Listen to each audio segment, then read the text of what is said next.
Good morning, everybody. Thank you so much for streaming live now from Fox on this Tuesday, January 4th. We are starting off our show this morning with a live now look over the boardwalk in Wildwood, New Jersey. This is a shot that we brought you often yesterday while we brought you the latest when it came to the winter storm that was shifting across the mid-Atlantic and up the Northeast. You can see just how thick that snow is on the staircase. I actually do want to get rid of that graphic for a second. Some places in the Northeast seeing up to 8 inches of snow. It is currently about 22 degrees out there in Wildwood, New Jersey. So in much of these areas, you are dealing with all of this snow plus icy temperatures, freezing temperatures. So we are expecting to see very slick roads. We do know that some school closures, business closures are already being announced in New Jersey, Delaware, Maryland, Washington, D.C., who also saw a fair share of snow, was potential to be the biggest snowstorm they have seen in almost 3 years. So we are definitely going to keep you updated here on Live Now from Fox with all of the latest on conditions this morning. We do have another different vantage point to bring you here showing a lot of snow also. This is a live look at Rehoboth Beach, Delaware. And I must say, it does not look like plows or city workers got to these streets yet. The roads basically still covered in such a thick layer of snow. So again, be careful. Don't go out if you have to. And we'll be bringing you the latest on conditions from the Northeast, courtesy of our Fox owned and operated stations across the country. This is just one of the top stories that we are following this morning. And you want to talk about Wildwood, New Jersey. This is the full action that we got yesterday here on Live Now from Fox. At one point, it was snowing sideways, the first winter storm of 2022. Dumping heavy snow across parts of the Appalachians and Mid-Atlantic after dusting portions of the South with snow over this past 24 hours. So again, stick with our Live Now from Fox team for all of the latest when it comes to an update on conditions, whether you should go out, whether you shouldn't go out, and whether or not you should go back to school or work. I definitely wouldn't. If I were you, I would just take advantage of another snow day and a longer weekend over the New Year's and holiday break. Again, that is one of the top stories that we are following this morning. Also going to get to some coronavirus news this morning because as students return to the classrooms from holiday break, young teens are becoming eligible to receive a COVID-19 booster. Yesterday, the FDA expanded eligibility for Pfizer and BioNTech's COVID-19 booster shots to children ages 12 to 15 years old. And this announcement comes as new cases of COVID-19 are continuing to surge across the country due to this fast spreading Omicron variant. So this is something that we are going to touch base with Dr. Mike Sirigliano on at 7 a.m. Eastern time. It is Tuesday and he will be here to address all of the latest COVID-19 headlines. Meanwhile, another top story that we are following this morning, and we broke to you late last night when it was finally announced, a jury finding former Theranos founder Elizabeth Holmes guilty of 4 counts of fraud and conspiracy. The jury convicted Holmes on 4 counts of the 11 counts against her, including wire fraud and conspiracy to commit fraud. They found her not guilty on 4 other charges and were deadlocked on the last 3 remaining charges. Holmes could still face up to 20 years in prison. So we'll bring you some interviews and coverage on that story. Also, we also plan on bringing you the latest update and information when it comes to the Colorado wildfires. The cause of these deadly fires in Colorado is close to being found, actually. Investigators narrowing their search to an area near the city of Boulder for the cause of the Marshall Fire. Experts from the FBI, the ATF, and U.S. Forest Service are assisting in the search, and investigators are focusing on an area where a bystander was actually captured on video burning a shed the day the fire started. So we'll bring you the latest on this investigation here on Live Now from Fox. But again, thank you so much for joining us. My name is Regina Gonzalez with you here from Orlando, Florida. I'll be with you until 10 a.m. Eastern time. That's when my colleagues in Phoenix, Arizona will pick up the coverage of our top stories and live, raw, and unfiltered events that we bring to you each and every day. Speaking of live, as mentioned, I did want to bring you the live reports we've got coming up for you within the next couple of hours. At 7 a.m. Eastern time, we will be speaking with Dr. Mike Sirigliano. He joins us every week to talk about the latest news surrounding the COVID-19 pandemic. And if you have a question for Dr. Mike, be sure to tweet us at LiveNOW Fox. We are here for you, and we want you to get all the information that you need. So we'll be sure to ask them your question if you tweet us. At 7:45 a.m. Eastern time, we're going to head out to Washington, D.C. because icy road conditions are expected following the major snowstorm that swept through the area. So at 7:45, we're going to check in with Fox 5 DC's Bob Barnard in the nation's capital. And then at 8:45, we're expecting to head out to Virginia, where they also saw a lot of snow, and speak to Fox 5 DC's Melanie Alnwick. I can give you a vantage point that we have from Washington, D.C. right now. This is the White House in our nation's capital. Definitely looks like they were able to clean up some of the White House lawn, but you could just see that snow still covering much of the grass out there. And we will get to some weather-related stories here in just a moment. That is definitely going to be a huge portion of our coverage. But I do want to start off with some coronavirus-related news and the fact that President Biden tried to return to work yesterday. It was a little hindered because of the snowstorm, but he's facing a major COVID-19 testing challenge as people get back to work and schools attempt to get back to class following the holidays. So Fox News White House correspondent Jackie Heinrich is taking a closer look at the business that he has to do this week.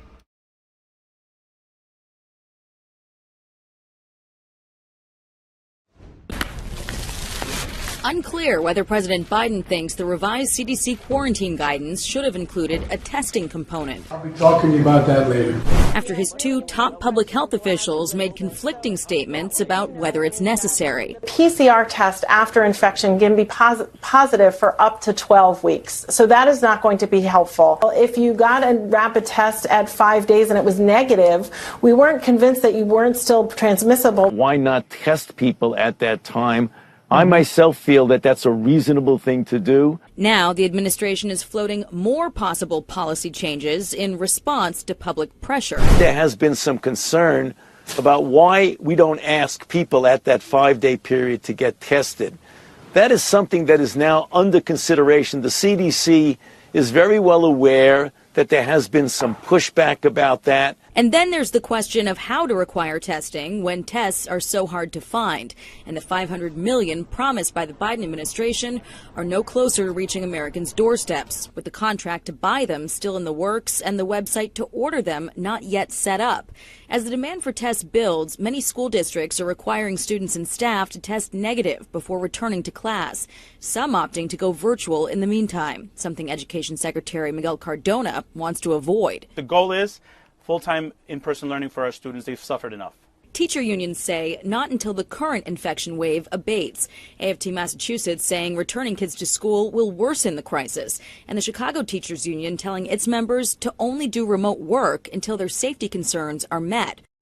Senate Republicans are also probing the Biden administration tonight about why there's such a dire testing shortage, despite Congress having allocated more than $80 billion over the last 2 years to expand testing. Senators Burr and Blunt wrote to HHS Secretary Javier Becerra demanding answers. At the White House, Jackie Heinrich, Fox News.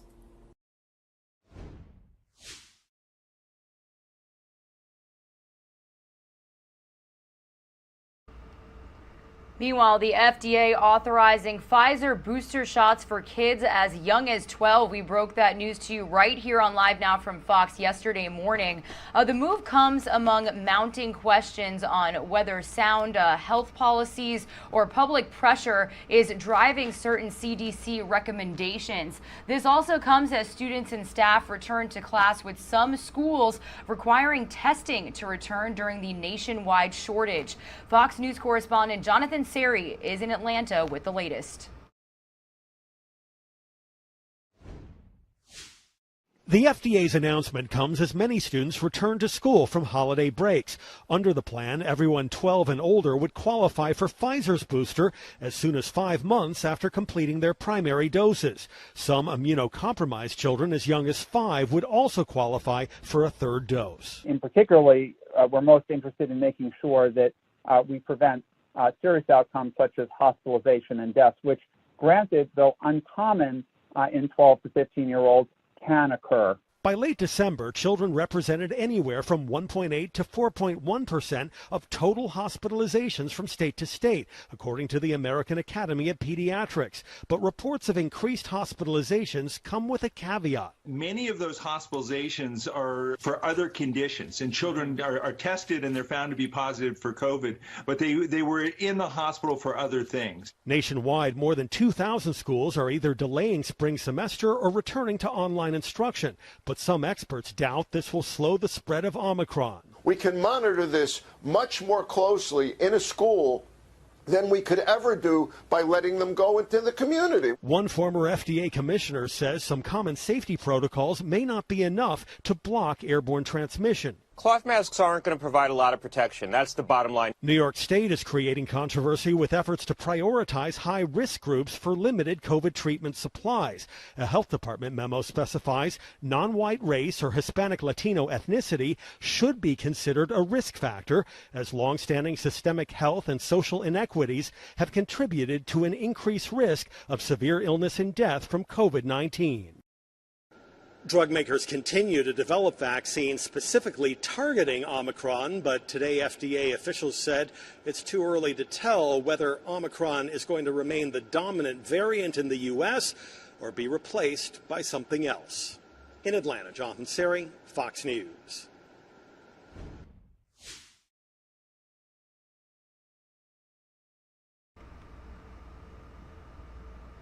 Meanwhile, going from Atlanta, Georgia, out to this feed we've got coming in from Philadelphia International Airport. This shot was pretty snowy just yesterday also, so glad to see that they were able to clean off a lot of the runways and that tarmac, and it looks like they are getting some flights going this morning, but that is not the case for everybody. Travel woes worsening for thousands as airlines continue canceling flights just yesterday and already canceling a major amount of flights this morning. Fox News' Chris DeMeo has more on the tempers mounting for travelers as they are trying to get home.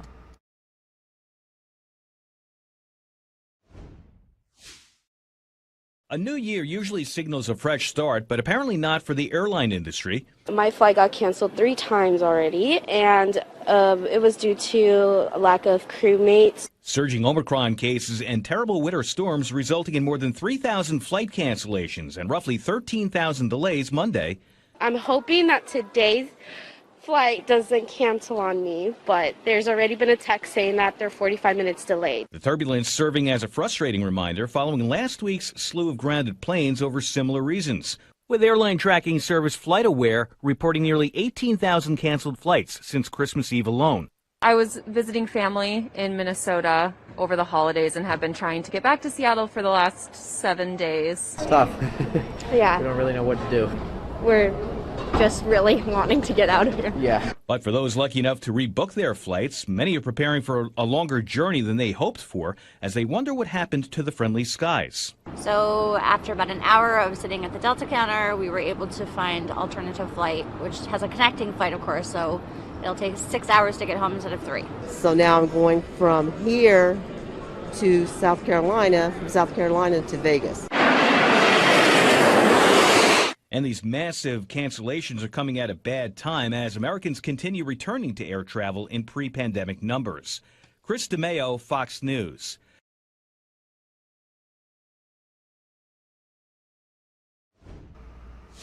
Before we send some of you to a quick 2-minute commercial break, I do want to bring you the latest when it comes to a breaking news story that we brought to you just last night here on Live Now from Fox. A jury finding former Theranos founder Elizabeth Holmes guilty of 4 counts of fraud and conspiracy. The jury convicted Holmes on 4 counts of the 11 counts against her, including wire fraud and conspiracy to commit fraud. They found her not guilty on 4 other charges and were deadlocked on the last 3 remaining charges as well. Holmes could still face up to 20 years in prison. Federal authorities said Holmes duped investors and patients about her blood testing technology, which they say was inherently flawed but marketed as a medical breakthrough. So again, a little bit later in our show, we will bring you some segments done by our Live Now from Fox team that brought you this news just last night. We did speak to a former federal prosecutor about this verdict. All right, everybody, 6:18 a.m. here on the East Coast. Some of you are going to see a quick 2-minute commercial break. Here's a Live Now look at the Capitol building in Washington, D.C. When you return, we are going to bring you the latest on the Capitol riot investigation ramping up ahead of the 1-year mark on this coming Thursday. Also, a showdown in the Senate looming over voting rights legislation and what Biden and Harris plan to do, marking that 1 year since the Capitol riots. So some Washington, D.C. news coming to you after this quick break.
You're streaming live now from Fox, everybody. Before we get into some political news out of Washington, D.C., we have just gotten this feed into our desk this morning, courtesy of Fox 5 DC's chopper flying over Fredericksburg, Virginia, where authorities say some drivers have been stuck on Interstate 95 in this area since yesterday, following a period of that heavy snow that swept across the region. So we are going to keep following this very closely here on Live Now from Fox. We saw a lot of snow in the DMV, and it is causing icy conditions this morning. Area Department of Transportations are warning people about these treacherous road conditions, especially for morning commutes. A lot of people obviously here trying to get back to life, trying to get back to work after that storm yesterday, going back to school. But again, the winter storm dumped multiple inches of snow in D.C., and specifically the Virginia Department of Transportation is urging caution for drivers who decide to hit the road. They said we are absolutely looking at a refreeze, and crews are going to continue working overnight, assuming that anything that is wet is icy today, and assuming that anything that's dry is icy also. So, longtime plow drivers told our Fox 5 DC team that even they were a little surprised by the amount of accumulation. They said that it was a lot to push. It was very heavy snow. So you can see some cars slanted out there on I-95, lots of caution lights flashing, definitely a huge backup at only 6:23 a.m. here on the East Coast. So we'll continue monitoring this feed. Not only are we expecting icy road conditions, but we do know that unfortunately those storms that we saw yesterday have left a lot of people without power. As of midday yesterday, more than 700,000 customers were without power in parts of Virginia, North Carolina, Georgia, Tennessee, and Maryland, and that kind of went down to 400,000 last night. So lots and lots of traffic this morning on Interstate 95 in Virginia. Again, this shot courtesy of our Fox 5 DC team. Wow, that semi-trailer actually even looks a little crooked. It looks like it did manage to hydroplane off the road. So again, guys, these conditions are so dangerous. It's not worth it. If you are joining us from any of these areas, don't go out. Just stay home and wait for local transportation authorities, local city workers to get those roads salted, get everything under control, because as you can see, this can be very, very dangerous and quite sad. So hopefully everybody is okay this morning, and we will continue to monitor these feeds for you here on Live Now from Fox. Meanwhile, I do want to continue on with some more top stories that we are following this morning out of our nation's capital, beginning with the latest when it comes to a showdown in the Senate looming over voting rights legislation. Senate Majority Leader Chuck Schumer is vowing to hold a vote later this month on a rule change to the filibuster in the hopes of being able to advance the bill. And Republicans say it's a major mistake, one they could benefit from in years to come. So Fox News correspondent Caroline Shively is reporting on the latest with this from Washington.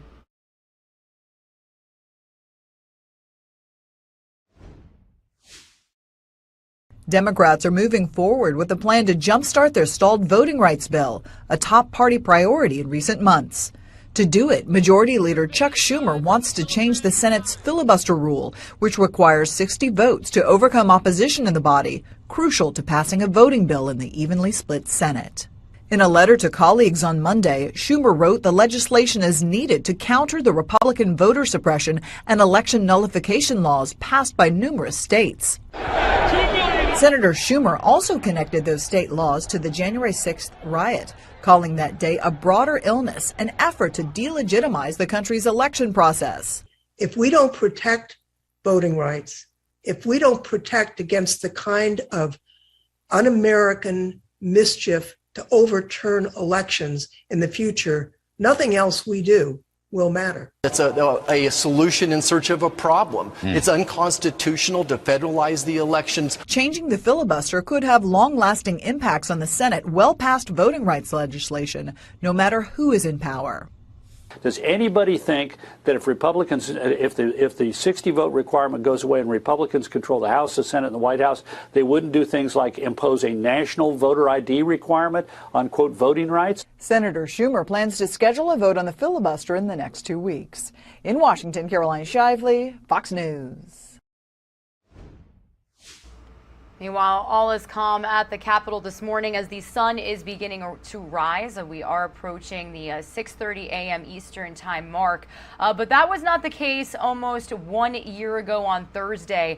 This week, Congress marking 1 year since the January 6th attack on Capitol Hill. And it comes as a congressional committee is ramping up its probe into what happened that day, with one member saying public hearings could begin in weeks, if not months. Fox's Madeline Rivera is in Washington with the latest on the Capitol riot investigation.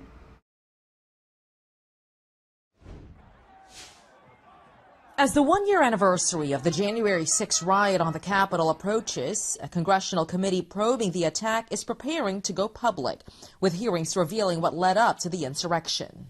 Our hearings will determine whether or not what occurred on January 6th was a comedy of errors or a planned effort on part of certain individuals. The committee is not ruling out issuing subpoenas to members of Congress or criminal referrals to the Justice Department if it finds something that warrants a recommendation. And as the panel digs into former President Trump's role, Congresswoman Liz Cheney, one of two Republicans on the committee, is slamming his lack of action as a dereliction of duty. Any man who would watch television as police officers were being beaten, as his supporters were invading the Capitol of the United States, is clearly unfit for future office. Trump, however, wants the Supreme Court to block the committee's request for White House documents and records related to the riot. In a letter to House GOP members, House Minority Leader Kevin McCarthy accuses Democrats of using the event as a partisan political weapon to divide the country, with the committee aiming to release its final report before the midterm elections. Democrats are determined to keep the spotlight on the attack this week, with House Speaker Nancy Pelosi planning a number of events on Thursday, including a moment of silence and a prayer vigil. President Biden and Vice President Kamala Harris are also expected to deliver remarks. In Washington, Madeline Rivera, Fox News. Colorado. And some more information on what Madeline Rivera just mentioned. The president and vice president will go to Congress to remember the one-year anniversary of the Capitol insurrection. President Biden and Vice President Harris delivering remarks this Thursday as part of a slate of events commemorating the riots. In addition to the speeches, like Madeline said, House Speaker Nancy Pelosi has planned a moment of silence on the House floor and a prayer vigil on the Capitol steps. Since the attack on the Capitol, more than 700 people have been charged by the Justice Department in connection with those events. The House committee investigating the insurrection is expected to publish its initial findings by the summer. And be sure to stick with our Live Now from Fox team on January 6th, this Thursday. We will have an entire block of our show from 8 p.m. to 10 p.m. Eastern Time dedicated to full coverage. We're talking interviews with our D.C. correspondents who were working that day, talking to lawmakers who were right there in the Capitol when everything happened, and bringing you some excerpts from our coverage when we stayed on it full force for the entire day on January 6th of last year. So be sure to stick with our Live Now from Fox team as we bring you a 1 year later special on the January 6th insurrection. Some of you are going to see a quick 2-minute commercial break. When you return, we are going to bring you the latest on the winter weather conditions that we're seeing across the mid-Atlantic, as well as some more weather news related to the investigation that is ongoing when it comes to those Colorado wildfires that destroyed 1,000 and even more homes. Absolutely tragic to bring you. We will also play for you the full update from Colorado authorities a little bit later here on Live Now from Fox. And before we go to break, I want to continue bringing you this shot that we have. Speaking of the weather, you've got tons and tons of drivers stuck on Interstate 95 in Fredericksburg, Virginia. You can see that police and first responders are out there trying to help these drivers. A lot of tractor trailers literally slanted and kind of jackknifed out there, you can still see a lot of snow on these roads. Very, very dangerous conditions, especially as they saw really cold temperatures following all of the snow that they got yesterday. This is likely a lot of black ice. So if you do not have to go out, do not. This is just a full example of what could happen if you are not careful when you are driving through some of these conditions. Stay with us. We will have more weather-related news here after this quick 2-minute commercial break.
You're streaming live now from Fox, everybody, on this Tuesday, January 4th, continuing to bring you this live feed that we are getting courtesy of our Fox 5 DC team this morning. This is coming as authorities say some drivers have been stuck on Interstate 95 in the Fredericksburg area of Virginia. That's where you're currently taking a look at right now. Some since yesterday morning, following that heavy snowstorm that swept across their region. Police say northbound and southbound lanes from exit 152 to exit 104 remain closed as of this morning. Now, this really just brings things into perspective about this backup. You can see cars bumped up right bumper to bumper behind each other. Some tractor trailers out there that they have flown across and over have been jackknifed. So this is a very, very dangerous situation, and it does look like we may have lost that feed for a second. All right, the feed a little wonky this morning. Crews are continuing to work to remove these stopped trucks and remove snow from the roadway. Motorists are being urged to avoid the area. Look at all these caution lights, all these people waiting. They said, we know many travelers have been stuck on I-95 in our region for extraordinary periods of time over the past 24 hours, in some cases since yesterday morning. They said this is unprecedented, and we continue to steadily move stopped trucks to make progress towards restoring lanes.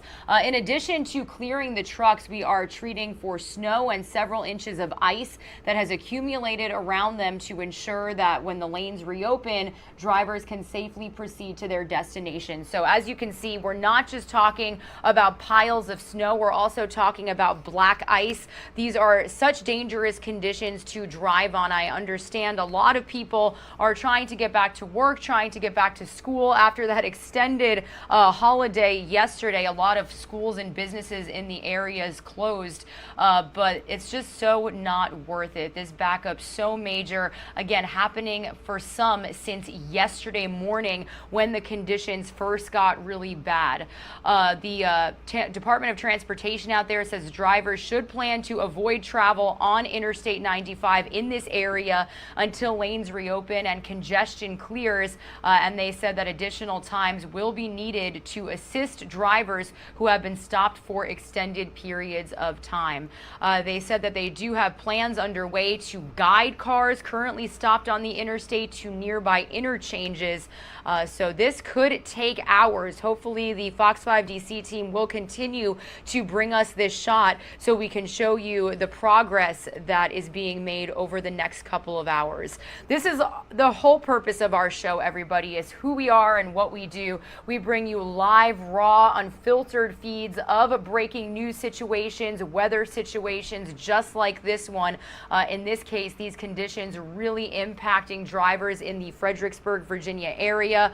A lot of people probably trying to get back to work, trying to get back to school. I do know that there were some school closures announced in the area earlier this morning. So we will continue to monitor this feed and keep you updated on any of the progress made. You can see lots of first responders out there trying to get the icy conditions on the interstate under control.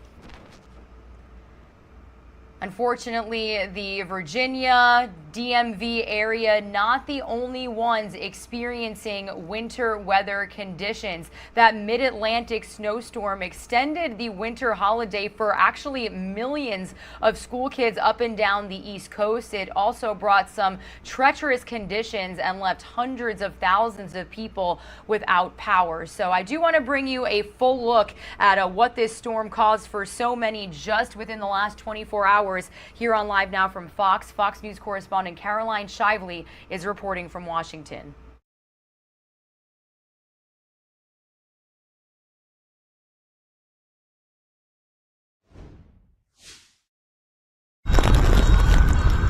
Heavy snow in the D.C. region is not uncommon, but coming less than 24 hours after the thermometer hit the upper 60s, it's a shocker. So a little bit of madness to wake up this morning with snow on the ground. Local governments say they're ready.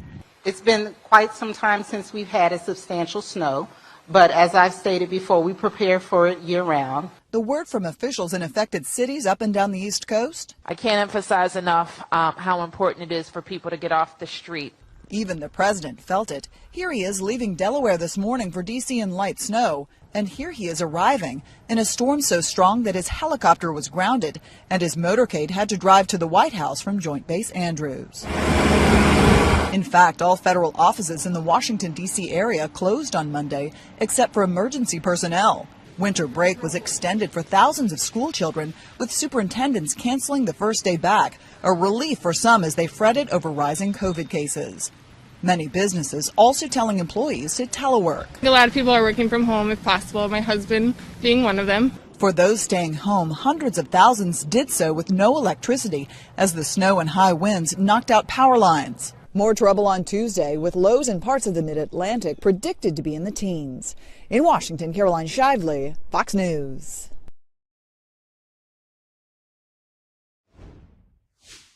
And those winter conditions continuing to cause this buildup on Interstate 95 in Virginia. Again, we will continue to monitor this shot here on Live Now from Fox. Raw, unfiltered, nonstop news. This is who we are and what we do. You can see first responders making their way across the interstate, plows out there trying to get a lot of the snow off of these roads because so many people are stranded on I-95 I-95 right now. Authorities saying that some have been sitting there since yesterday morning. So, as you can see, crews are continuing to work to remove a lot of the snow. Looks like they are also salting to get rid of some of the ice. It's not just built up snow, but a sleek layer of ice also on these roads. So again, we'll continue to monitor this feed for you here on Live Now from Fox. I also do want to show you some of the conditions that we saw across the Carolinas just yesterday. Not just snow for many, but also rain and flooding in parts of the South. A severe thunderstorm warning was issued for Morehead City, North Carolina yesterday, as strong northerly winds and scattered showers were expected to move across the state's eastern region. Footage released here by Morehead City Fire and EMS shows flooded roads and an inundated parking structure in the city.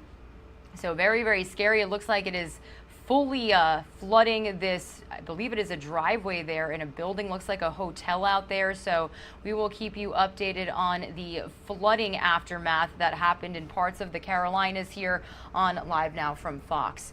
Meanwhile, another winter weather related story to bring you from the Pacific Northwest, because they have just seen so much snow up until this point. So here's a look at our XRAD radar. Systems constantly making their way up in Northern California, parts of Utah, Oregon. Well, within the last few weeks of this winter weather helping Utah, it actually helped it bounce back. Its snowpack is reaching encouraging levels, but is it enough to start reversing a drought? Well, Fox's Emily Tenker has more from the state of Utah.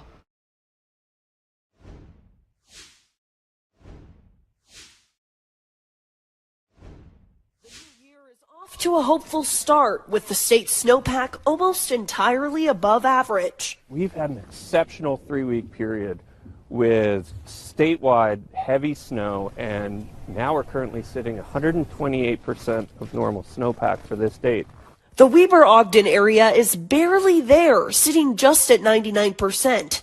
Beaver and southwestern Utah are doing fantastic, both above 180%. Typically on a normal year, averaged over the last 30 years, we don't reach these levels until mid to late January. Last year, we didn't reach these levels until mid-February.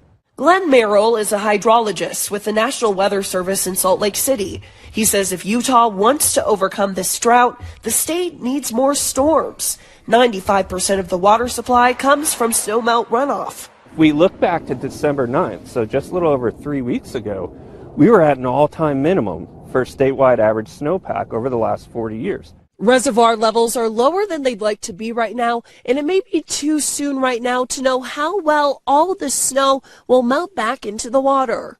Getting out of the drought doesn't happen quickly or from one big exceptional storm cycle like we've been through. Merrill says it'll take a few years of above average snowpack and significant snowmelt runoff to rebound against the drought. But right now, Utah is better now than where it was last year. We went into the fall with much higher soil moistures this year. Last year we were at an all-time low. So that's a factor that looks good. This current state of the snowpack looks good, but it's an evolution that needs to continue to happen over time to really see the effects of it. Emily Tenser, Fox 13 News, Utah. The new year is off. Meanwhile, we do want to bring you some more developments on a story that we've been following since the very beginning. Investigators in Colorado following some new leads as they try and figure out what caused the Marshall Fire. We do know that nearly 1,000 homes were destroyed. We've been getting an update from authorities every day. So I do want to bring you the latest information here on Live Now from Fox. Officials looking into the cause of the Marshall Fire in Colorado have narrowed their search to an area where a burning shed was spotted on the morning the fire broke out. We don't know that shed or anything around it was the actual start of the fire or whether it was secondary. Something ignited the fire in that wind on a red flag day. The Denver Post reports investigators were seen coming and going from buildings owned by a religious sect in the neighborhood. The group denies the fire started on their property. Wind gusts topping 100 miles per hour pushed flames into the suburbs north of Denver, where nearly 1,000 homes were destroyed. This man returning to find his house reduced to its foundations. Firefighters helping him crack open this safe, just ashes left inside.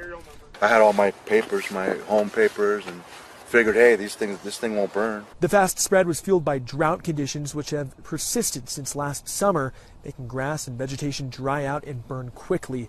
Climate experts say it's the latest indication of a climate crisis.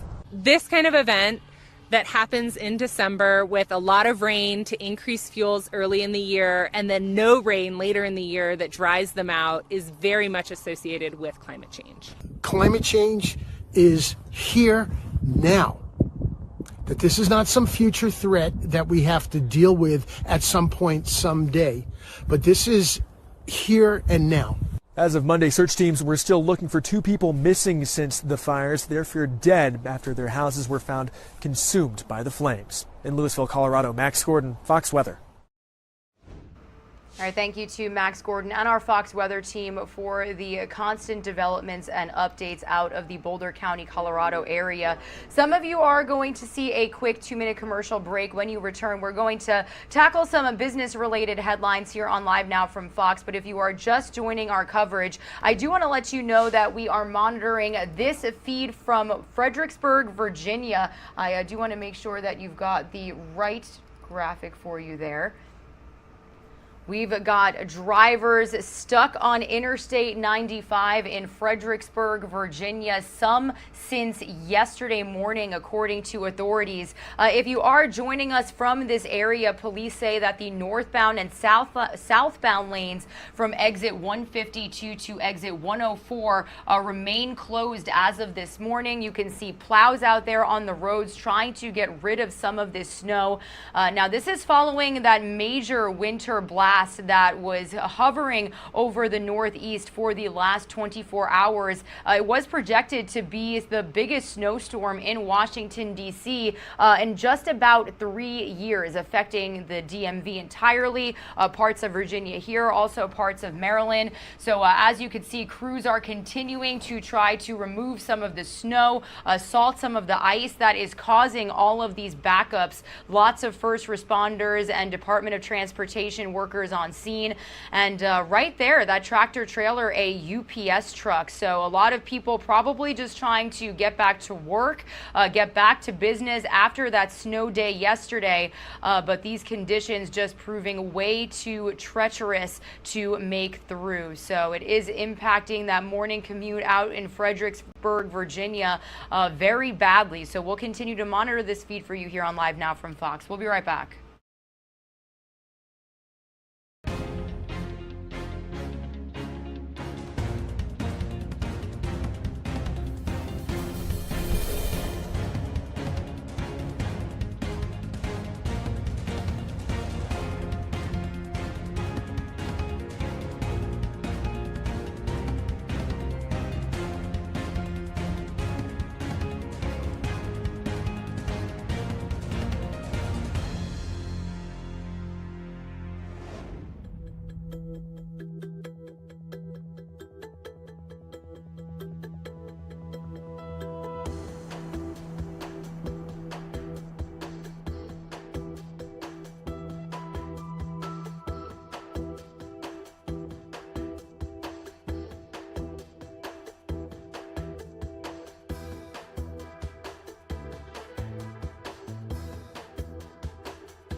You're streaming live now from Fox, everybody. Thank you so much for joining us on this Tuesday morning. My name is Regina Gonzalez with you live from Orlando, Florida.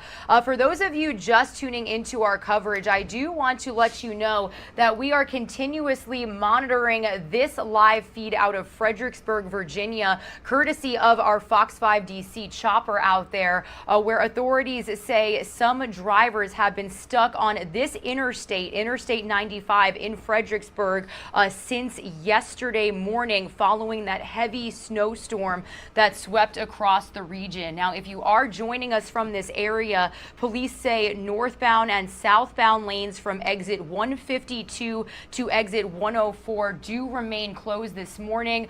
Crews are continuing to remove the snow and trying to salt the roads. You could see that thick sheet of ice that is on the highway and roads there. We know that travelers want to get back to work and get back to life after the conditions that we saw yesterday, but obviously it is proving to be quite dangerous. It does look like this compact car is trying to make its way through the roads there. Some of these roads do look pretty good. It looks like they've made a lot of progress, and now that the sun is coming out and it's getting to be daylight out, you can really see just how bad this backup has gotten. It's going to pan to the right a little bit, and that's where you can see tractor trailers, compact cars trying to inch up any way they possibly can as crews work to remove some of that snow and salt the roads there on the interstate. The Department of Transportation head out there in the Fredericksburg area says drivers should plan to avoid travel on this interstate until all lanes reopen and the congestion clears, and says additional time will be needed to assist these drivers who have been stopped for this extended period of time, some even overnight. They also added that plans are underway to guide the cars that are currently stopped on the interstate to some interchanges. So that could be what's happening in front of us right now. It does look like they have a number of cars kind of trying to make it through those conditions after they plowed some of that snow. So we're going to continue to monitor this feed for you here on Live Now from Fox. This is who we are and what we do. Live, raw, unfiltered feeds coming to you from Fredericksburg, Virginia, as drivers are stranded on the interstate following that major snowstorm.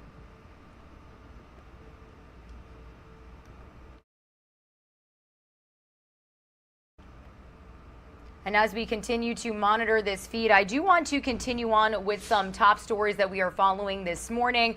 This is the first official week of business in 2022.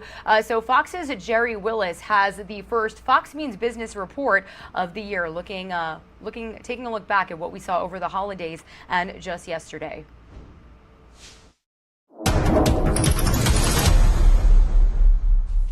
Wall Street ringing in the new year right where it left off by setting records. Stocks in the green for the first trading day of 2022. The Dow rallying 246 points, closing at a new all-time high. Meantime, the housing market is building gains. Construction spending last November rising nearly 0.5%. We saw a solid pickup in residential projects as low mortgage rates continue to fuel demand for new homes. And the cost of fueling up is still easing up. The national average for regular unleaded gas holding steady over the weekend, a gallon now at $3.29. That's down around 10 cents in the past month. And it looks like Santa was racking up the credit card bills over the holidays. According to a new survey from LendingTree, 36% of Americans took on added holiday debt, averaging more than $1,200. But that's actually less debt than what we saw in the prior season. That's business. I'm Jerry Willis. Meanwhile, in other business news, a growing trend among employees from 2021 is set to stay prevalent in the new year. According to a survey from Fidelity Investments, nearly 4 in 10 Americans are looking to switch jobs in 2022, continuing the trend of the so-called Great Resignation. That number comes across all age categories, with 47% of 18 to 24-year-olds looking for a little switch. Aside from financial incentives, the most popular reasons to move were based on an employee's personal values, including company culture and schedule flexibility. So some interesting news to bring you there on Live Now from Fox this morning. Meanwhile, when it comes to the economy and it comes to business-related headlines, we are continuing to follow the latest agenda of President Biden. Yesterday, he met virtually with farmers and ranchers as Americans are struggling with higher food prices. So Fox News correspondent Madeline Rivera is in Washington with more on the administration's efforts to keep food prices down by helping meat and poultry producers stay afloat. 2022 is kicking off with inflation still top of mind for many Americans. Gas Buddy predicting the national average price of gasoline will climb early in the year. We certainly could see that national average hit $4 a gallon sometime in a April to May timeframe. A Fox Business poll in December shows 84% of Americans are worried about higher prices. On Monday, the president laid out several steps to fight inflation at the grocery store, blaming four large meatpacking industries for monopolizing the market and driving prices up. Capitalism without competition isn't capitalism, it's exploitation. That's what we're seeing in meat and poultry and those industries now. Small independent farmers and ranchers are being driven out of business. Using $1 billion from the American Rescue Plan, the Biden administration says it intends to help independent meat and poultry producers, train workers, finance infrastructure, and provide loans and support to businesses. Despite the initiatives, one economist has a warning for the administration. Inflation is very hard to stop once it gets going because you get a little consumer price index increase, then wages have to rise to match that, wholesale prices have to rise, and it becomes a system that feeds on itself. The Justice Department and the U.S. Department of Agriculture also announced a new effort to better enforce competition laws, including a portal to report potential violations, which they aim to launch within 30 days. In Washington, Madeline Rivera, Fox News. All right, everybody, and we will bring you that full virtual meeting with President Biden and independent farmers a little bit later here on Live Now from Fox. The entire conversation was conducted inside the White House, especially as it was snowing pretty heavy out there yesterday.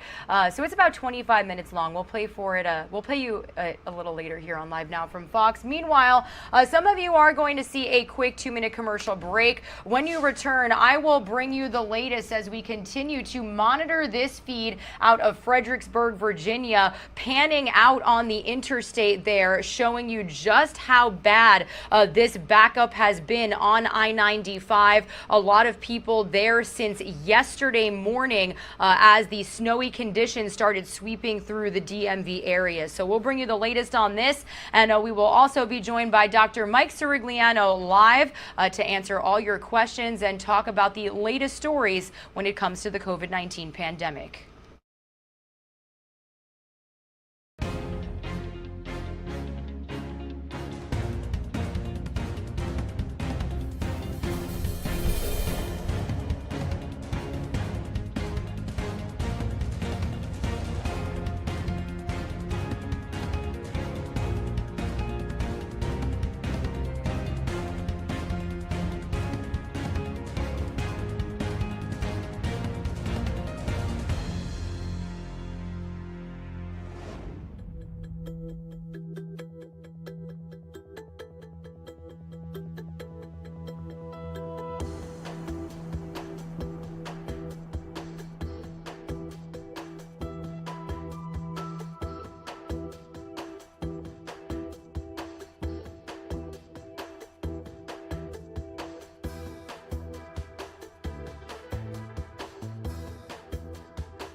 Good morning, everybody. If you are just turning on Live Now from Fox, now that we have reached the top of the 7 o'clock Eastern Time hour, 4 o'clock Pacific Time hour, I do want to welcome you here to our show on this Tuesday, January 4th. My name is Regina Gonzalez, joining you live from Orlando, Florida. We are continuing to run you through all of the top stories that we are following this morning. If you are just tuning into our coverage, I do want to let you know that we are monitoring this stream here on Live Now from Fox. We are officially getting this feed into our desk this morning. This is I-95, so Interstate 95 in Fredericksburg, Virginia. Authorities saying some drivers have been stuck on Interstate 95 since yesterday morning following that period of heavy snow that swept across that entire region. You can just see how bad the backup is now that the sun has come up. A lot of tractor trailers in this feed kind of seemed jackknifed. You could see a lot of caution lights on. Some look like they have hydroplaned off the road. So we've got the Virginia Department of Transportation crews out there right now. You can see some people standing out there. The plows also working this morning. They are trying to remove some of the snow that was seen on the roads there, trying to salt the roads so there will be less black ice. The Fredericksburg, Virginia area actually got more than 12 inches of snow there between yesterday morning and yesterday night. So as you can see, a lot of these roads still remain covered, and people were trying to get back on that morning commute, trying to get back out to work, but proving quite difficult and dangerous. So we do know that the Virginia Department of Transportation crews will continue in emergency response mode until all roads are passable. They do have plans underway to guide cars currently stopped on the interstate to nearby interchanges where they can access alternate routes. So as long as we continue to get this feed, we will be sure to bring it to you live, raw, and unfiltered. This is who we are and what we do. When we get these feeds to our desk, we can bring them to you and break down the latest information as we get it. Again, this shot is courtesy of our Fox 5 DC team.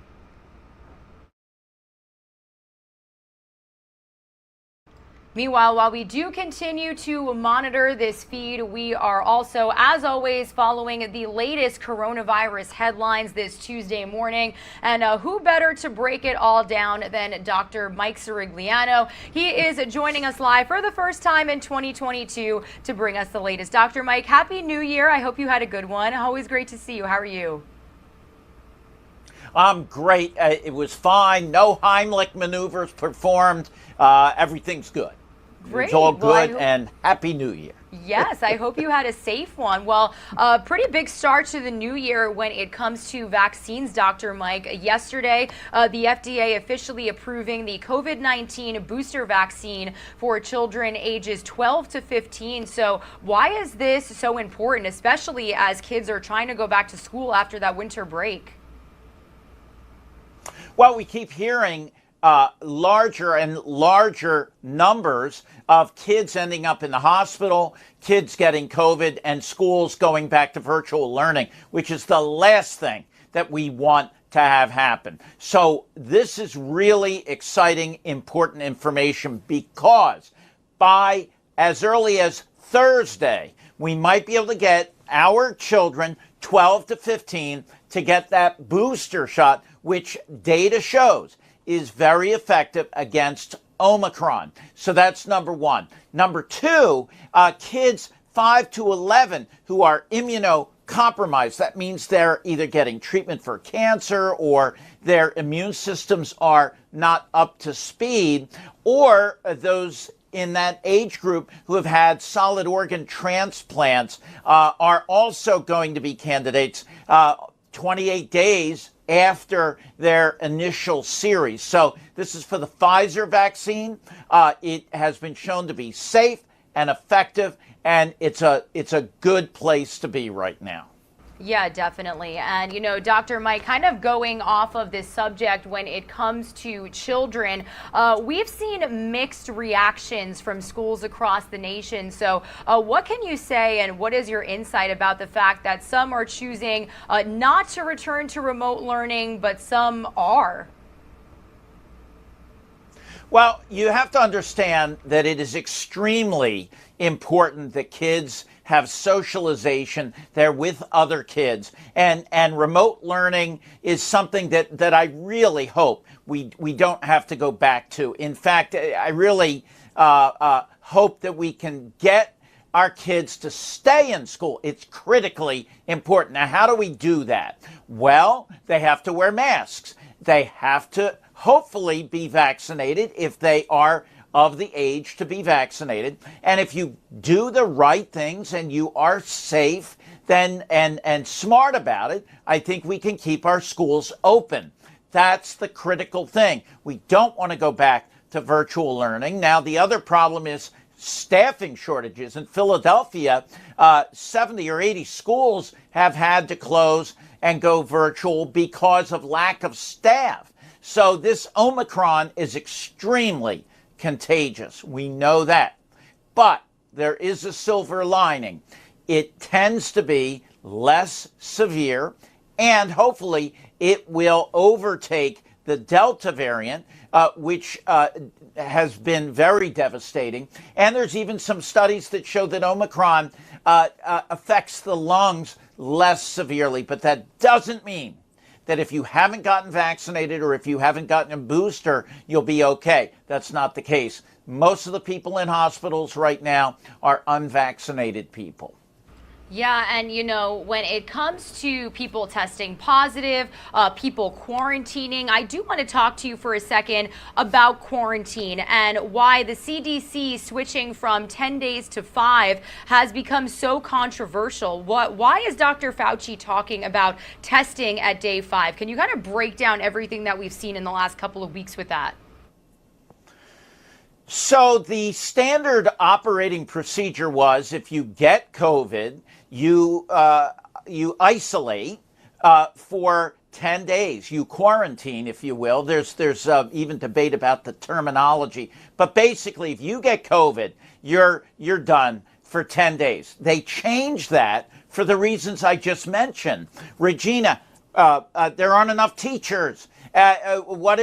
Some estimates are 30% of healthcare workers will come down with Omicron. So if they stay home for 10 days, everyone stays home for 10 days, we could be in a big mess. So what they said was, well, most of the transmission of the virus occurs 1 or 2 days before symptoms and up to 2 to 3 days after the symptoms begin. Now, that's fine and dandy, but as like everything with a bell-shaped curve, you're going to have some risk associated with that. There could be transmission after that 5 days. And look, they said, well, you stay isolated for 5 days and then you can come out, but you have to wear a mask. Well, you have to eat. And so if you have to eat, you have to take your mask off. And so it gets a little dicey. And I think that they are going to revise the recommendations. And that's what Dr. Fauci said. So that kind of breaks it down, if you will. It's very confusing, even to people like me, exactly what you should do and what you shouldn't do if you've been exposed, if you're vaccinated. And by the way, they do kind of consider now someone that has gotten a booster shot to be fully vaccinated if they are someone that can get the booster shot. So it goes on and on and on. And on and on. Now, kind of going off of that, Dr. Mike, also interesting to add there is we've heard from the federal government and, the CDC is recommending these certain rules, but really it's also up to local entities sometimes. I know my family on Nassau County, my mom was saying that they are still required to isolate or quarantine for 10 days. Well, everyone goes by the rules of their local municipalities. I have been telling my patients I favor 10 days. I'm someone that pays attention to those outliers, if you will, because what we're seeing right now is a tsunami, if you will, and that's what has been stated by many, of cases of Omicron. Why? Take a chance. If you have the virus, stay home, do the right thing. 10 days later, come back. And if you're asymptomatic, I mean, that's the way I would play this. That's the way I would do it. Yeah, for sure. And, you know, when it comes to protecting yourself from the virus, something that I wanted to talk about to you also is that experts are saying that cloth masks may not get the job done when it comes to protecting people from the coronavirus. So what is the solution? Well, what many experts are saying is that, look, they've studied these cloth masks, and especially single layer ones, even if they're really pretty and they have nice designs and they're kind of cute and fashionable, may not be the way to protect yourself and your family. What they are saying is that you should probably wear a surgical mask or one of these, a KN95. That's what I have worn since day one. N95s are a little bit tricky because they have to be fitted properly, and they are something that I don't know we could get little kids to wear, or should they? What I'm doing with my family is they're wearing good quality surgical masks, or you could do a cloth mask with a surgical mask over it. That's my plan. But masks do work. They do protect our children. And with the surge of Omicron, I think that is part of the armamentarium to keep our kids in school. Wear masks, get vaccinated, bottom line. Yeah, and, you know, kind of going off of that, Dr. Mike, I would love to have a doctor in the family like you, but for some, N95 and surgical masks may just not be an option. So can we still continue to wear disposable and cloth masks if we absolutely have to? Well, if you're going to wear a cloth mask, you want to make sure that it's at least 2 or 3 layers. And way back about 2 years ago when this all started, there were some unique studies looking at cloth masks. And if you used different fabrics, the electrostatic charge from those different fabrics would actually kind of repel the Omicron or the virus itself, COVID. So bottom line is, if you're going to wear a cloth mask, it's got to be multi-layered and perhaps mix up the different types of material. It's very unique. That was one of my favorite stories, if there are any favorite stories out of this whole nightmare. But that was one of them. So, but it's got to be nicely snug against your face to protect you. I do have a lot of pretty masks. I feel like when it first happened, this was more of a fashion statement sort of thing. Okay, so a little scary to talk about, but hopefully you could clarify. Israel is reporting the first case of flurona, which is apparently a rare double infection of COVID and the flu. Can this actually happen? Is this what we've got coming next? Well, it very well could be, Regina.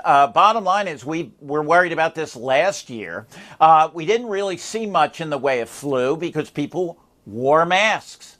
But it can happen. You can get the flu and COVID-19. How do you like that for a little cornucopia of viruses? So when I test people, I test them for everything. And basically there's about 20 different viruses that we test for. And one of them is the flu and the other is COVID-19, amongst many others. So yes, it can happen. But you can get vaccinated. Get your flu shot. It's not too late. Get your COVID booster or get your initial series. Not too late. Do it. And you can be safer. All right? You might get it, but you'll have mild illness.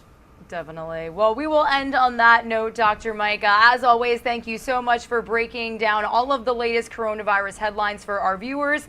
We hope you stay safe, and we'll check in with you again Friday. You have a great day. You too, Regina. Love you. Happy New Year. Love you. Take Happy care. New Year, Dr. Mike. All right, everybody. Regina Gonzalez here with you live from Orlando, Florida. We are officially a little after 7:15 a.m. here on the East Coast. I'll be with you for about the next several hours before our team in Phoenix, Arizona picks up our coverage of all the top stories that we are following this morning.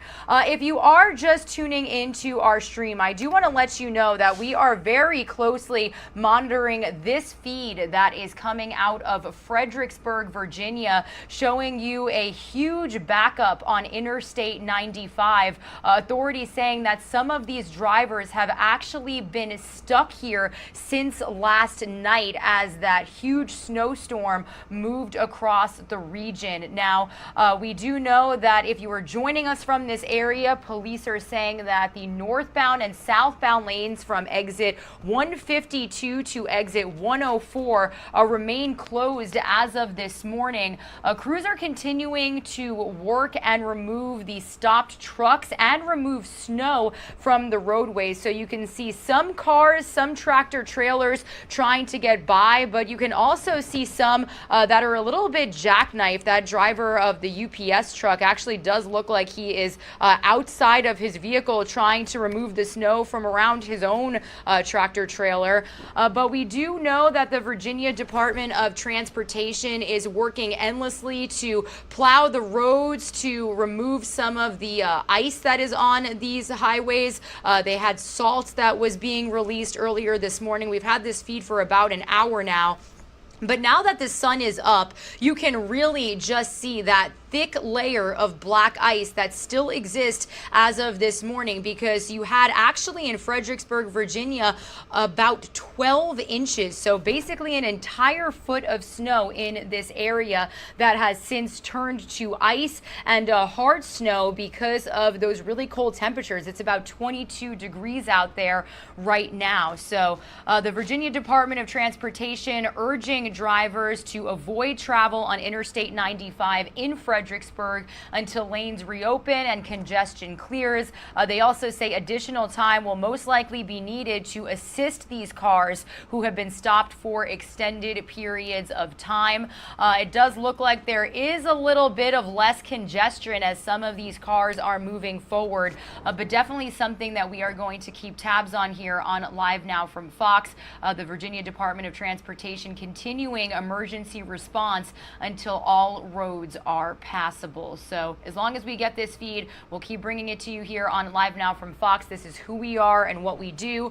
Raw, unfiltered, nonstop news, bringing you front row to major breaking news situations, weather situations, just like this one. You can actually even see in that shot right there, we just saw a truck that looked to be completely upside, I don't want to say upside down, but sideways, no driver inside, lots of vehicles out there still covered in snow, and drivers just trying to inch closer and closer to another road, actually an interchange where they can access alternate routes. That is where first responders and Virginia Department of Transportation officials say they are going to lead these drivers. And now that the chopper is kind of moving towards that direction, you can really just see how congested the interstate is right now. You've got a lot of caution lights on, people bumper to bumper. Again, authorities saying that some of these drivers have been here since yesterday because we saw those really, really rough snow conditions going across the DMV area.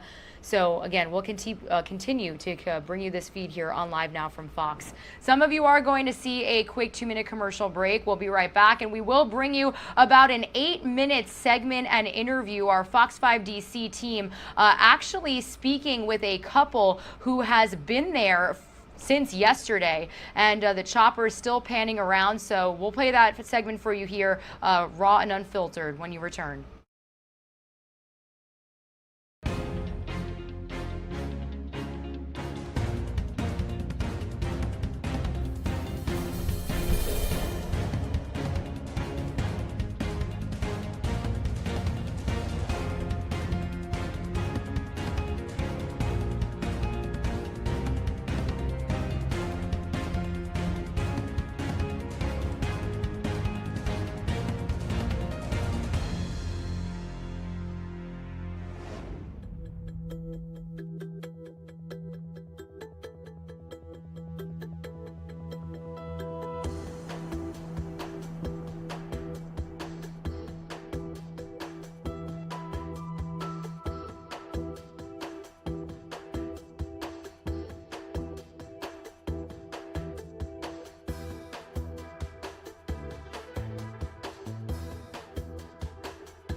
Good morning, everybody. You're streaming live now from Fox on this Tuesday, January 4th. My name is Regina Gonzalez with you live from Orlando, Florida. If you are just tuning into our coverage, I do want to let you know that we are closely monitoring this breaking weather situation that is happening in Fredericksburg, Virginia.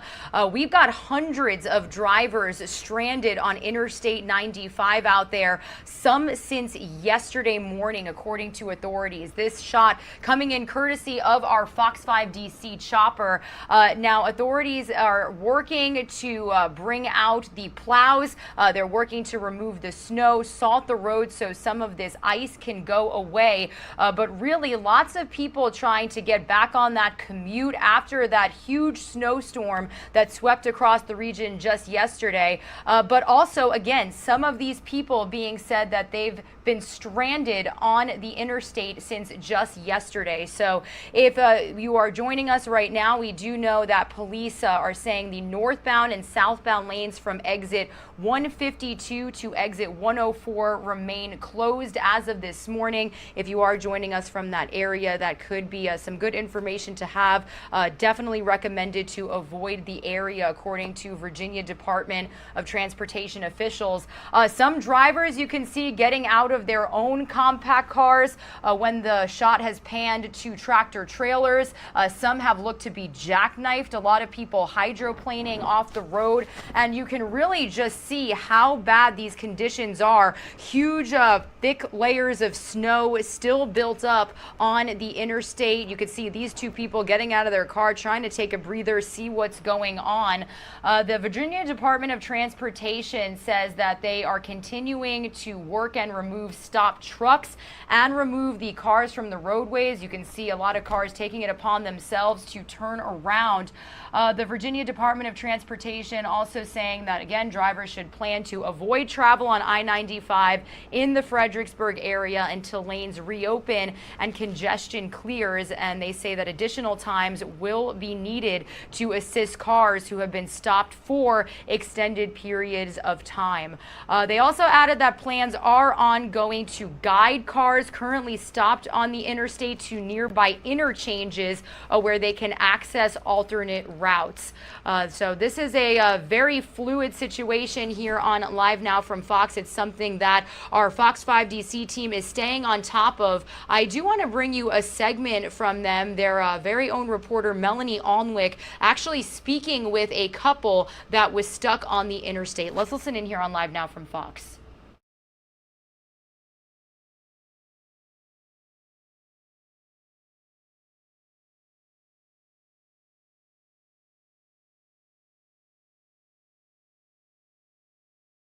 Awful backup along I-95. That's right. Anthony Odin and Crystal Brown stuck in that backup yesterday. Let's take a look. I know Aaron has been showing you these live pictures as well of I-95. You know, also checking with Fairfax County, and the majority of the secondary roads in the county are said to have moderate impacts with ice and snow. But still some ice and snow on I-95 because of all those vehicles. They just can't get anywhere, and the plows can't get to them. So right now we want to get to Anthony, Anthony, let me just say, I am so appreciative, and our Fox 5 viewers are so appreciative that you are taking your time this morning to speak with us, because from what I understand, you finally got out of that car stuck on I-95. Where are you right now, and are you safe? Yes, I'm at Stafford County Hospital, and yes, I am safe, but a little shooken up behind this whole situation. Absolutely. Yeah, because I left. My goodness. So I left Richmond Hospital at 2 in the afternoon, and we have been stuck ever since then, going different places, trying to reroute the 110, and everything was stuck, and I just panicked. And they had to come get me. There was a guy named Ernesto and David from the Stafford County workers, and they picked us up and brought us to the hospital. And now I live in Fairfax City, and I don't know how I'm going to get home. I got a puppy in the house, everything. It was just terrible out there. I know. Do you have neighbors?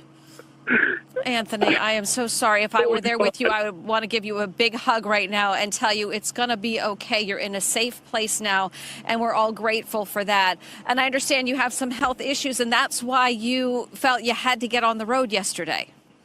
Yes, I'm sorry. It's just really emotional because it just really hit me when I was in the car, in the transportation car, and it just hit me. And she was back there throwing up because she has headaches, migraine headaches, and we were just trying to just get home. It's a lot of people out there, and it's just terrible. It's terrible. When did you realize that you... Absolutely. Yeah, God bless. When did you realize, Anthony, that... When did you realize that you were stuck? And I just... That you were stuck. That, you know, I know how frustrating that can be. I realized I was stuck when I woke back up for the fourth time, and I seen our driver laying down, basically sleep. The car was off, and I looked all around me. All I saw was people in cars, and they couldn't move.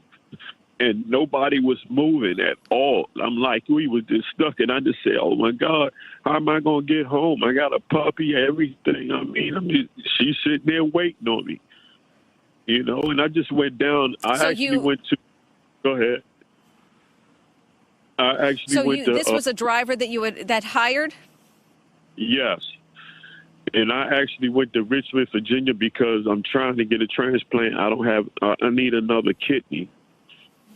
And Crystal Brown, which is my fiance, she's trying to give me be a donor. So we went down there. And, oh my goodness! We come back at 2:00. It was so real. I just couldn't believe it. I couldn't. That we were stuck everywhere we went. We tried to go, and then we couldn't go nowhere. And then finally we came arrest to on 95, and then like I said, someone rescued us. They came and got us. I called 911. It just wasn't. It was just in my mind. Should I do this?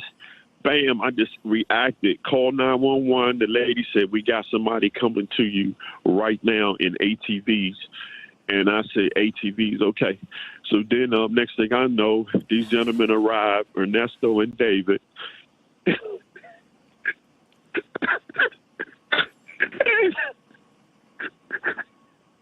They got us.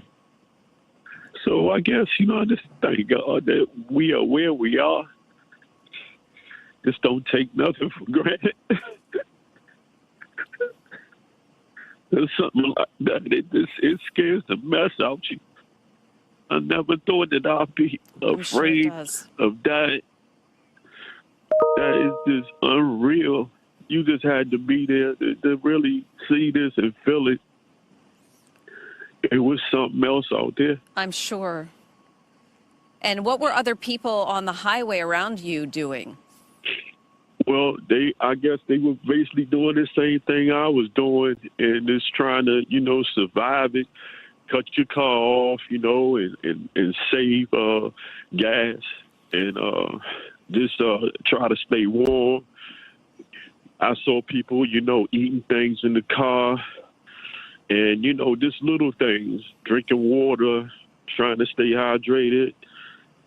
We were doing the same thing. I can't drink but so much water, but I had to have something on me, and I didn't even have my pills because I need pills with me to eat.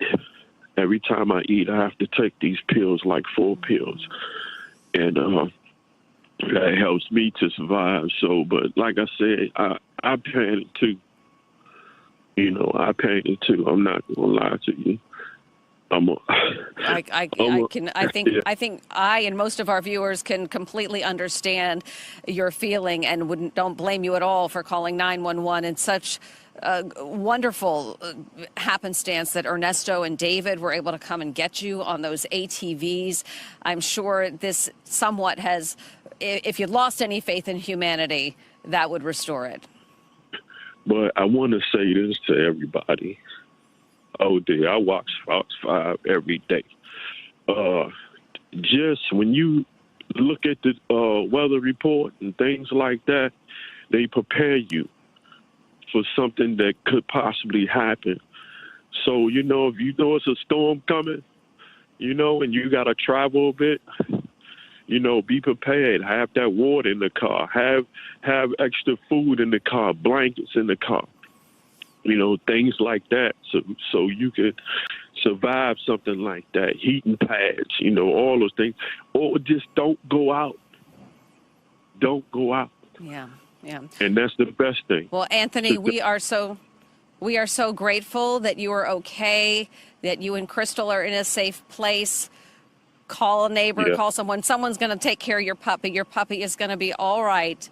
Don't worry. We got lots of viewers here in Fairfax City, and I know you got lots of people who care about you that can help you out of that situation. And we so appreciate you sharing your experiences with us this morning. And please let us know how it all works out for you. Thank you so much. Thank you. All right, Anthony. Take care. Absolutely tragic to hear how emotional that gentleman was. He and his partner stuck on Interstate 95 in Fredericksburg, Virginia since yesterday afternoon, and he is not the only one. Authorities in the area saying that some have been stranded since yesterday morning when the conditions from that snowstorm really started getting bad. Now, if you are just joining our coverage, this is a weather breaking news situation that we're following very closely here on Live Now from Fox. This feed coming in from our Fox 5 DC team as they bring us full coverage.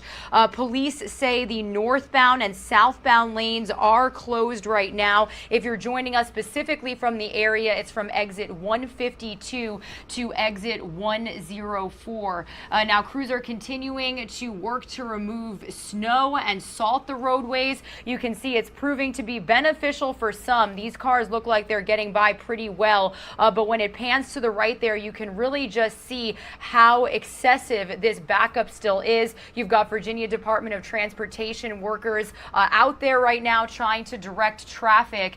Now, they did say that drivers should plan to avoid travel on I-95 in this area until all lanes reopen and congestion clears. They are working to assist drivers who have been stopped for extended periods of time overnight, adding that plans are underway to guide cars currently stopped to nearby interchanges where they can access alternate routes. So that may have just been what you saw. A lot of cars trying to somehow get off the roads, and some people, you can see this truck driver right here needing to get out, needing to, shake his legs a little bit. For some who have been stuck there for so long, that gentleman who you just heard from on Fox 5 DC saying that he had health conditions and he needed his medicine. He wanted to get home to his dog. Lots of tractor trailers also jackknifed in some of these shots, and cars look like they've hydroplaned off the roads. So you can just see how excessive this backup is, how bad these conditions have impacted traffic. Still very thick layers of snow out there on the interstate, and lots of people really kind of bumper to bumper, side to side, making their own lanes, trying to get out as soon as possible. So this is something that we're going to closely follow here on Live Now from Fox to bring you some sort of perspective of how much snow they got. We're actually learning that they got about a foot of snow in Fredericksburg, Virginia. So that is what they are dealing with. The cleanup efforts underway. Virginia Department of Transportation saying that they will not stop until everybody is safe, all of these roads are clear, and traffic is moving solidly. So as long as we get this shot, we will absolutely bring it to you here on Live Now from Fox. Some of you are going to see a quick 2-minute commercial break.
You're streaming live now from Fox, everybody. Raw, unfiltered, nonstop news. This is a situation that we have been following ever since we got these feeds to our desk a little more than an hour ago.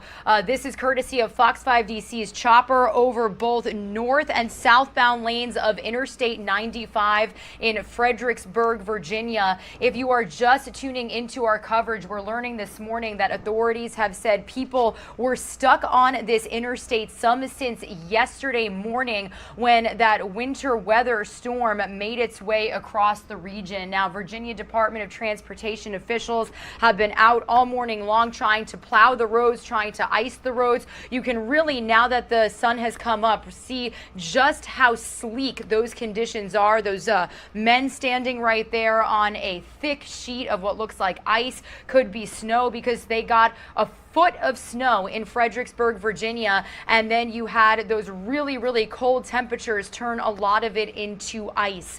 Huge backups, delays. Both of these north and southbound lanes close until the time being. They are working continuously to try to pave, the snow, pave ways for drivers to get off the interstate and get towards interchanges where they can also get on another road. So this is something that we are very closely following here on Live Now from Fox. And I do want to bring you another segment as our Fox 5 DC team is following this very closely. Let's listen in.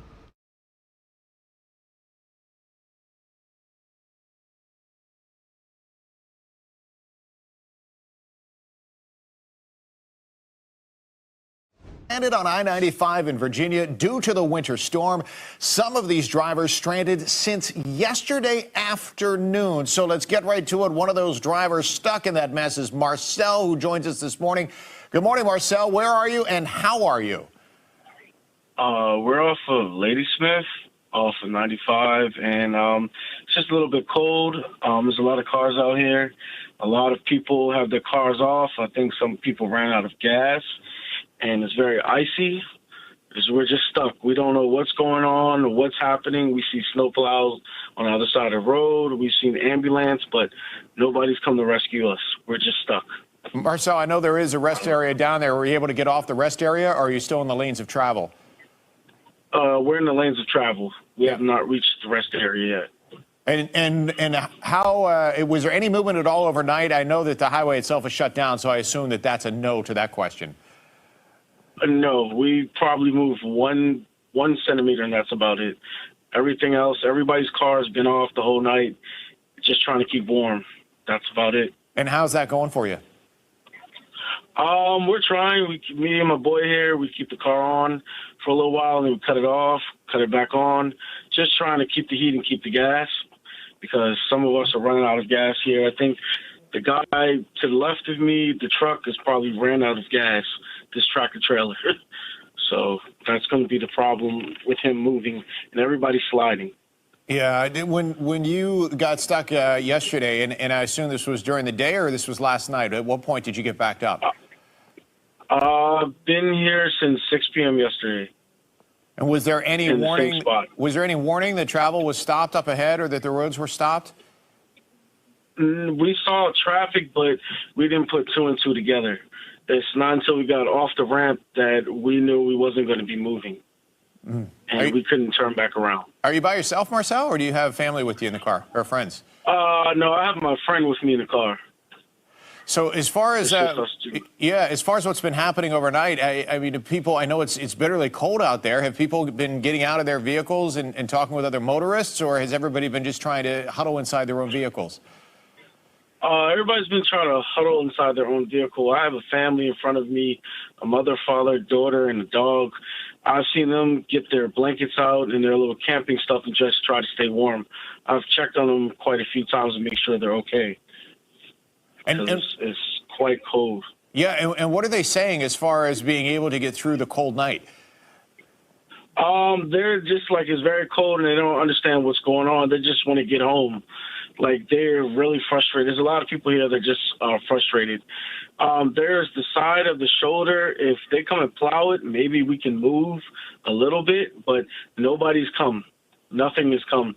I've seen an ambulance fly by, but that's it. We don't have nothing else. Yeah, we were taking a look from Skyfox a little bit earlier as to the road conditions, and it just looked like everything that had, all the piles of slush from the travel yesterday just froze over. Is that what you're seeing as far as the actual road conditions? Yeah, pretty much right now, if I get out the car, I can go ice skating. Ugh. It just looks like a thick sheet of ice right now. So did you sleep at all overnight, Marcel? 2 hours. For 2 hours.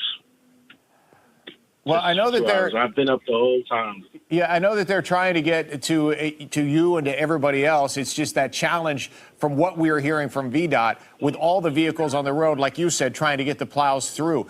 Do you think that if they came up on the berm on the side, there's enough room to get a plow through, at least where you are? Yeah, some cars move over. Yes, there is. They just need to get this plow going so we can start moving. Yeah, everybody behind me has their cars off, so. Yeah, the problem that VDOT is saying is that as cars unfortunately run out of gas, they can't move them, which is a huge issue. I've called the state trooper a couple of times. We've called VDOT, but they don't want to give us no answers. They just said traffic's at a standstill. We don't have no information to give you. All right. Well, I'll tell you what, Marcel, we're going to work the phones, too, on our end and see if we can get you some answers. In the meantime, I hate to say hang tight, but I know there's no other options at this point. So try to keep the spirits up and keep comforting that family in front of you. And we'll check back in with you in a little bit. Let us know if you move, okay? All right. Thank you. All right. I appreciate it. All right, that was a segment from our very own Fox 5 DC team. Again, they are staying on top of this situation out of Fredericksburg, Virginia, as hundreds are still stranded on Interstate 95, some since yesterday morning and afternoon. Some of you are going to see a quick 2-minute commercial break. When you return, we should be getting a live report from Fox 5 DC. We're working on getting in touch with their team now.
All right, everyone, if you are just joining our coverage, this is a feed that we are continuing to monitor here on Live Now from Fox. Hundreds of drivers stranded on Interstate 95 in Virginia following that winter storm that swept across the region just yesterday. Virginia Department of Transportation officials working to plow the snow, to put down salt so some of this ice will go away.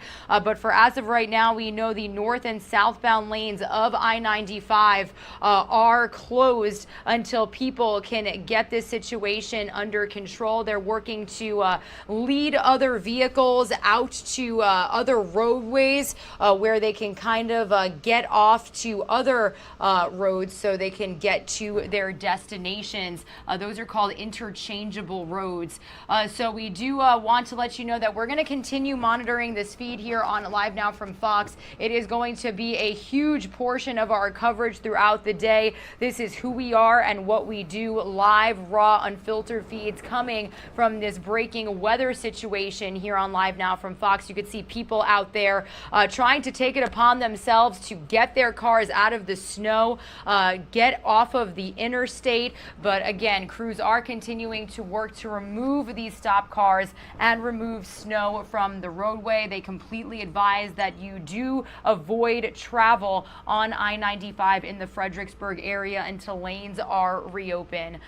This again going to remain a huge portion of our coverage. I do want to continue on though with some more top stories that we are following this morning. Yesterday was news that we broke right here on Live Now from Fox. Elizabeth Holmes, former Theranos owner, found guilty by a jury in California. Our very own Andrew Kraft speaking with a former federal prosecutor about the verdict. So I do want to listen to that segment here on Live Now from Fox. We will keep a shot up of this breaking news situation in Virginia so that way you can see the potential progress that is made.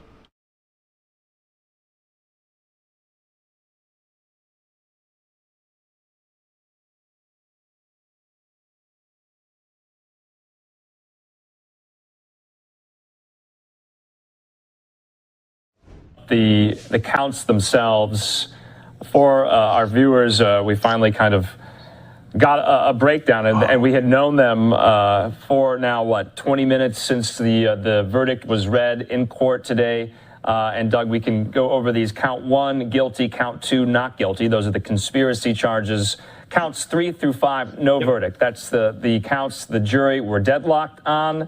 And then, of course, count 6, 7, 8, guilty. Count 9 was dismissed, I believe, pretty early on in the duration of the trial, and then count 10 and 11 not guilty. And I think those were the ones we had been discussing about, patients, investors, and things like that. So right now we have a few live looks. This one outside the courthouse. We also have this one. I know it's quite unsteady as the photographers are trying to get the best shot here. I'm not going to put it up just yet. We're going to be speaking with Fox 2 reporter Evan Cernovsky, who was in the court all day today and kind of can give us some more details, some more color. He watched the verdict read. He followed Elizabeth Holmes' lack of response. In his words, she was unflinching as the verdict was read to her. And of course, Doug, let's talk about what goes forward. What happens now? Will there be any, appeals processes? Particularly, do you think will the prosecution, try their hand again via Sunny Balwani and the like? What do you think happens now? Let's game out some scenarios. Well, first of all, the information you put up teaches me a ton, so I'm glad you put it up there. And that is that counts 9, 10, and 11, the 3 patient counts. One was canceled out, meaning there was some technical deformity ostensibly, right? And then not guilty on those. So the wing of the case, we're going to call it, having to do with patients and giving them incorrect or false, medical results was not particularly successful at all. Obviously, one was canceled and yet 2 not guilties. Now, when you go to the top of the board, obviously, one of the 2 conspiracies is guilty, the other one is not guilty. We're going to look back and see how they did that. Very often in this type of case, you just have one conspiracy, because after all, a conspiracy is a big umbrella and you can put a lot of things under it, but they charge two. So I'm going to be very curious to see the distinctions between the two. And then it's interesting, because I wasn't aware of this until you put this up. You've got counts 3, 4, and 5 are the deadlocks, and those are specific investor counts. So that's interesting. And in fairness, that can allow the defense, not necessarily in front of the building, but that could allow them to claim a little more of a victory than I thought they could, just in the sense that here the jury specifically rejected and found our client not guilty on making misrepresentations to 3 investors. That is a little bit more potent. But then, of course, you go to 6 and 7. Those are investors, and those were guilty. So, again, it sounds like, again, not having watched the whole trial or read the record, but it sounds like it's a compartmentalized case. So hear me out, meaning on this particular investor, they were able to prove that the representations were really misleading, they were false, okay? And then on the other ones, it was a little bit less clear. That's not that uncommon in a case with these multiple counts. But again, to see a 4-4 split, 4 guilty, 4 not guilty, 3 deadlocked, again, as a defense lawyer, you can certainly say, this was not a slam dunk by any means. You can say that. But I would wait till after sentencing, seriously. Yeah, and of course, we await sentencing really in all of these trials that we've been discussing for the last 3 months. That, of course, will be the next phase in this. And like I said, we are just showing some video from, days previous in the trial of Holmes and her husband and her family and her legal team, coming in and out of the court each and every day. We're also just putting up as well the counts and how they were rendered up on the screen in that graphic. And then, of course, to the left hand, that larger view that we have is live outside of the courthouse there in San Jose, California, where we're going to be getting a live report very soon from Evan Cernovsky. He is been the reporter we've been speaking to throughout the duration of this, and he was inside the courthouse today as the verdict read. I will be interested to see if we do hear maybe from, later on from any of the jury members.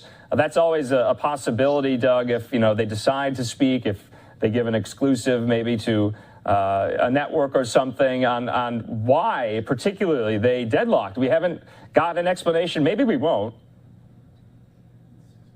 It's hard to say. I mean, you're right. That's changed in my career years. I started back in the late 80s, and it was much less. I mean, we've moved much more into, more media scrutiny, social media, television, cable television. So the point is, you might see that.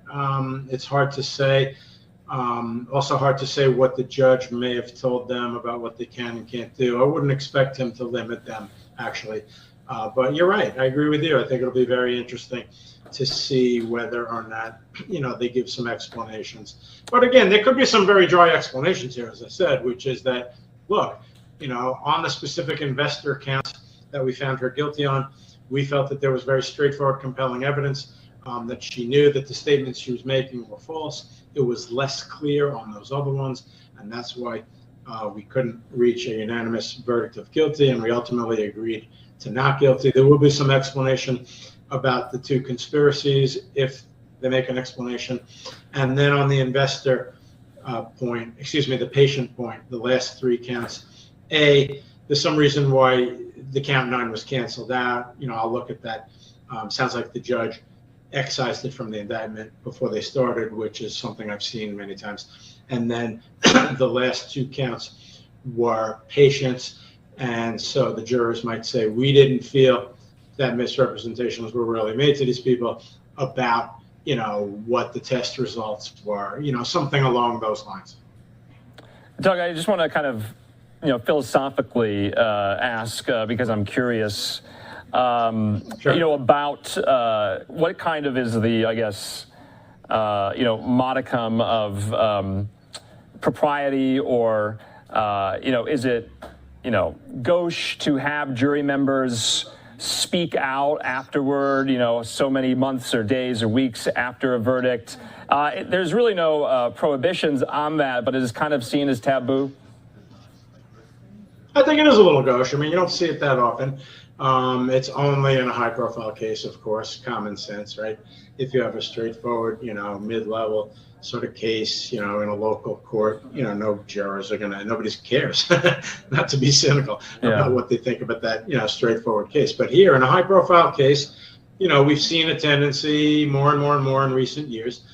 We do live in a media society, and next thing you know, people turn up on, cable segments and other things. I think it is a little gauche. I agree with your characterization of it. Federal court, I think you see it less than in state court, which is kind of an interesting slight overgeneralization. But federal court, to your exact formulation, does have a little more decorum, in general. It has that aura of federal court. I'm not disparaging any state courts, but you get my point. So it'll be interesting to see. In some of the other recent ones, I think it was relatively quiet in terms of jurors, although there was some activity I saw. But again, it's hard for me to predict this situation. It'll be very, very interesting to me, because I come at it with the kind of behind the scenes inside baseball, crunching the numbers, crunching the sentencing guidelines and all of that. And then you have the common sense and the media portrayals, and spin, if you want to call it that. So I'm going to find it extremely interesting to see the way this is presented, in the media. I'm sure you'll see stuff like, split decision, like a boxing match, and we'll see. Depending, Doug, on what sentencing looks like, and I know that maybe this is we're getting too ahead of ourselves here, but, and I might, I don't know where Elizabeth Holmes, I don't believe she's been in custody throughout she did post a bond, of course, and so she has not been in custody throughout the duration of this, kind of like Ghislaine Maxwell was. So do you foresee, depending on the length of her sentence, possibility for, parole or, having to serve the entire sentence? Yeah. In federal court, parole was abolished, but lest anybody, say, oh my God, parole's abolished. But with the sentencing guidelines, the numbers in months come out a little lower than in the old days. In the old days, you were eligible for parole on any sentence greater than a year. So if a judge gave you 30 years, hypothetically, you were eligible for parole after 10 years. Now you have to do 85% of the term imposed. The 15% is for good time credit. It's like 54 days a year, something like that. And then, with COVID, there are some other early release things that came up, but we can put that to the side for the moment. So the answer to your question is that, 20, 30 years ago, the judge might have given her 20 years and everybody would say, oh my God, what a punishment. And then she'd be eligible for parole after, 6 2/3 years and maybe be released without a lot of fanfare. Now, it'll be more like, as I said, 8 or 9 years in months, whatever that is, 88, 90 months, and she'll do 85% of it, and then subject to whatever potential early or compassionate release or COVID, but that's going to be far out probably from COVID. So to answer your question, there is no parole anymore in federal court. The sentencing guidelines come out in months, not years, and you have to serve 85% of the time. The other interesting thing is that you're right, Ghislaine Maxwell was in custody. So when the verdict was announced, she was simply taken back to the MDC by the U.S. Marshals. Okay, here, Elizabeth Holmes was on bail, and I fully expect that the judge will continue her on bail. But, the government almost always stands up and says she should be remanded right now. I don't think that's going to happen. It's possible. And then the other question is, the day that she's actually sentenced, will the judge insist that she begin serving the term right there? That gets into a discussion and an analysis of how good the appeal is, which we lawyers always say, my goodness, how ironic is that? We have to argue to the very judge who just presided over this that he made errors that are going to enable us to win on appeal. Okay, so that becomes kind of a strained situation to be in. But again, she'll be continued on bail today, probably continued on bail as of the time of sentencing pending the appeal. And Doug, unfortunately, we've lost some of our live pictures here. We're going to put them up once we get them back, and we're going to be speaking with Evan Cernovsky, who was in the courthouse today for the entire day. But, you know, going back to a point and just kind of writ large about the fraud trial itself, you know, many critics of the prosecution who thought they really, you know, went all in said, you know, this is going to stifle innovation in Silicon Valley. This is going to, you know, make some of these, you know, would-be entrepreneurs quite hesitant about going all in on getting, you know, funding, VC capital, and the like for whatever idea that they might have. Do you think that holds true? I know, you know, you're not necessarily, you know, privy to all of these Silicon Valley conversations.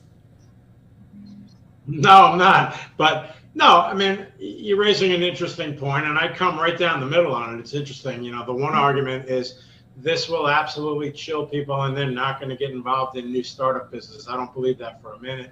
And then the other side of the ski tips is, you know, this will have no effect whatsoever on anybody. I don't believe that either. I think that, you know, anytime you see an entrepreneur get convicted in federal court of fraud, you can get confused on that magic trick I discussed, which is that she sat down in good faith. She believed in this. She thought it was great, you know, et cetera. But again, broken record, you know, entrepreneurs have to recognize that the message of this case, to answer your question, is perfectly legitimate to come up with a new idea, aggressively tout it, aggressively be optimistic about it with potential investors all day long, until such time that you see clearly that it is not working. You then must bail out and not continue to say it's successful to get more money. Talk about simplifying the theory. That is the case.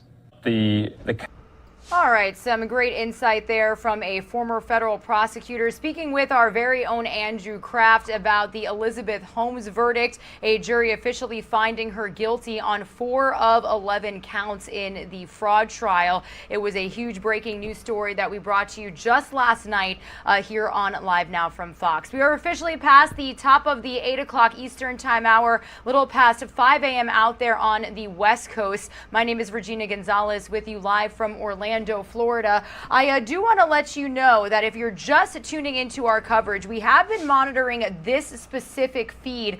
This is Fox 5 DC's chopper as it was heading back. It looks like it's going to have to fuel up a little bit, but it was flying over the interstate I-95 in Fredericksburg, Virginia, where hundreds of drivers are still stranded, some since just yesterday when that winter storm officially moved through the region.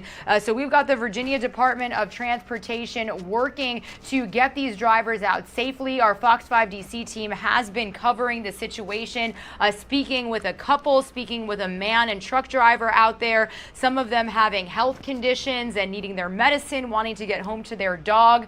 So again, this is the live feed we've got coming in from the chopper. It does look like it's going to fuel up and turn around, but this is some video from before. Now, this is actually some Virginia Department of Transportation officials trying to remove some of the snow and put salt on those icy roads because the conditions out there were just so excessive. You can see this really bringing you a vantage point of how backed up it was earlier this morning. We first got this feed into our desk at around, I want to say 6:30 a.m. So now it's going on almost 2 hours since we've been able to show you just how bad the backup was. Many are running out of fuel and others are reported to be without food or water. The Fredericksburg area actually received at least 14 inches of snow yesterday, according to the National Weather Service, with temperatures plunging below freezing conditions during overnight hours, turning a lot of that snow into black ice. So this is a situation that we're going to continuously monitor for you here on Live Now from Fox. And if we do get that feed returning, again, this is the chopper headed back to refuel and to come back. We'll bring it to you here on Live Now from Fox. In the meantime, I do want to get into some more related news out of Washington, D.C. Here is the White House in our nation's capital, but we're going to stick with politics for just a second as we run you through some of the top stories that we are following this morning. President Biden is going to meet with his COVID-19 response team today as Omicron cases continue to surge, and the White House is facing tough questions on everything from booster shots to school closures. So Fox News correspondent Doug Lazader has more from Washington this morning.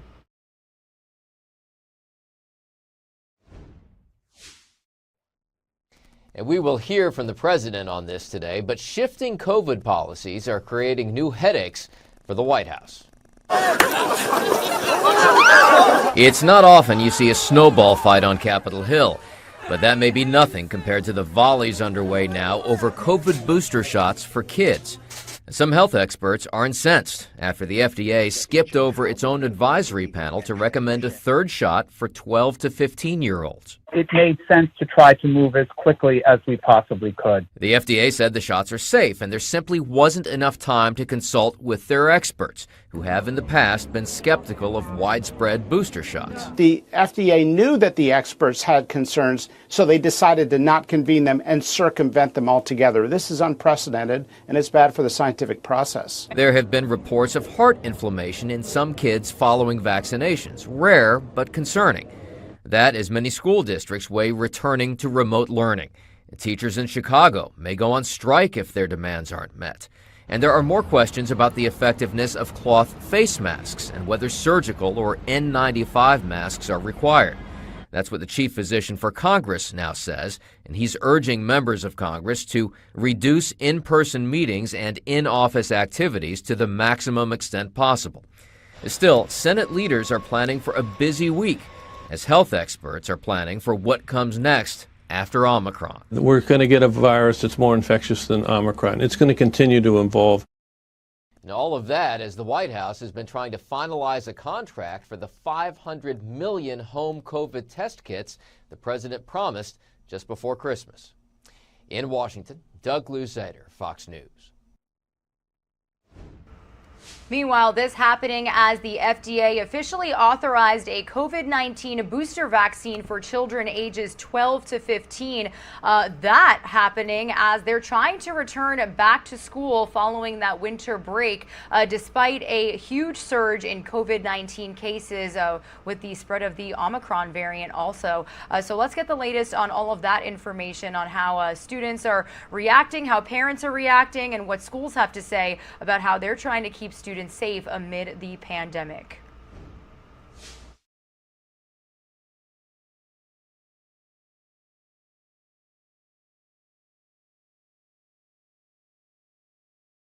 The FDA's announcement comes as many students return to school from holiday breaks.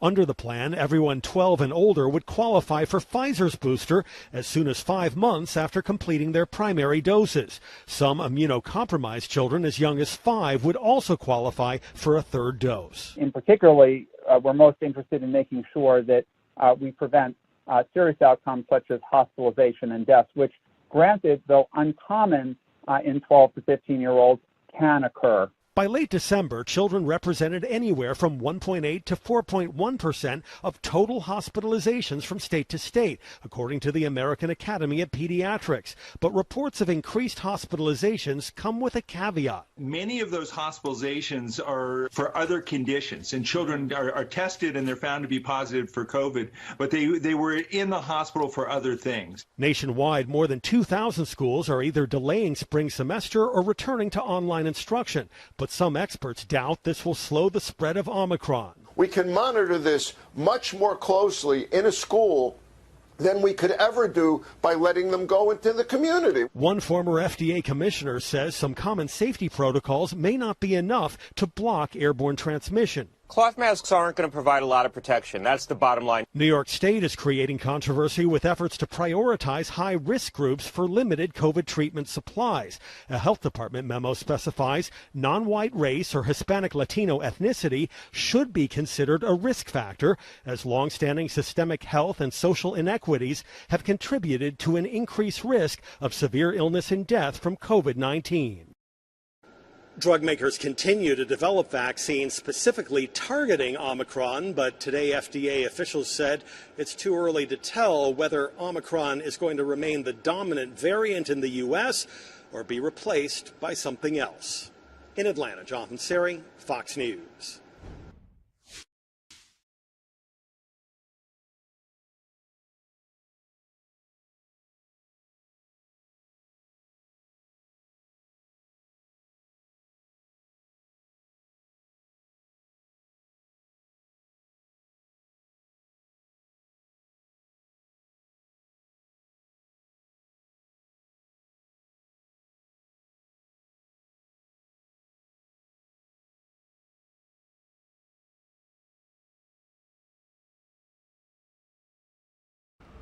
All right, everyone. Again, you're streaming live now from Fox a little after 8:15 a.m. here on the East Coast. And we are continuing to monitor the weather conditions that are being seen across the DMV area following that massive winter storm that swept across the region just yesterday, causing some really crazy backups on I-95 in Fredericksburg, Virginia. Now, Fox 5 DC's chopper did have to fly away and refuel. But this is a look at some of the footage that we had from earlier. We do know that hundreds are stranded, some since just yesterday. Now, this is as the Virginia Department of Transportation is working to help these drivers get off the highway. And people are also advised to stay off the roads because you had that snow and then you had those freezing temperatures turning a lot of it into ice. So to break down everything we've seen in Fredericksburg, plus an update on conditions in D.C., I do want to welcome on Bob Barnard with Fox 5 D.C. He is joining us this morning to do just that. Bob, good morning to you. First, let's start off where you are joining us from in the nation's capital. What are things looking like out there right now? You know, it's kind of hit or miss, Regina. We're in Anacostia, which is a part of southeast D.C., just across the Anacostia River from downtown Washington. Just to let you know, this is the intersection of 17th and Q Streets here in southeast Washington. And this is what you're seeing all across the nation's capital and throughout, this region, Northern Virginia, suburban Maryland, where the side streets are still a mess. You see a car down there trying to navigate here. It was covered in this part by about 5 inches of snow. Some streets have been plowed, others haven't. It doesn't appear that these two streets here were touched yesterday, except by cars and trucks coming and going, and they've patted it down. It's frozen. It's a crunchy, hard snow, and it's making the road surfaces difficult. The sidewalks, you see some people have shoveled, others haven't, and even where people have shoveled, it's basically a sheet of ice. So the neighborhoods here in the D.C. region are tough, as you see this car making its way through the neighborhood. Some cars with two-wheel drive are spinning out. Others seem to be making it okay. The major roadways around the region were treated, have been plowed, and are much better. The issue is when you get into the neighborhoods. And again, the snowfall totals have ranged from about 5 inches here in our nation's capital to about a foot of snow down in the Fredericksburg, Virginia area, which is about a half hour or so south of here, where you've had all that, troublesome mess on Interstate 95, Regina. Yeah, so we really do need to talk about that, Bob. I know you're not there right now, but I know that you've been covering the area for quite some time. We're showing our viewers some of that video from earlier, and, we've been following the coverage with your team, speaking to people who are running out of gas, running out of water and food, and have been there since yesterday. What do you make of all this? Does this interstate usually get this bad when it comes to conditions like this? Not that I can recall, and I've been here almost 25 years reporting in the D.C. area, this bad. We've had other snowstorms where people have been stranded overnight. You know, people going out at 10, 11 o'clock at night and still being stuck at 6, 7 in the morning. But some of these people are still where they were at 2 o'clock yesterday afternoon. And here it's now 8:15 the following day, Eastern time zone. So some of these people have been stuck out there for hours, running out of gas, therefore have no heat in the car, no toilet facilities, no food, children in the car. We have here on Fox 5 have spoken to a couple that were coming back from a hospital in Richmond. This gentleman has kidney failure, was trying to get to dialysis, was sobbing on the phone with one of our reporters, was eventually rescued by 2 Stafford County, Virginia firefighters who were riding an ATV to rescue this man and his fiancee from their car and get them to safety. They had a driver that they had hired to help get them from Richmond back to D.C., and that driver is still sitting in the car, as are hundreds of people still. And VDOT, the Virginia Department of Transportation, is trying to make it safe so that they can get those trucks and cars off the highway. But some of these trucks have had accidents and are blocking the roadway, and you need to get heavy equipment in there to get them out. And the roads haven't been plowed. It's a foot of snow. It's now joined with ice. And then you have cars that are running out of gas that are either going to have to somehow be refueled or towed out of there. So unfortunately, I think some of these people still have hours to go before they're going to be freed or rescued or able to move along. And if they've been there, some of them since 2 o'clock yesterday afternoon, just imagine that torment, that trauma, you know, that fear of like, what are we going to do with, again, no facilities and some of them no way to keep warm at this point except for being inside their car or truck. Yeah, definitely, Bob. And, you know, I saw that the Virginia Department of Transportation is working to pave kind of pathways for these cars so they can get on other routes. Are there a lot of other options for them to get off the interstate? Basically, my question is it easy to get off I-95 in Virginia once they do that? Normally it would be, but the parallel Route 1, north and south route like I-95 is, before the interstate was there was Route 1. It's still there, but it had been closed overnight because of accidents and stranded cars and icy and snowy road conditions. We believe at this point they have been able to get most of Route 1 open now. So that's not a problem. It's just getting the cars that are stranded on the interstate between exits somehow off, either going forward or backward, to get onto Route 1 primarily, to get out of that area and get going. But again, you have cars that have run out of gas, which will block other cars, and there's really no wiggle room to get around some of those stranded trucks and cars safely, because it's at that point just kind of like a 2-lane highway, and you know, you've got snow and ice surrounding you instead of maybe a shoulder or a ditch, which perhaps under normal circumstances and conditions you might try to venture through, but today you wouldn't want to. Yeah, definitely. Bob, just for one last remark, going back to your area in Washington, D.C., I understand that a lot of businesses and schools actually decided to close for another day. Am I right? Yeah, you know, talking with families last night, you know, they thought maybe there'd be a 2-hour delay today, but because the snow had stopped around noontime yesterday, you figured, and it got, you know, in the low 40s, so you figure, okay, an opportunity for things to melt and be cleared away, so, you know, maybe a delay, but definitely school today on Tuesday. No, because there's just so much ice out there. A lot of streets, neighborhood streets where teachers would need to leave or buses get into are just too treacherous still this morning. So almost every school district around the region, D.C. public schools and in Northern Virginia and suburban Maryland, are all closed again today. And some of them were dealing with COVID protocols. How do you bring kids and teachers back from a winter vacation potentially exposed to someone who's positive? So a lot of schools are requiring negative tests, but how do you get the kits out? That was going to be an issue before the snow. So I think some of the administrators are probably not too upset that school hasn't started again yet, but now getting all those tests, the logistics of that, complicated by the snow and today's ice. So, yeah, no school today. We'll see how it goes in the days to come. Definitely. Well, complicated situation out there from a lot of snow. Thank you so much, Bob. I hope you and your team stay safe out there. And as always, thanks for keeping our viewers up to speed. Our pleasure, Regina. Good to see you.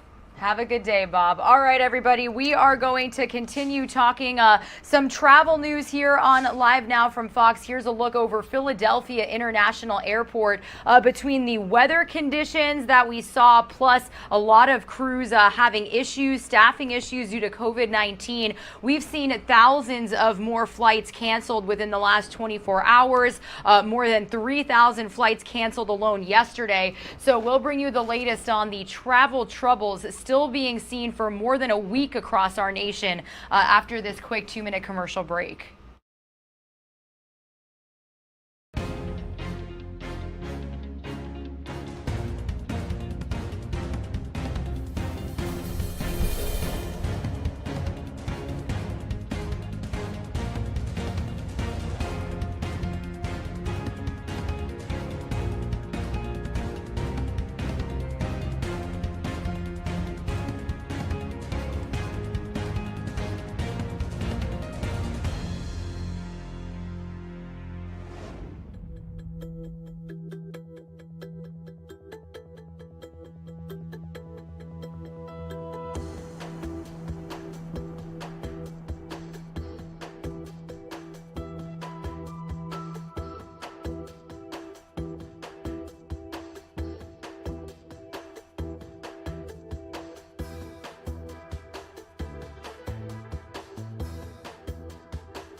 You're streaming live now from Fox on this Tuesday, January 4th, for another consecutive day.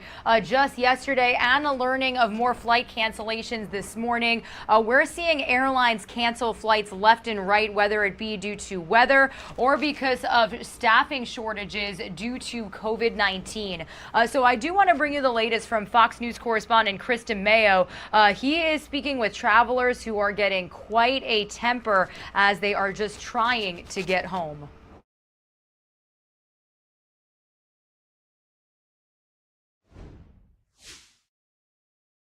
Officials looking into the cause of the... A new year usually signals a fresh start, but apparently not for the airline industry. My flight got canceled 3 times already, and it was due to a lack of crewmates. Surging Omicron cases and terrible winter storms resulting in more than 3,000 flight cancellations and roughly 13,000 delays Monday. I'm hoping that today's flight doesn't cancel on me, but there's already been a text saying that they're 45 minutes delayed. The turbulence serving as a frustrating reminder following last week's slew of grounded planes over similar reasons, with airline tracking service FlightAware reporting nearly 18,000 canceled flights since Christmas Eve alone. I was visiting family in Minnesota over the holidays and have been trying to get back to Seattle for the last 7 days. It's tough. Yeah. We don't really know what to do. We're just really wanting to get out of here. Yeah. But for those lucky enough to rebook their flights, many are preparing for a longer journey than they hoped for as they wonder what happened to the friendly skies. So after about an hour of sitting at the Delta counter, we were able to find alternative flight, which has a connecting flight, of course, so it'll take 6 hours to get home instead of 3. So now I'm going from here to South Carolina, from South Carolina to Vegas. And these massive cancellations are coming at a bad time as Americans continue returning to air travel in pre-pandemic numbers. Chris DeMeo, Fox News. Meanwhile, heading out to Washington, D.C. for another top story that we are following. And in just a minute, I will bring you the latest on a special that our very own team will have for you on Thursday, January 6th, marking 1 year since the Capitol riot attacks. Fox's Madeline Rivera is bringing us the latest on how lawmakers and leaders are going to commemorate the 1 year mark since that crazy, tragic day. And, the probe that is still working when it comes to the January 6th committee. As the 1 year anniversary of the January 6th riot on the Capitol approaches, a congressional committee probing the attack is preparing to go public, with hearings revealing what led up to the insurrection. Our hearings will determine whether or not what occurred on January 6th was a comedy of errors or a planned effort on part of certain individuals. The committee is not ruling out issuing subpoenas to members of Congress or criminal referrals to the Justice Department if it finds something that warrants a recommendation. And as the panel digs into former President Trump's role, Congresswoman Liz Cheney, one of 2 Republicans on the committee, is slamming his lack of action as a dereliction of duty. Any man who would watch television as police officers were being beaten, as his supporters were invading the Capitol of the United States, is clearly unfit for future office. Trump, however, wants the Supreme Court to block the committee's request for White House documents and records related to the riot. In a letter to House GOP members, House Minority Leader Kevin McCarthy accuses Democrats of using the event as a partisan political weapon to divide the country, with the committee aiming to release its final report before the midterm elections. Democrats are determined to keep the spotlight on the attack this week, with House Speaker Nancy Pelosi planning a number of events on Thursday, including a moment of silence and a prayer vigil. President Biden and Vice President Kamala Harris are also expected to deliver remarks. In Washington, Madeline Rivera, Fox News. And be sure to stick with our Live Now from Fox team on January 6th, this Thursday. We will have a special coverage on the 1 year mark since the Capitol insurrection, happening from 8 p.m. to 10 p.m. Eastern time. Our very own team speaking with lawmakers that were impacted by that day, Fox News correspondents, Fox 5 DC reporters that were working that day. So we will have full coverage on the 1 year mark. Happening this Thursday on Live Now from Fox. Here is a look right now at the Capitol building in Washington, D.C. You could see some snow on the roof after they got that big winter storm yesterday. Speaking of the Capitol, speaking of Congress, I do want to bring you a segment from Fox 13 Tampa as we are kicking off the new year with a wave of retirement. Several members of Congress say this will be their last year in office. Let's take a listen and find out who here on Live Now from Fox. The new year will bring some big changes to Congress, and it's already starting with a growing wave of planned retirements. Our political editor, Craig Patrick's here to explain what's happening, how this might shift the balance of power, Craig. Well, will likely shift the balance of power in favor of Republicans, and there's a couple of reasons for that. Keep in mind, part of its history. The president's party usually loses ground in midterm elections, all other circumstances aside. There also are other circumstances in play here that do not favor Democrats. And given the growing chances at this point that Republicans will take over the U.S. House of Representatives, we're seeing more and more Democrats deciding not to seek re-election. Public service is not without personal sacrifice. And as a mom of 2 young children, my time away from them has been hard. For them for me and for our family. Just before Christmas, Orlando area Congresswoman Stephanie Murphy joined a growing number of Democrats who are retiring from Congress. Murphy's leaving behind what is currently one of the most competitive seats in the nation, which with no Democratic incumbent should improve Republicans' chances of winning it in November. In Pinellas County, Charlie Crist is also leaving his seat this year to run for governor, making another competitive district more competitive with no Democratic incumbent to defend it. This is part of a broader pattern across the nation. So far, 22 House Democrats are not seeking re-election compared to 11 Republicans. And 10 of those 11 Republicans are leaving behind strongly Republican seats, meaning we can expect Republicans to replace them, while only 9 of the departing Democrats are leaving safe turf for their party. That means there are already 13 swing districts losing incumbents, and 11 of them are held by Democrats. And right now, Democrats only have a 222 to 213 seat majority. So if each party holds the other seats, Republicans could take over the House simply by winning fewer than half of those swing districts that Democrats are already walking away from. And history, polling, and circumstances suggest Republicans can and likely will gain seats beyond the swing districts losing incumbents. Republican wins in Virginia's race for governor and assembly could be a bellwether for November, and both parties know it. And that may help explain why so many more Democrats are not seeking re-election.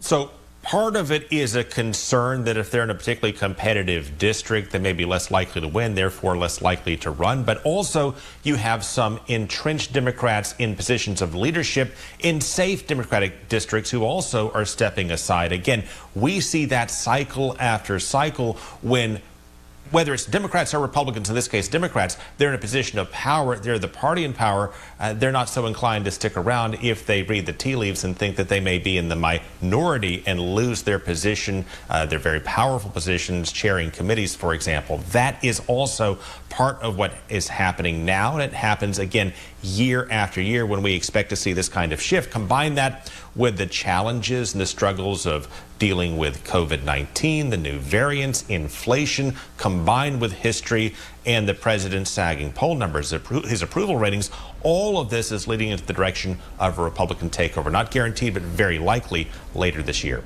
And then, of course, you've got redistricting on top of it in terms of balance of power. What kind of impact could that have?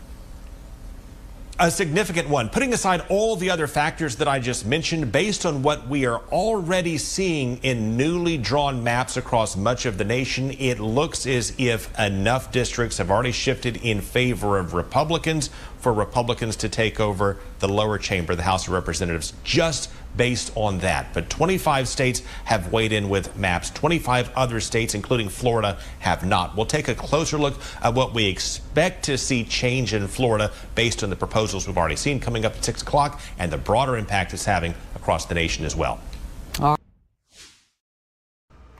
All right, everybody. A huge thank you to our Fox 13 Tampa team for that report. Some of you are going to see a quick 2-minute commercial break, but before we go, wow, you want to talk about snow, everybody. That is definitely more than a foot out here in Ocean City, New Jersey. You can see just how high to the right bottom side of your screen that pile of snow is on the boardwalk. We do know that some areas of New Jersey got up to 14 inches of snow, and they weren't the only ones. We had Fredericksburg, Virginia.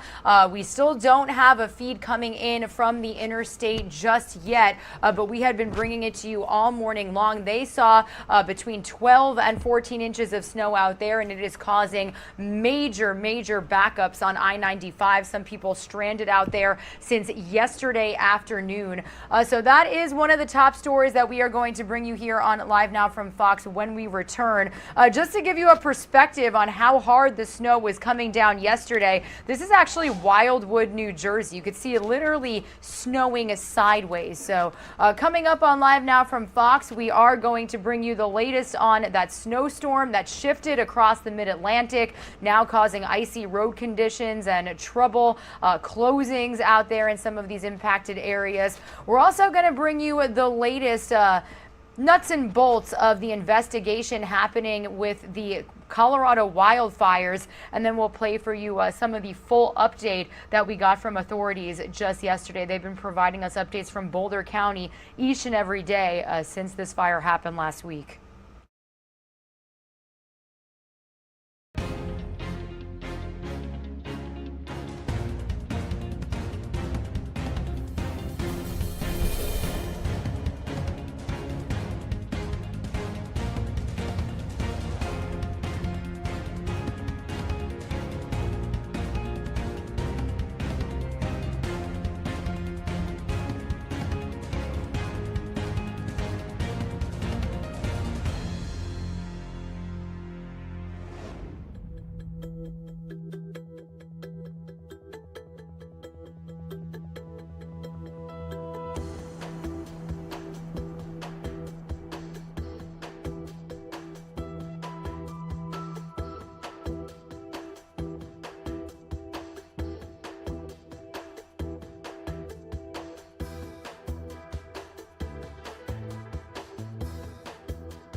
You are streaming live now from Fox on this Tuesday, January 4th. My name is Regina Gonzalez with you live from our East Coast hub in Orlando, Florida. Wanted to bring you an update on the mid-Atlantic winter storm that we were following very closely throughout yesterday morning and throughout the day here on Live Now from Fox. Just to give you a perspective on how much snow some of these areas got, this is Ocean City, New Jersey, where they saw between 12 and 14 inches. To the bottom right-hand side of your screen, you could see where the boardwalk is and then where that pile of snow ends. So, you know, they were not the only ones. Millions of kids were out of school. Millions of people didn't go to work. They got a bit of an extended holiday, and hundreds of thousands of people were without power amid these plunging temperatures. So Fox News correspondent Caroline Shively is reporting on the latest from Washington.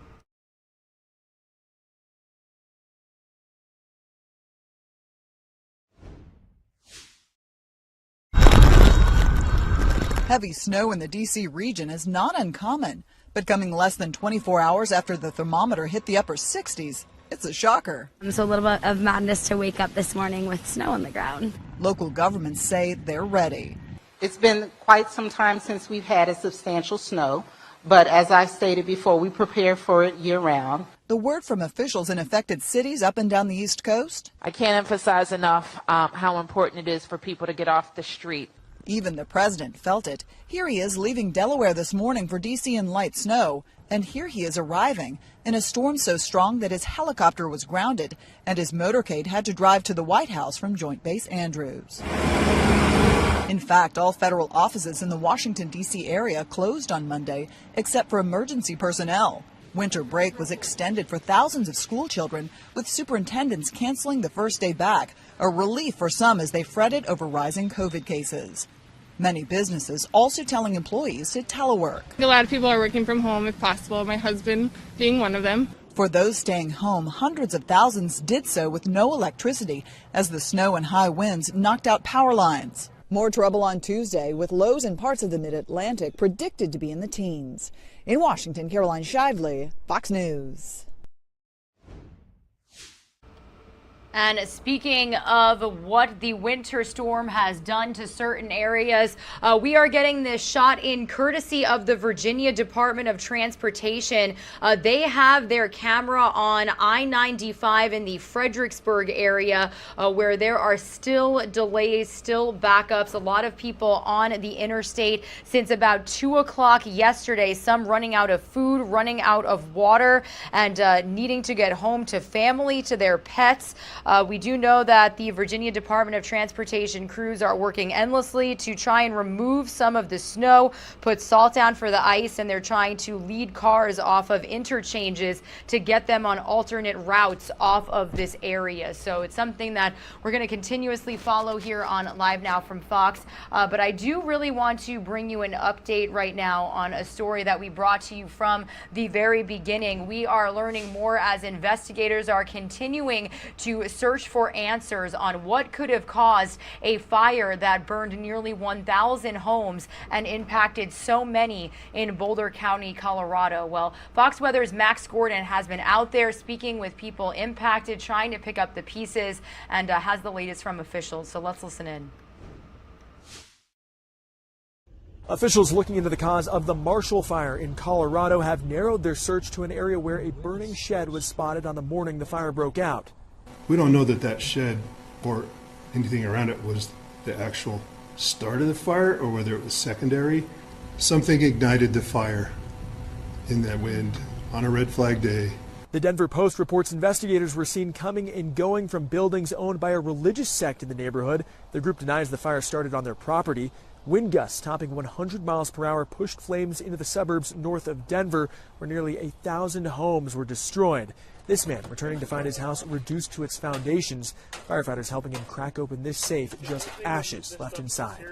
I had all my papers, my home papers, and figured, hey, this thing won't burn. The fast spread was fueled by drought conditions which have persisted since last summer, making grass and vegetation dry out and burn quickly. Climate experts say it's the latest indication of a climate crisis. This kind of event that happens in December with a lot of rain to increase fuels early in the year and then no rain later in the year that dries them out is very much associated with climate change. Climate change is here now. That this is not some future threat that we have to deal with at some point someday, but this is here and now. As of Monday, search teams were still looking for 2 people missing since the fires. They're feared dead after their houses were found consumed by the flames. In Louisville, Colorado, Max Gordon, Fox Weather. All right, some of you are going to see a quick 2-minute commercial break. When you return, we are going to play for you the full update from authorities. We've heard from Boulder County officials, FEMA officials, as well as the governor of Colorado. So we're going to bring to you that full update on the investigation, on the rescue and recovery efforts after this quick commercial break.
Good to go with the sound?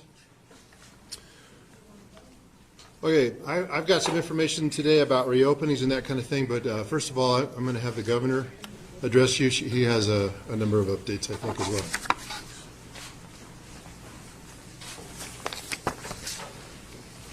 Good afternoon, everyone. We're also joined by our Lieutenant Governor, Diane Primavera. She's a Broomfield resident, was in the pre-evac zone as well. Her neighborhood was fine. Earlier this morning, I toured the Lafayette YMCA, where there are still some evacuees that are housed, some ready to return to their homes waiting for natural gas or water, others who lost their homes and are, like so many people, figuring out what to do next. I also visited the Disaster Assistance Center. This is a one-stop center that we set up at 1755 South Public Road in Lafayette. It's a Boulder County Southeast hub. This is where folks who suffered a complete loss or had some losses, you can go and all the resources that you need are in one place. So the major insurers of the homes are there, Allstate, American Family, State Farm, Auto Owners, Shelter, USAA. They're all there. I talked to families who were doing their claims as we speak. They also have gift cards for food. They have lodging vouchers right there for families. They have FEMA and SBA, 2 other forms of federal assistance, and then a number of nonprofit agencies that have come together. So if you've lost your home, you're going to want to stop by the Disaster Assistance Center between 9 a.m. and 7 p.m. any day this week, 1755 South Public Road. It's running smoothly. The families are grateful for the outpouring of community support. On behalf of those families, I want to thank the people of Colorado to really rising to assist those in need who suffered great loss. It was so hard hearing from one family who lost 2 dogs and a cat because they were out at the time, their animals were home, and they weren't able to get back. They lost their home too. And of course, they're worried about that, but what struck them the most is they lost their beloved family pets. There's people who lost everything they had, and there's others that are still waiting to get back to their homes. The natural gas in many of the areas has been restored in the areas that were evacuated but not impacted. There's still some homes in areas where the fires destroyed many of the homes. I met with one family who they have a home standing in Old Town Superior, mostly destroyed, just a few structures standing. We drove through there the other day, but those structures have significant smoke damage, and it's still unsafe in many areas to return, and of course it'll be a while till full service is restored in some of those areas. United Way, ARC are all there at the center at 1755 South Public Road in Lafayette. So for those who've been impacted, that is the place to go for all your needs. It's running smoothly. There's not large lines. They have vouchers for hotels. They have food. They have whatever you need, and all the community love and support coming your way, as long as FEMA folks from across the country. I met FEMA administrators from Mississippi and Texas and Georgia that are on the job helping people with some of the emergency FEMA help that they can provide. This is going to be a long road back for so many families, and not just those that are directly lost their homes, but those whose homes were damaged and those who don't have a place of work. If you went to work in a business that's no longer there, you can qualify for emergency-related unemployment. You can contact Department of Labor. If you lost your business there, you're going to want to go through SBA in addition to your insurance and the Small Business Development Center. You can also call the Boulder County Public Call Center for help, 303-413-7730. You know, this outpouring of love and support doesn't change the fact that families have lost everything they had. It was hard to see and to hug. You know, some people that I've known for years. I know one woman in Old Town Superior. I've known her for 20 years. She lost her home and everything she had. She actually said she was about to put it on the market anyway, having lived there 29 years. She's about to sell it, and she said this was God's way of moving up her plan. You know, it's that spirit, that spirit of resolve, of getting through. Another lady that I met barely made it out with her life. She didn't want to leave during the pre-evac time. She waited. She finally made it out and almost wanted to go back in to save some belongings, but didn't. She suffered some smoke inhalation damage. She's out of the hospital. She's fine, but she's one of the ones that barely made it out, like so many others. There remain 2 people missing. The sheriff will update us on that. It could be some time for any confirmation there, but it is just remarkable that in a fire of this speed and size in the area it was, that there's only 2 people missing. And that also, you know, should be really a warning to all of us. When you get a pre-evac or evacuation notice, hop to it, right? Hop to it, and the residents of Louisville and Lafayette and Superior did, and most of them are with us today and have their most important possession, that's their lives and their health, and they're committed to work to rebuilding. We're doing everything we can to ease the challenges for those who lost everything. The one-stop center, it flows quickly. It's easy to get the help you need. You meet with your insurance company, you meet with FEMA, you get the short-term help. There's cash cards available, lodging vouchers. And the folks there who lost everything were very grateful to the community and wanted me to convey their gratitude for everybody coming together to help them. Thank you for your support for the families affected and your friends affected and our community. And with that, I'll turn it over to the sheriff.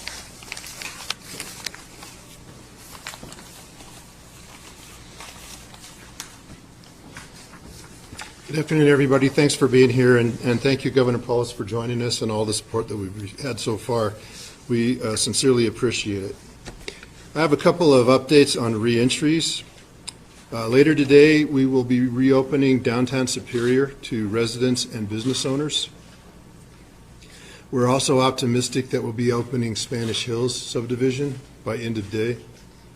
More details will be shared about reentry of this area when we have them available, but they're going to be issued and posted on our OEM website, boulderoem.com. Our teams continue to assess conditions in communities that will allow reentry of residents as soon as it's safe. For the latest updates on reentry, please be sure to visit our website, look at our maps. It's as updated as quickly as we make a decision and as quickly as so it's updated regularly. People returning to their homes may be dealing with spoiled food, water damaged household items, that kind of thing. So the county's going to begin placing dumpsters from 9 a.m. until 5 p.m. They're going to be placed throughout Superior, Louisville, and the county. And you can also find their locations on our website, boulderoem.com. Keep in mind that dumpsters are dedicated for the collection and disposal of spoiled food and water-damaged household items. We really don't want them filled up with debris from the windstorm, branches, that kind of thing. In regard to missing persons, we are still attempting to locate 2 people. We are actively working at 2 scenes. It is very, very difficult work given the debris, the heat, that kind of thing, and essentially working by hand and with small tools to try to get through those locations. As soon as we have any updates on that, I'll let you know. The investigation into the cause of the fire is ongoing. It's being supported by experts from the Forest Service who are experienced and highly talented in investigating major fires in other states. And I don't have any updates on that investigation right now other than to say it is in full force and full swing. I have an update from Comcast. Comcast could not be here today, but they asked me to share some information. Since Saturday, Comcast crews were allowed to access the fire-impacted area. They've been working hard and diligently and as safely as possible to begin making repairs to their network. There was damage to their infrastructure that serves residences, businesses in the fire-impacted area, which are causing some customers to experience power outage or non-power outage related loss of service. Repairs are in progress, and about 40% of the customers who are experiencing non-power related outages should have their services already restored. Comcast crews will continue assessing and making repairs, and they expect more impacted customers to have their Comcast service restored today and tomorrow. People can go to their website, coloradocomcast.com, for more information about their services. I'm going to turn it over to Chief Hayes. We will take some questions when we're all done.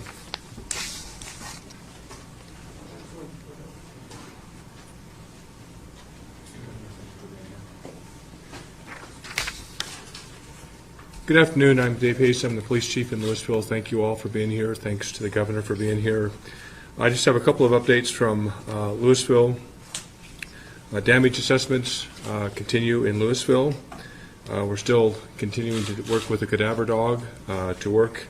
We've got the whole north side of Louisville done. We're now working on the south side. We do not currently have any missing persons in Louisville. That doesn't mean that we won't find something, but no missing persons that we're aware of, and we're certainly thankful for that. We are continuing to get some questions about donations, and we appreciate the outpouring of support from throughout the country and probably throughout the world. The best place for those, again, to go is the Boulder Office of Emergency Management. I think there's an icon that you can click on for donations. If you would please make a donation there. There's also been a report that in Louisville that we had from one of our fire protection districts that we had a fire truck damaged. We checked this morning with that fire protection district, and I think it was a deputy chief that we spoke with, and that appears to be unfounded. We wanted to share that with you. Also, Kennedy Avenue, if you look at our current map, I think it's now been updated for the city of Louisville. Kennedy Avenue is now in a soft close area. I'm sure there's information on the Boulder Valley School District website in terms of their opening this week.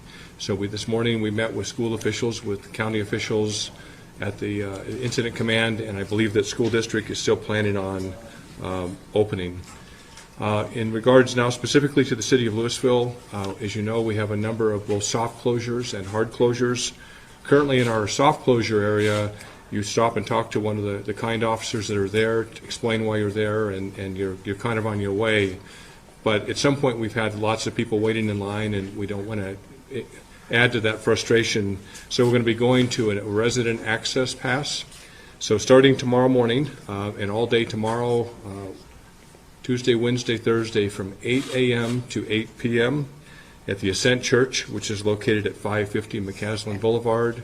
City residents can come in and either tell us that they are the victim of a fire, or if they've still have a driver's license or a utility bill. But in any way, we're going to make sure that they leave with a pass that will enable them to get past the roadblocks or the kind officers that are there.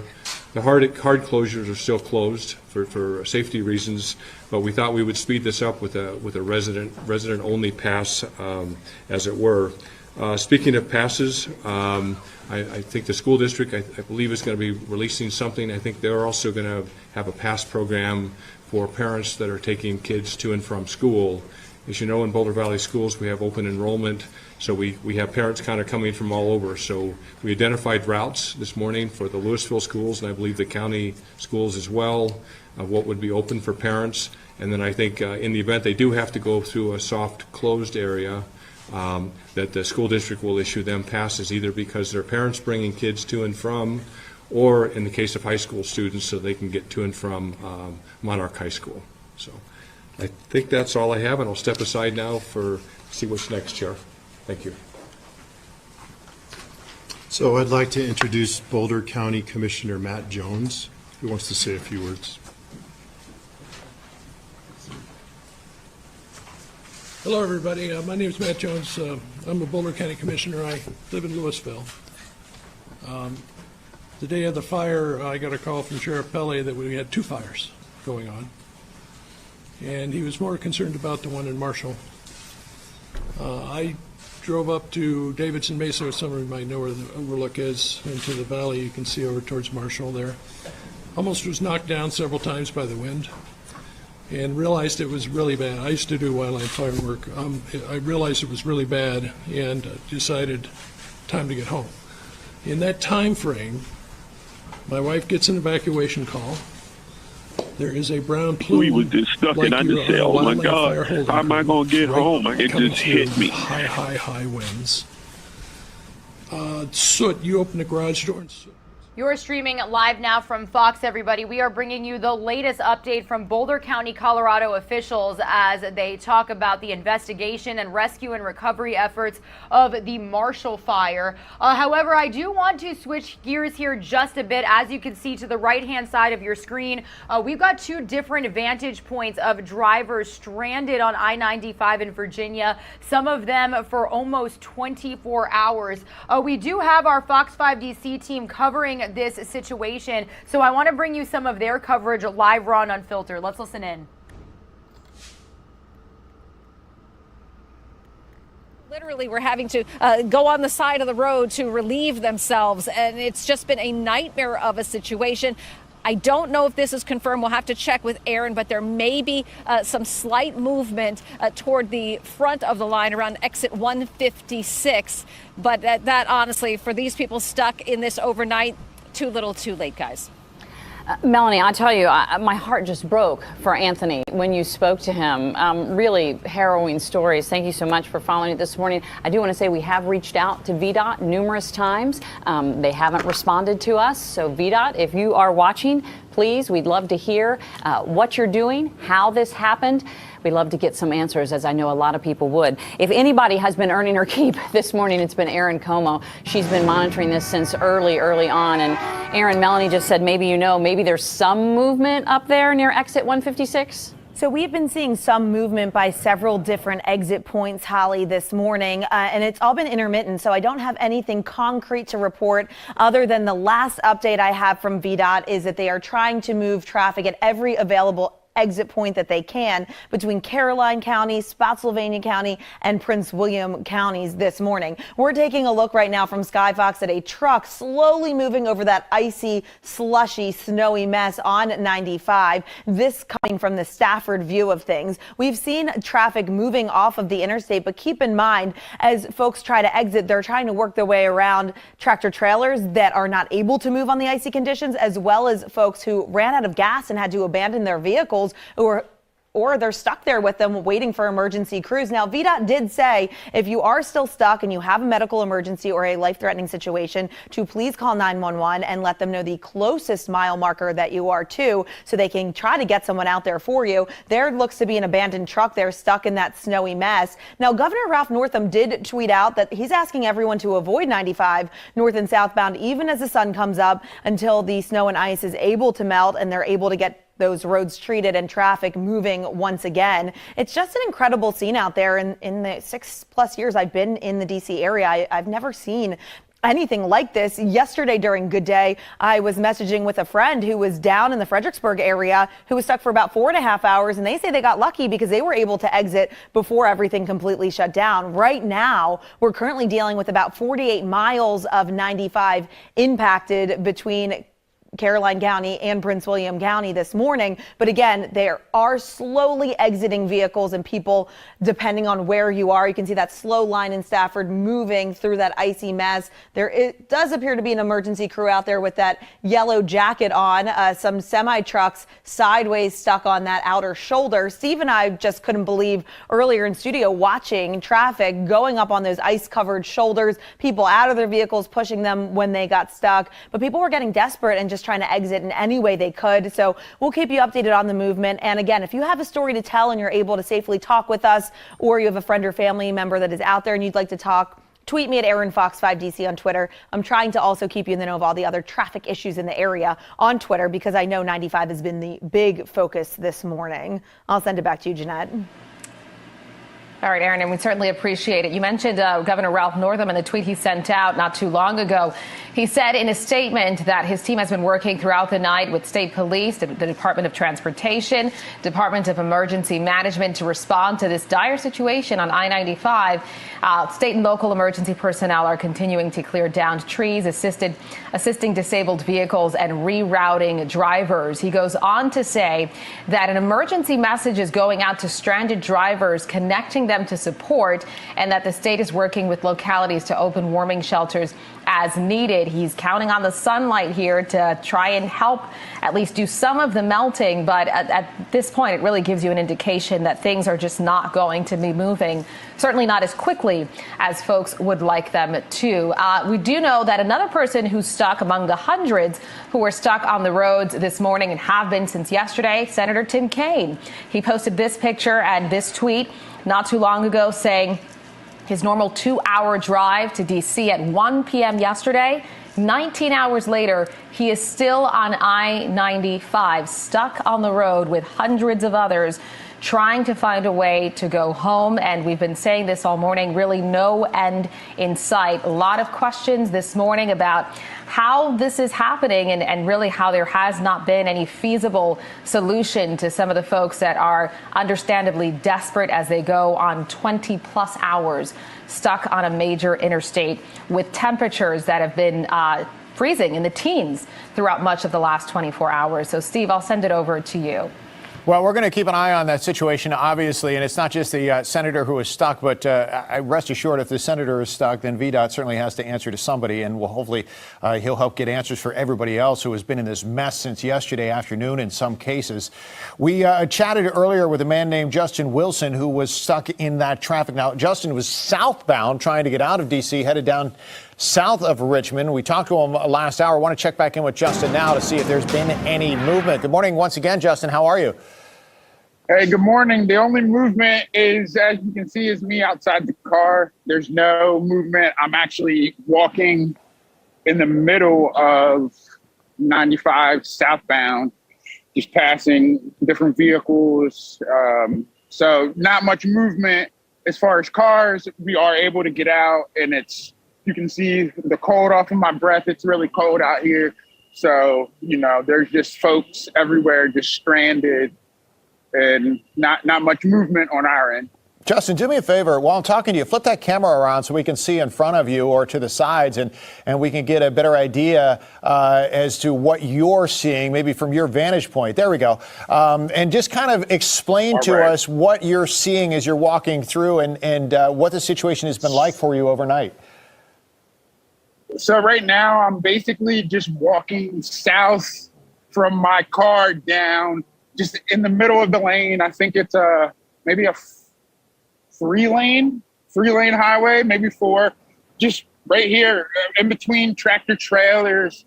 No movement at all. I've been in the same spot since last night. Not a movement. Here's another gentleman, a truck driver, getting out of his car. It's actually kind of chaotic. There's people out here. It's kind of concerning, like I said earlier. One of our at the beginning of it, it's like. Go ahead, Justin. Continue. I was just saying, at the beginning of everything, it was kind of, maybe a traffic jam, 3-hour wait, but now it's really, really, really concerning. And you can hear it in my voice. It's cold. I'm kind of shivering, but I'm going to remain positive.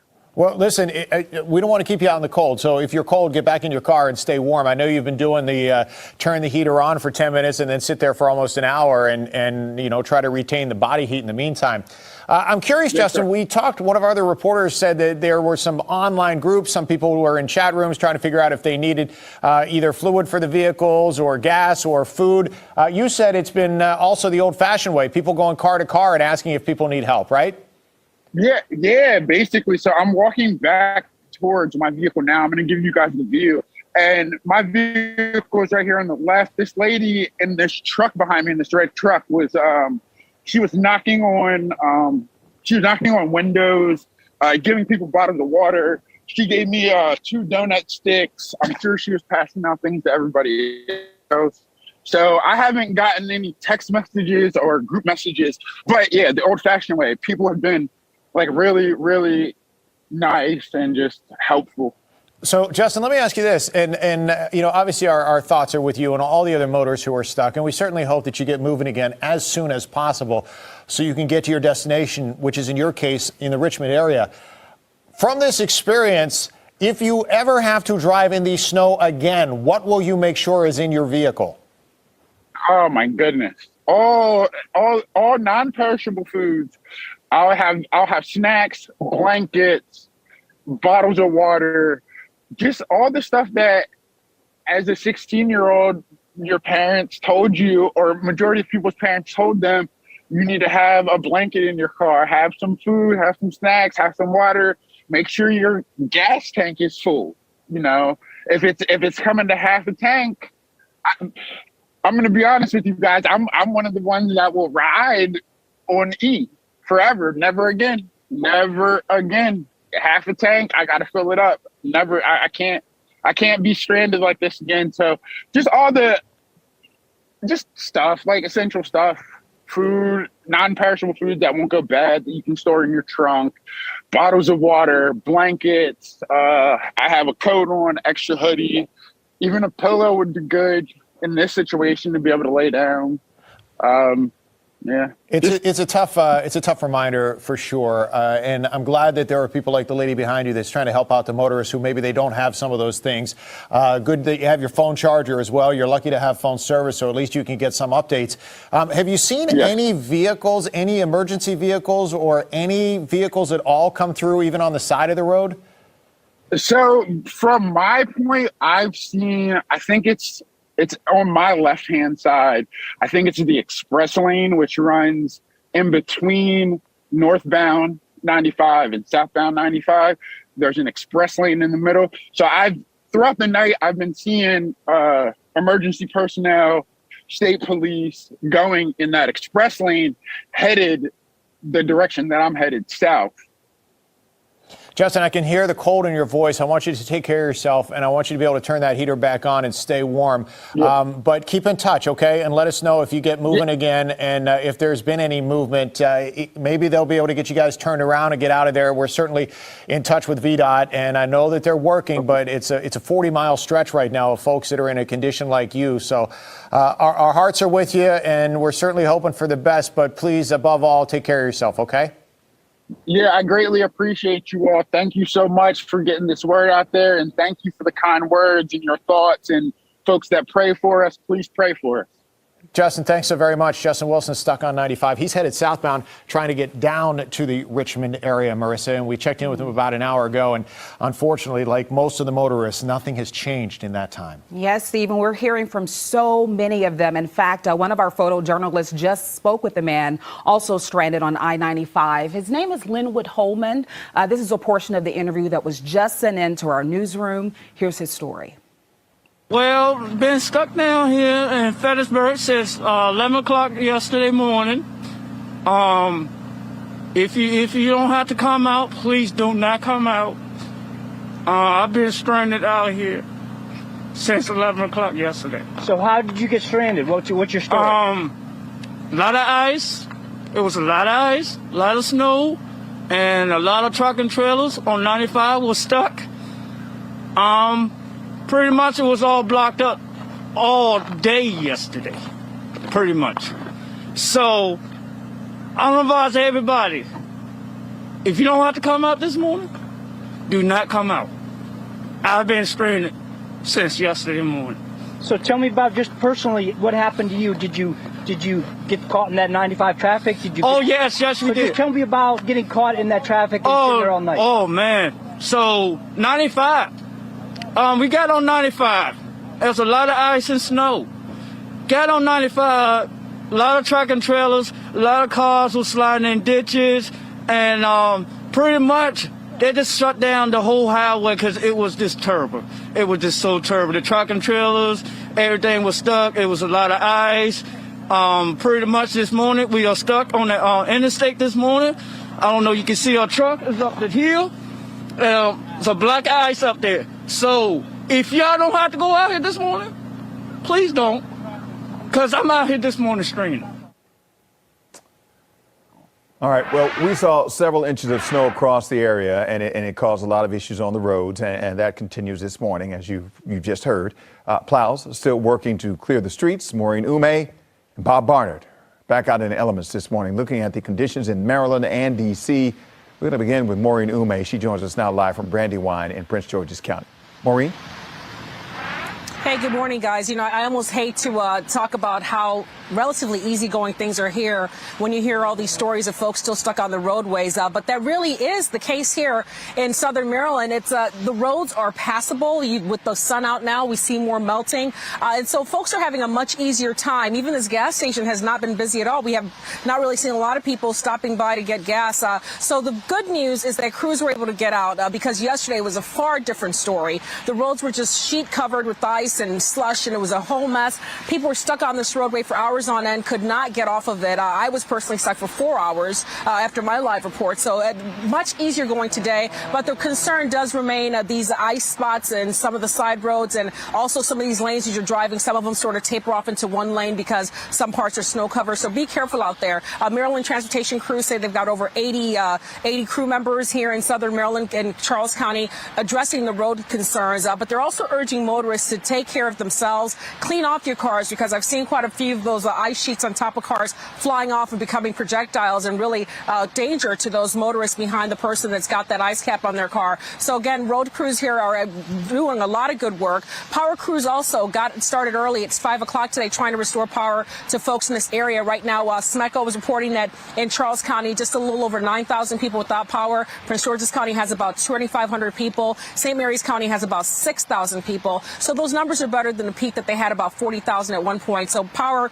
slowly being restored to people, life getting slowly back to normal. As I said, we're starting to see the sun really warm things up. It is significantly feeling warmer right now, so hopefully that continues through the day. Now, as for another refreeze, I'm not quite sure. I'll leave that to Mike and crew to talk about that. But so far, so good. Fingers crossed. Folks making it okay. I would say perhaps they need to slow out just a little bit, but for now, things are looking good. I guess count ourselves amongst the lucky around here, because when you're hearing these stories of folks on I-95 in Virginia stuck, your heart goes out to them, and you're just grateful that you're not one of those in this area stuck in something like that.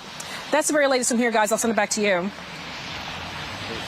All right, Mo, thank you. But absolutely just heartbreaking to hear those accounts. But even based on what Mo is saying, conditions really vary depending on where you are. So we want to go from Maryland to the district. We know the district was hard to navigate yesterday because of the snowy roads.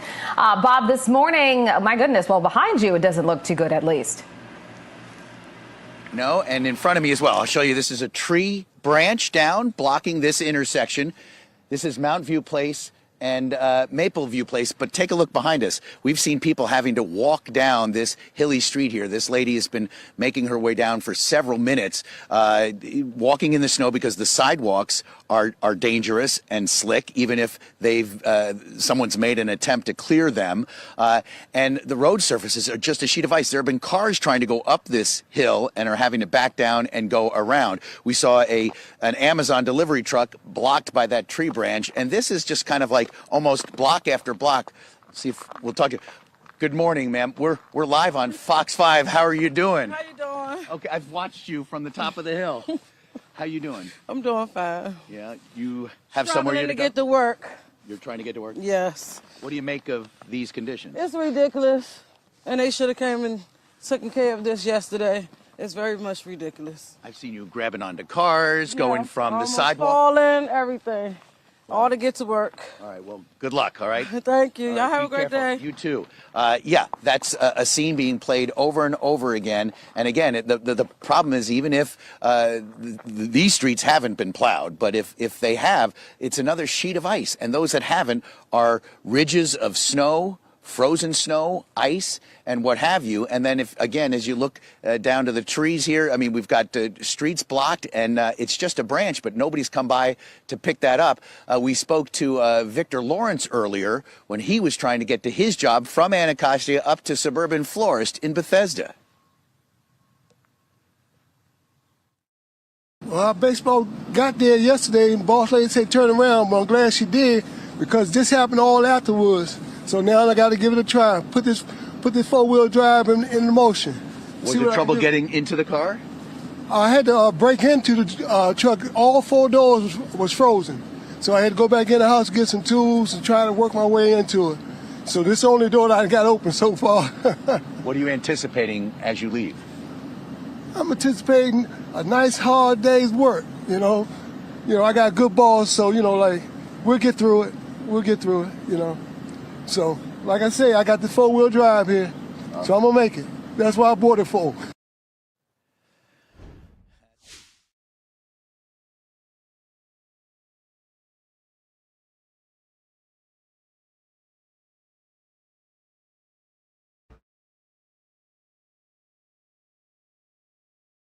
All right, everybody. We were listening live into we were listening into some coverage from our Fox 5 DC team, obviously keeping tabs on this major breaking weather situation. We do have two different vantage points right now for you here on LiveNOW from Fox. You can see cars still stuck on Interstate 95, some since yesterday afternoon. We've got that aerial shot coming from Fox 5 DC's chopper, and then we also have that camera up to the left-hand side of your screen. That is actually a camera from the Virginia Department of Transportation showing the delays and backups. Now, actually, so heartbreaking here, right to the side here, you can see a man trying to walk his dog. These were people that were just trying to get home to their pets, trying to go to work, trying to get to some sort of destination. Our Fox 5 DC reporter Melanie Alnwick actually speaking on the phone phone with a man who was actually on his way to kidney dialysis and literally needed to be rescued by medical personnel on an ATV because he needed his medication. People had pets in the car. People are running out of food, out of water, out of fuel. So really heartbreaking to see how this has impacted so many. We do know that Senator Tim Kaine was also one of the ones stuck in traffic. The tweet that he said, that he posted, said that he was there for 19 hours and counting. So really now that this shot is kind of panning towards the entire interstate, you can really just see how this backup has caused so much pain to so many. The Virginia Department of Transportation saying that they are working endlessly to try and plow the snow, to try and put salt on the roads, to get rid of some of that black ice, as you saw on Fox 5 DC. But if you're just tuning into our coverage, Virginia Governor Ralph Northam tweeting earlier saying, "My team has been working throughout the night alongside the Virginia Department of Transportation and other organizations to respond to the situation on I-95. State and local emergency personnel are continuing to clear down trees, assist disabled vehicles, and route drivers." So again, these are these live vantage points that we have coming from Interstate 95. We do know that the Virginia Department of Transportation, as they work to clear some of the snow, some of the black ice, they're also working to lead these vehicles that have been stuck for quite some time onto interchangeable roads so that they do have some way off of the interstate. Both the north and southbound lanes are closed indefinitely, so obviously traveling in this area is strongly not recommended. But you know, this shot right here, live, raw, and unfiltered, showing you just how badly this has impacted people. This gentleman trying to walk his dog that has been in the car. And it's important to keep in mind, a lot of these people trying to save fuel, turning their cars off, but it's also 22 degrees out there.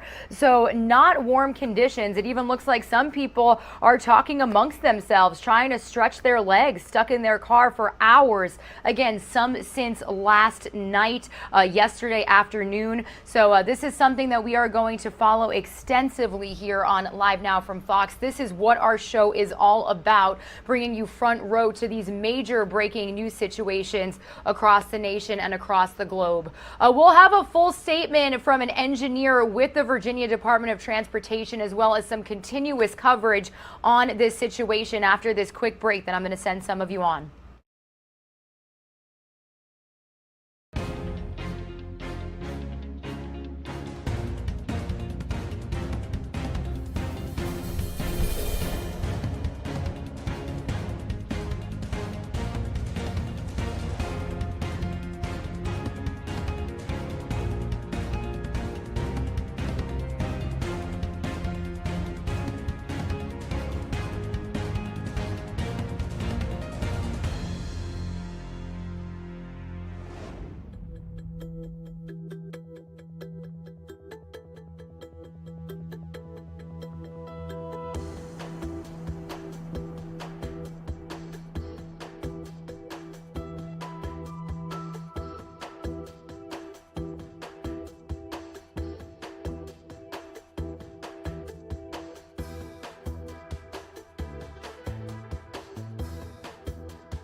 You are streaming live now from Fox, everybody. Almost 9:30 a.m. here on the East Coast, almost 6:30 a.m. out there on the West Coast. This is a breaking news situation that we have been following all morning long here on Live Now from Fox. This feed coming into us courtesy of our Fox 5 DC chopper, continuing to cover the fact that hundreds of drivers have been stuck on this interstate. This is I-95 in Fredericksburg, Virginia. Now, if you've been following our coverage for the last 24 hours, a huge winter storm swept across this region, impacting the Virginias, Maryland, Washington, D.C., specifically in Fredericksburg. They saw between 12 and 14 inches of snow. And overnight, you saw basically freezing temperatures, at some points hitting the teens and single digits. So these people have been stuck on this road, some of them since 2 o'clock yesterday afternoon, trying to brave those conditions, get to their destination. Our Fox 5 DC team has had extensive coverage on this situation. They were speaking to a person earlier, a gentleman who was on the road because he just had to go to kidney dialysis. And when they got stuck, he started feeling ill. He actually needed to be rescued by medical personnel on an ATV. And really, these shots here just putting into perspective how these people are getting so antsy. A lot of them out of their cars, trying to save gas, running out of food, running out of water, trying to talk amongst themselves. And we've even gotten some feeds throughout the morning of people trying to turn around, drive through some of the barricades and the grass that separates these interstates, the north and southbound lane, just trying to get out, obviously getting very, very upset, emotional. I do want to continue by bringing you some more coverage from our Fox 5 DC team. Now that we have reached the top of the 9:30 a.m. mark, they are going to bring us some more segments when it comes to drivers that they have spoken with. And before we do that, though, I do want to let you know that they have mentioned several times that they've reached out to the Virginia Department of Transportation, because the real question at stake right now is, how could this have happened? What was not done right? What was done right? How can we fix this moving forward? Well, the only statement that we have gotten as of this morning is coming from Marcy Parker, who is the Virginia Department of Transportation Fredericksburg District Engineer. She said, quote, "We know many travelers have been stuck on Interstate 95 in our region for extraordinary periods of time over the past 24 hours. In some cases since Monday morning. This is unprecedented, and we continue to steadily move stop trucks to make progress towards restoring lanes. In addition to clearing the trucks, we are treating for snow and several inches of ice that has accumulated around them to ensure that when the lanes reopen, a motorist can safely proceed to their destination." So I will say they've had plows out there. They have had people directing traffic, trying to lead some of these cars that have been stuck there for hours off of roadways that are kind of interchangeable, that kind of veer off of the interstate, to try and get them on some sort of alternate route. So again, this is something that we are going to continuously follow here on Live Now from Fox. We actually do have another vantage point coming from the Virginia Department of Transportation. I do believe that these feeds just got a little bit wonky here, but there you go. To the upper left-hand side of your screen, that is a camera coming from VDOT themselves. So if and when we do get any updates from Virginia Department of Transportation officials on this situation, we'll be sure to bring it to you here on Live Now from Fox. You can see some of their workers in yellow jackets and yellow vests. It looks like some of these cars might be moving forward. There hasn't been a whole lot of movement, but throughout the morning, we have seen some cars make it a couple of inches, a couple of feet. So again, we will continue to keep you posted on this situation. I do want to continue bringing you some of our Fox 5 DC coverage, as they have multiple reporters, photojournalists out there, and are speaking with people impacted by this situation. Let's listen in.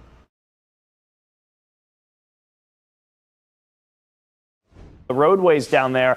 But even with their plows down, they weren't able to clear all that much because it was basically ice at that point. 27 degrees still in D.C. You head to the south, we're starting to lose some teens. Again, it's a slow warming process today. The snow is obviously white, and the color white is very reflective, more so than absorbent of the sun's energy. So the warming is much slower after these snowfall events like what we had. Good news is satellite and radar is quiet, so it will be a sun-filled day, and eventually the sun will help us out, but probably need a couple more hours to really get those temperatures into the mid to upper 20s, which is what we need for a lot of that treatment as they try to treat these roadways now.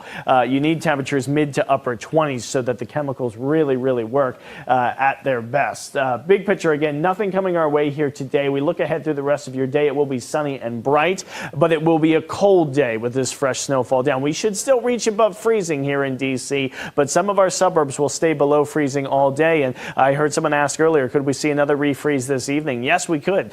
So we could have more problems tomorrow morning in some of these areas that have not gotten the treatment that they need. Now, Futurecast is also going to show the threat for a little bit of moisture sneaking into some of our eastern zones tomorrow morning. It's going to be much warmer at the above our heads, middle layers of the atmosphere. So what we could see tomorrow morning is freezing rain, which falls just like regular rain, but because the surface is now going to be cold tomorrow, we could see some freezing on contact, more on the tree limbs, more on the branches. And that was another thing that we've seen a lot of is down trees with this event. Reason why snow was so wet, it piled up on the branches and then they froze overnight. And that just made things even heavier for those trees, which are not at their strongest this time of year. And that's why we saw so many go down. And believe it or not, we could not be done with the snow this week. There's another system we're watching as we head Thursday night into Friday. And you can see one of the models with it here showing snow once again overspreading our area. Now, I will say this does look like a very different event compared to the one we just went through. It does look like more of sort of a classic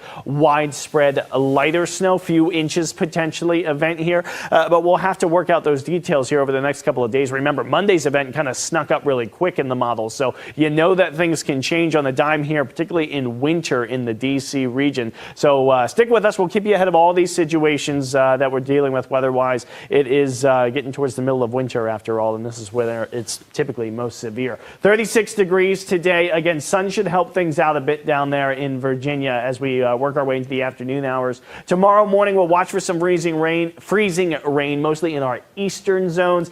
Thursday should be dry but cloudy. Cold air gets reinforced Thursday evening, and then that secondary storm system comes along Thursday night into Friday morning, and we could potentially be looking at, again, more accumulating snows because now the ground's nice and cold after this most previous snow event and after temperatures this morning. So anything that would happen to fall on Friday morning would likely stick and will be cold going right into the weekend as well. So while it's a quiet day today, still lots to watch here in the weather department. Wisdom, I'll send it over to you. 9:37 is the time as we continue to follow breaking news on I-95. Drivers stuck in and on the interstate for hours. We've got live pictures this morning from Sky Fox over the scene right there. Again, these people have been stuck in some cases for days now on this interstate, not moving, trying to make the best out of a horrible situation where the roads are frozen, and it doesn't seem to be any answers coming from the Virginia Department of Transportation as to when this is going to end, when they're going to send help. So that's what's going on right now.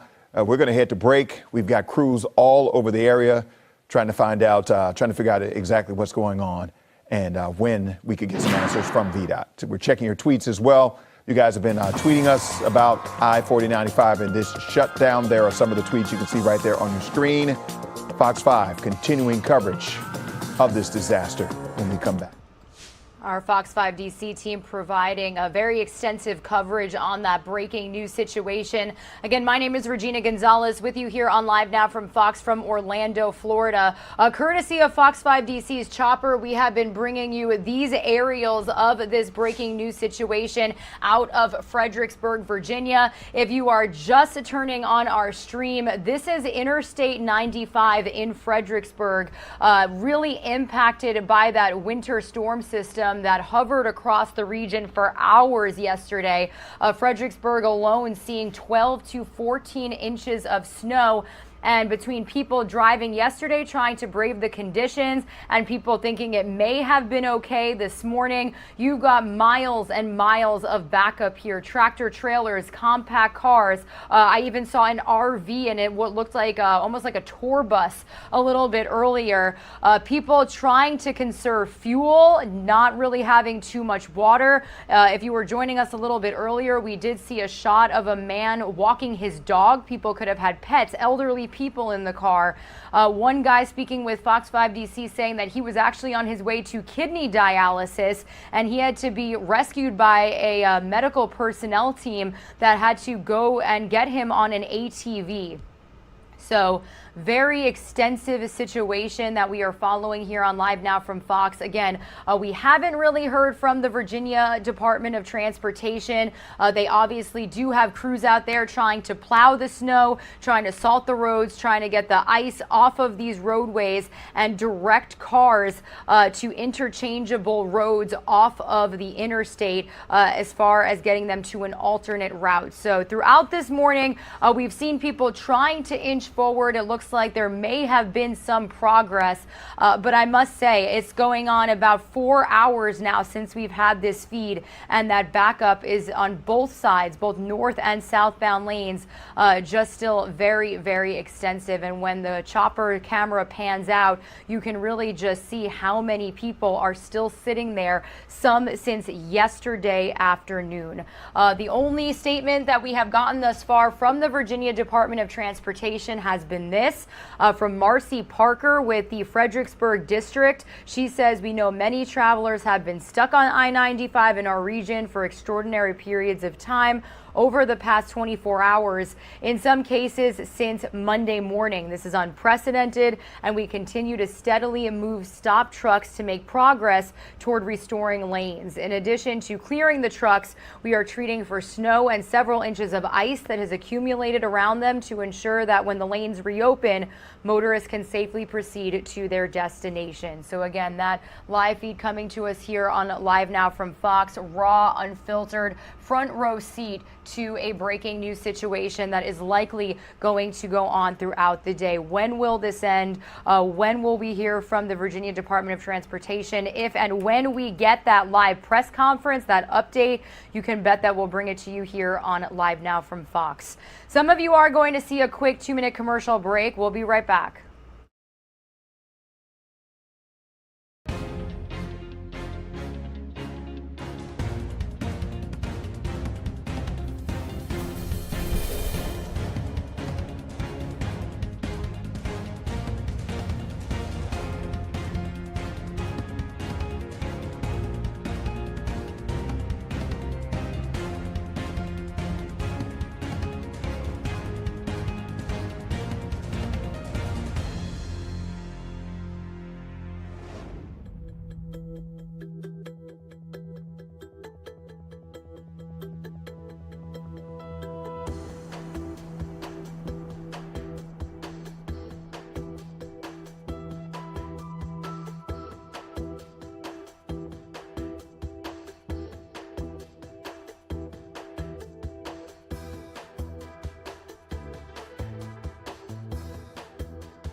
Good morning, everybody, and thank you for streaming live now from Fox on this Tuesday, January 4th. My name is Regina Gonzalez with you live from Orlando, Florida. I'll be with you for just a little bit longer before my co-hosts in Phoenix pick up our coverage as we continue to follow all of the top stories this morning, plus a breaking news situation out of Fredericksburg, Virginia. All morning long, we have been bringing you this live feed coming from Interstate 95 out there as drivers have been stuck, some since yesterday, following that winter snowstorm that swept through the region for hours. It was something we brought you live coverage of just yesterday here on Live Now from Fox. We do know that the Virginia Department of Transportation is trying to work to guide these vehicles off of the interstate, trying to salt the roads, plow the snow, and make conditions a little bit safer. You can see cars trying to inch more and more forward.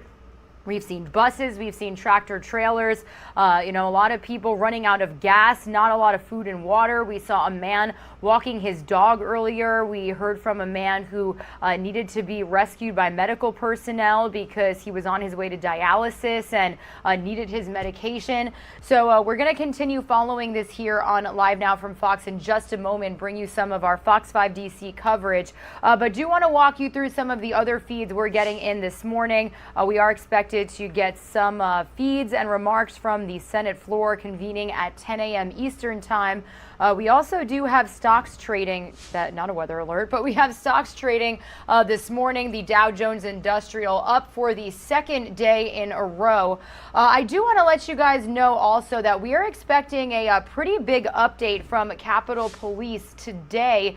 This is just a couple of days before the 1-year mark since the January 6th attack on the Capitol building. It happened just a year ago, and already crazy to think that it's been that long. But today at around 2:30 Eastern time, U.S. Capitol Police board members are going to host a news conference to discuss the improvements made to secure the U.S. Capitol. So we will definitely bring you that update here on Live Now from Fox. If you watch us on YouTube, we do have a special event being made for that right now. And be sure to stick with us on January 6th here on Live Now from Fox. We are planning on having a full special, some extensive coverage from 8 p.m. Eastern time to 10 p.m. Eastern time, speaking with lawmakers that were involved, reporters that were boots on the ground amid the chaos. So it will be a pretty big special, and we would love for you to tune in here on Live Now from Fox. All right, everybody, staying out in D.C., I do want to bring you some more coverage from our Fox 5 D.C. team, as it looks like they are speaking with a truck driver that has been stranded on I-95 in Virginia. Let's listen in. About 4 miles. It took me about 3 hours to go 4 miles. I got stuck several times. I had to use all my wits to try to get out of that. And I'm actually at a place called, I see a water tower that says Stafford, near an intersection where there's a Lowe's. It says Mine Road and Stafford Borough Boulevard. There's a Hardee's with a gas station here. There's people lined up trying to get gas. It's very hard going. I see people walking with gas cans. I run into a couple people, helped a couple people push their cars out. Only the Hardy cars can get through here. It's still icy. I've almost fell a couple of times. Just kind of tough going. I can't go. I'm not going to travel just yet. I'm in a semi, and 95 being closed is, I don't know the roads here, so I'm not going to try to get to a feeder road if I don't know if it's working. Right. All right. Have you seen, during the whole time you've been going through this, have you seen snow plows? Have you seen anybody putting down salt? Have you seen anybody either at the beginning, during the whole 4 hours you're there, or right now? Have you seen any of that going on? Well, when I was driving, I did see on 95, I did see some plows with some salt driving. I don't know if I didn't see any putting them down, but they may have been driving toward the area before it got traffic, before the traffic got stopped. But I see some plows here. I got to a commuter parking lot, and luckily I was able to pull in there and park, and they have been clearing that off. But there's traffic here at this intersection. but I also see people sliding and slipping here and there, and people needing to be pulled out. I don't see any here. I don't see any plows on the roads. I don't see any. It's fairly right now, but I wouldn't recommend it. Right. What about emergency personnel? Have you seen any emergency personnel during the entire time you were there? Like you said, you got there yesterday and you pulled off and you sat there for 4 hours. Did you see any emergency personnel during that time period or during the time period since then? Well, on 95, I didn't see any real. I think I saw one fire truck or EMT truck going by trying to go by on the shoulder, but that's it. I don't see any out here now. At all. But I've been in my truck until I had to venture out here and see what's going on. I mean, like I said, luckily I'm in an area where there are some, I don't know if they're open. There are some establishments here. I'm not necessarily just on I-95. Right. Now, how long have you, I know you said you're from Florida. How long have you been driving the big trucks, the big rigs up and down the interstate? It's only been about a month and a half. I'm kind of a rookie at that, so learning as I go. Right, you're learning as you go, and you're kind of a rookie. You're coming from Florida into this area. This is a major interstate. What are your thoughts on what's happening here? I don't know. You probably have never experienced anything like this before because this is your beginning at this, just driving on the interstate. But what are your thoughts on what's happening? Did you ever expect anything like this bad to happen? So expected possibly there, things could happen in my driving life and in my regular life. So I didn't expect this, obviously, but I have enough food and water in my truck. The only thing I don't have is facilities, obviously. But like I said, I almost slipped twice. I got to learn how to walk on this ice here. And thank goodness for my $24 Walmart Arctic boots I bought about 2 weeks ago, just in case. So I can walk around in the slush. But anyway, I don't know what to tell. I'm not on I-95, but I know I can't go anywhere. Right. So I'm stuck here for at least today, if not another day, until they clear that up. Okay. All right. So, Luisa, you're at least off at an area where you can get gas and possibly food. I know you said it was chaotic and hectic around there as well because the roads are bad. Well, I can't get any fuel right now, and I'm on a quarter tank because I can't pull into a gas station. I'm too long. Right. But hopefully everybody's safe. Right. All right, Luisa, thank you very much for your time this morning. And, we may check back in with you a little bit later and get an update and see where things stand with you. Good luck out there. And this is unfortunate. This is your first experience with the truck driving on 95. So Fox 5. Okay, thank you very much. We appreciate you. Fox 5 continuing coverage of this disaster on I-95 with the weather, and the stranded drivers will continue after the break.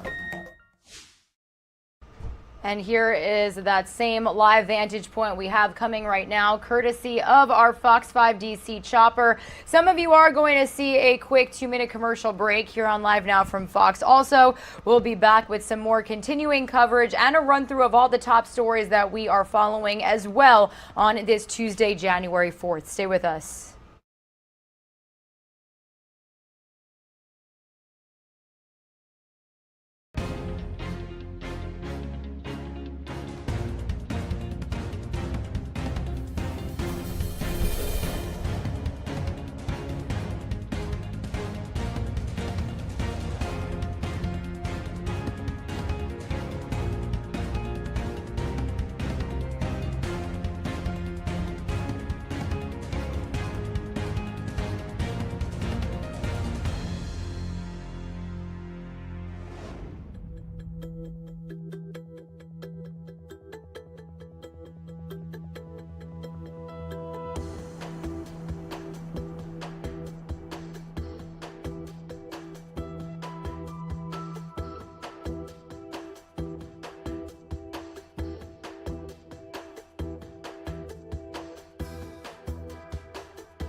Good morning, everybody, and thank you for being with us here on Live Now from Fox. It is Tuesday, January 4th, and we are slowly approaching the top of the 10 o'clock Eastern time hour, 7 o'clock over there on the West Coast very soon. My name is Regina Gonzalez, with you here live from Orlando, Florida. I'll be with you for another couple of minutes before my co-hosts pick up our coverage here from Live Now from Fox in Phoenix, Arizona. Continuing to monitor a breaking news situation out of Fredericksburg, Virginia.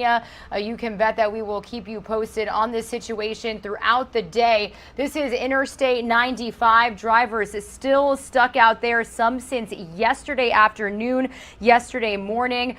This happening as that storm system, the winter storm, bringing basically 12 to 14 inches of snow out there in the DMV area alone. It was projected to be the biggest snowstorm for the area in about 3 years. Well, people still stranded this morning due to conditions. We do know the Virginia Department of Transportation is continuing to work and bring us some more information on how this happened, when this will end. I do want to continue bringing you some of the Fox 5 DC coverage. It looks like they do have some remarks from Virginia Governor Ralph Northam. I do want to listen in here on Live Now from Fox. We can get our resources where they need to be, we will. But in the meantime, I just encourage everybody, please stay away from this area, stay off our roads, and let us get these roads cleared. It was a terrible storm last night. Over 400,000 Virginians lost electricity. Dominion has done a great job getting over 250,000 of those households restored, but we still have a lot of work to do, Steve. Governor, I appreciate your words, as do many, I'm sure. But I do have to tell you, I can't tell you how many people I've heard from this morning that have been stuck in this, that have said, we haven't seen a truck. We haven't seen any police officers. We haven't seen anybody with water, with food, anybody that can help us out, as we've been stuck here in some cases since yesterday afternoon. Can you assure them that there is, in fact, help on the way? There is, Steve, and that's a great point you make. And I can promise you that if they're the resources haven't gotten to these individuals, they're working with someone else, and just as soon as they can get to them, they will. As far as VDOT, state police, even Transurban with the express lanes, it seems like there is some communication that maybe not be the most streamlined this morning as far as the agencies talking with each other. What can we do to streamline that process? Well, we've been communicating through the night, Steve, so I don't think that communication is the issue. Right now, the challenge is getting the resources that we have where they need to be, and we're doing that just as quickly and expeditiously and safely as we can. Sure. And from your perspective then, and your abilities and what you can do as governor, where do those resources go first?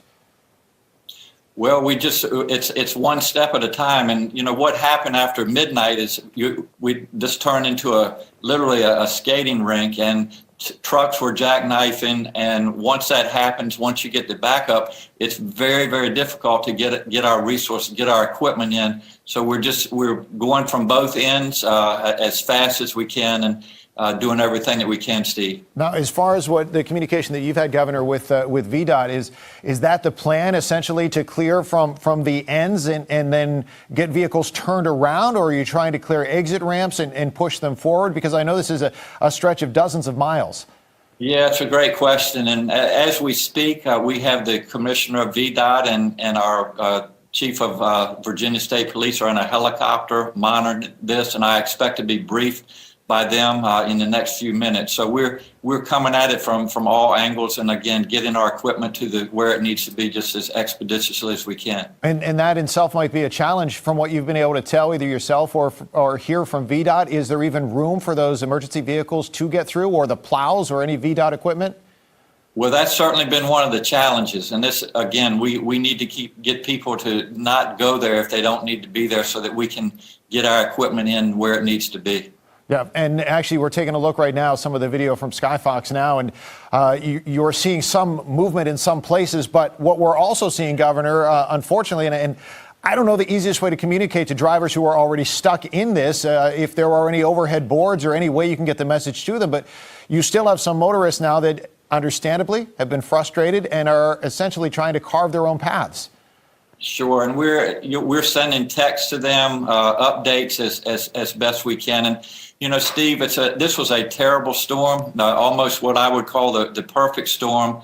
And so we're getting the resources to them as soon as we can. The sun being up, it's warming up a little bit. All of this will be helpful. So as quickly as we can get to these people and get the road back open, we will. Sure, no doubt about it. And we're getting updates, and a lot of us have loved ones and friends that are in this. I can tell you my sister's been stuck at Ladysmith since 6 o'clock yesterday afternoon. So a lot of folks are in it. I understand that. Governor, if you could hang tight for 1 second, I want to bring Holly Morris in. I know she has something that she wanted to ask you as well. Holly? Governor, thank you so much for joining us today, and we appreciate obviously your time and your effort to do what you can now. But respectfully, VDOT put up a tweet last night at 10 o'clock that said that they knew that the roads were getting icy. All of this didn't just happen starting after midnight. And my question is, as you see one truck jackknife and then another one get into trouble and another, I mean, we shut the interstates down when there's one accident, right? At what point does someone recognize that this is going on and the interstate needs to be shut down so that this backup just doesn't continue to happen and now get out of control like it is right now?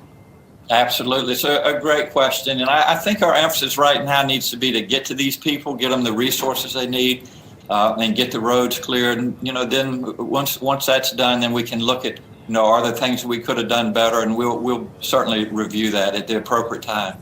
I mean, I think, is it fair to say, yes, this was a major storm, and we haven't had a storm like this in 3 years. But this wasn't just an act of God. This is a mismanagement of something that happened. I mean, we're not seeing this on 95 in Maryland.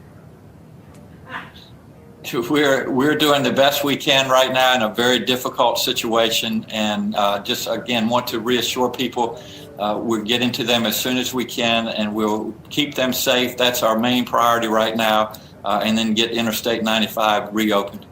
Do you have an answer as to why people are asking why it's taking so long to get these resources in place? Well, it's very difficult getting through some of this ice and snow, so it's a challenge. Do you know why they haven't opened up the express lanes? We're keeping those open for our emergency management. Again, we need to be able to get our resources in. Sure. And take care of the current situation before we open to the public. I understand. Well, for the people that have been stranded on the interstate for some now almost 24 hours, what would you say to them?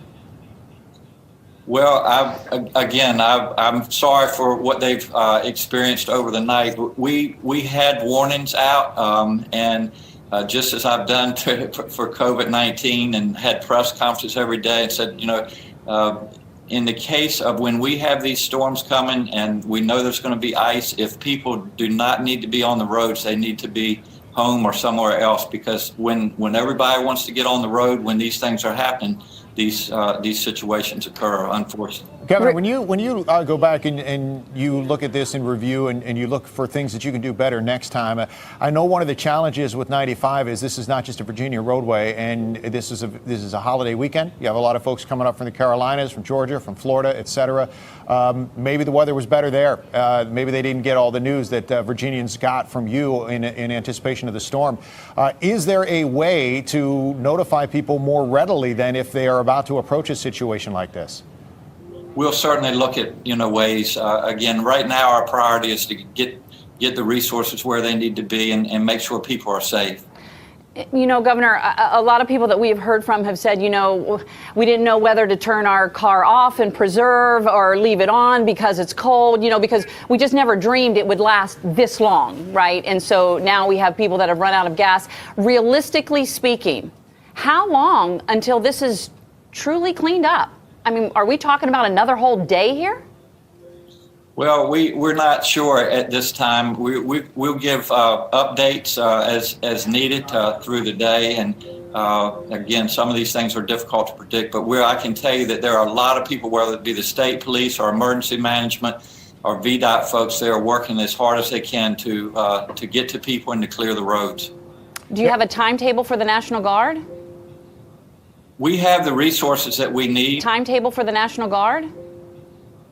We have the resources that we need right now. The National Guard is on standby, but we just need to be able to get our resources where they need to be. Right. And for people that are stranded there, what's the best way for them to get information out there? Is it via Twitter? Yes, I would say so that, and if they can listen to the radio, I know some of the radio stations are giving updates as well. I've been on some of those already this morning. And of course, always Fox 5. We're doing our best to get the information to them and keep everybody safe as well. Thank you, Governor. Absolutely. Governor, we appreciate it. With VDOT, and I know you said that they, along with state police, have eyes in the sky right now from up above. I encourage you to keep an eye on the feeds from the choppers as well, because it's pretty easy to see the frustration playing out below you on the road. So hopefully you're able to pull all your resources together and get some help to those folks soon. Absolutely. I appreciate you all having me on this morning. All right, Governor, thank you very much. Governor Ralph Northam in Virginia, as we continue to try to find some answers for those folks. And we're hearing from you on Twitter. We're doing our best. We invite you to keep tuned in, keep listening, keep streaming. And we see some folks that are walking around there. And you got to walk the dogs. My sister's had the dog in the car now for a couple of days since they left down south yesterday morning, hoping they could, get back here and how just like a lot of other people who are driving. It's tough when you're following along on the apps to try to get the weather information. It's not like you're sitting at home watching TV, getting up to the minute coverage as to what's happening if you're coming in from out of state. You talk about that gentleman there with the dog, Steve. I have a friend who was actually stranded out there as well for many hours. And you talk about the frustration and also the desperation. He didn't have any food and water. And he said on Twitter he actually had a bowl in his car that he used to put snow inside of it, got back in his vehicle, turned the heat up as high as he could with his vent in order to melt that snow into water. So it's definitely a big issue. People certainly need help. And we just had the governor on, and he's reassuring people that they're working really, really hard. The agencies are to get people the help that they need. But of course, this is going on a 24-hour disaster for many people on I-95. And with that, we're going to move to a good day at 10A as we continue to take a live look and live pictures here for what's happening on the roadway. And thank you to all of our viewers who've been watching here with us on Live Now from Fox. These are, again, live looks of people who've been stranded, some folks up to 24 hours on the I-95 in Virginia after we had a lot of snow and ice compacted down there on the roadways. You can see that right here as our Skybox is up in the air giving us some of these live pictures. And it's been so unfortunate to hear of people running out of gas, running out of food and water, and hopefully they can get some relief and some help here very soon. So thank you again to everyone who's watching here with us on Live Now from Fox. It is a scary situation. It has been unfolding now for hours. Hundreds of drivers stranded out here. Temperatures had dropped into the 20s overnight, so you can only imagine just how cold that would have been if you did have to turn your car off. Do you want to say thank you to everyone who's watching here with us? We are going to continue our coverage with our Fox 5 DC team, as they do have some of their reporters out on the ground giving us some live looks and interviews as well. In Kingstown, I want you to see Kingstown Boulevard over there. I think a lot of people are heeding the warnings to just kind of stay put where they are this morning. We're not seeing a lot of people out on the roads, and roads like this throughout Fairfax County, this is about the condition that you're going to find. Some parts look good, some parts don't look so good. So again, just please let these crews do what they need to do. Some of the things that we were hearing as far as I-95 goes, I was monitoring a chat room where people that were stuck there were communicating. There were tractor-trailer drivers who were coming from Detroit, coming from Massachusetts, and said they didn't have any information that 95 was shut down, that it was gridlocked. There were no signs overhead warning them to take an alternate route. So that is going to be one of the questions that is going to be coming up. Now, early this morning, we spoke with a Fox 5 viewer. His name is Anthony Oden, and he's one of those people that got stuck. He was leaving Richmond at 2 p.m. yesterday, thinking I-95 would be the best route because some of those side roads were terrible. He was there in Richmond because he needs a kidney transplant. He and his fiance were checking to see perhaps if she might be a good match for donation. They left Richmond Hospital. They had a medical transport driver. They drove around and around. They got stuck. He said he turned his, actually went to sleep about 4 times. And the 4th time when he woke up, he started to have a panic attack. His fiance suffers from migraines. She was vomiting. Things were just really going downhill fast. So he felt bad about it, but he picked up the phone and he called 911. Stafford County Fire and Rescue somehow got 2 men on ATVs to rescue him around 3:30 in the morning. Next thing I know, these gentlemen arrived, Ernesto and David.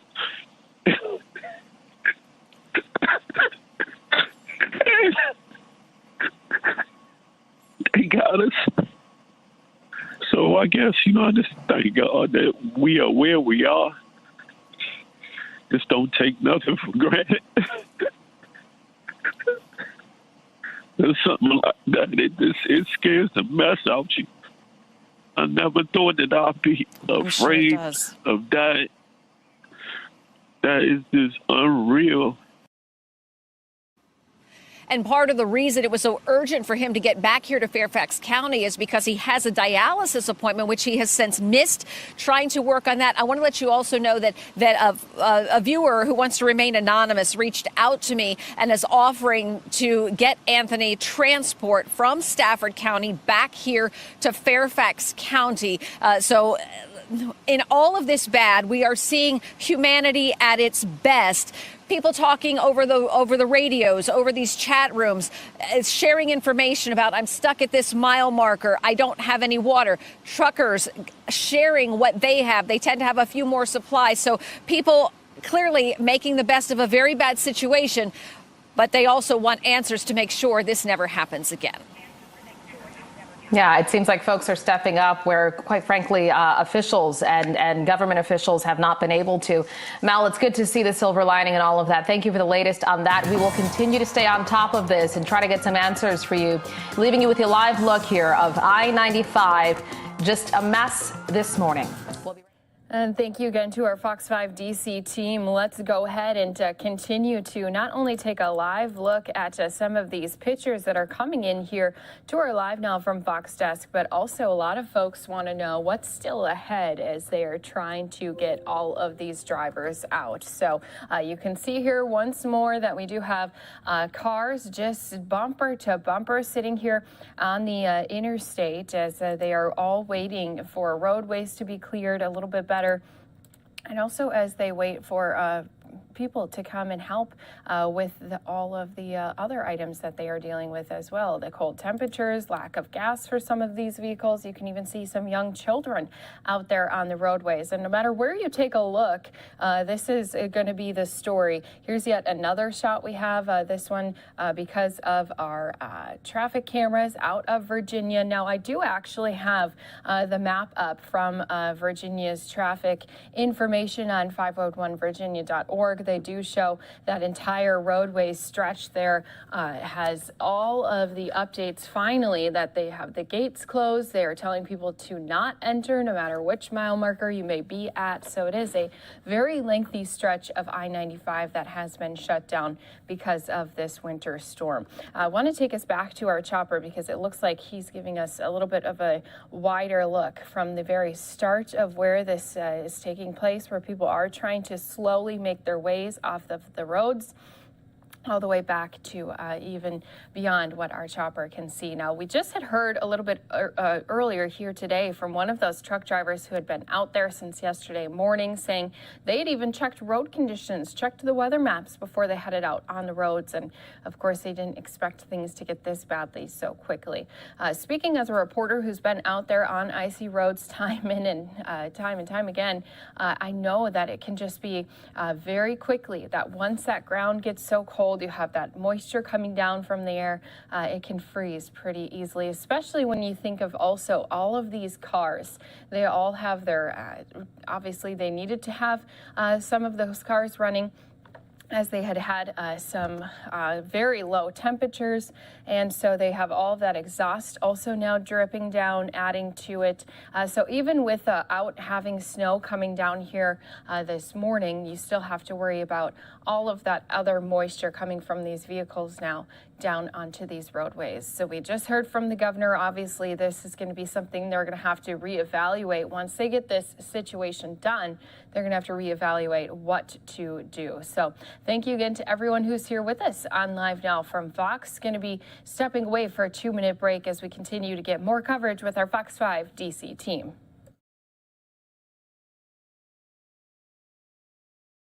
Down in Caroline and Dumfries up in Prince William County. We are seeing a lot of stranded vehicles still out there waiting to safely exit that very ice-covered and snow-covered portion of 95. Some have been stranded for over 20 hours at this point. We have heard some heartbreaking stories from several stranded motorists out there. A lot of people have run out of gas at this point, so they have disabled vehicles to clear as well.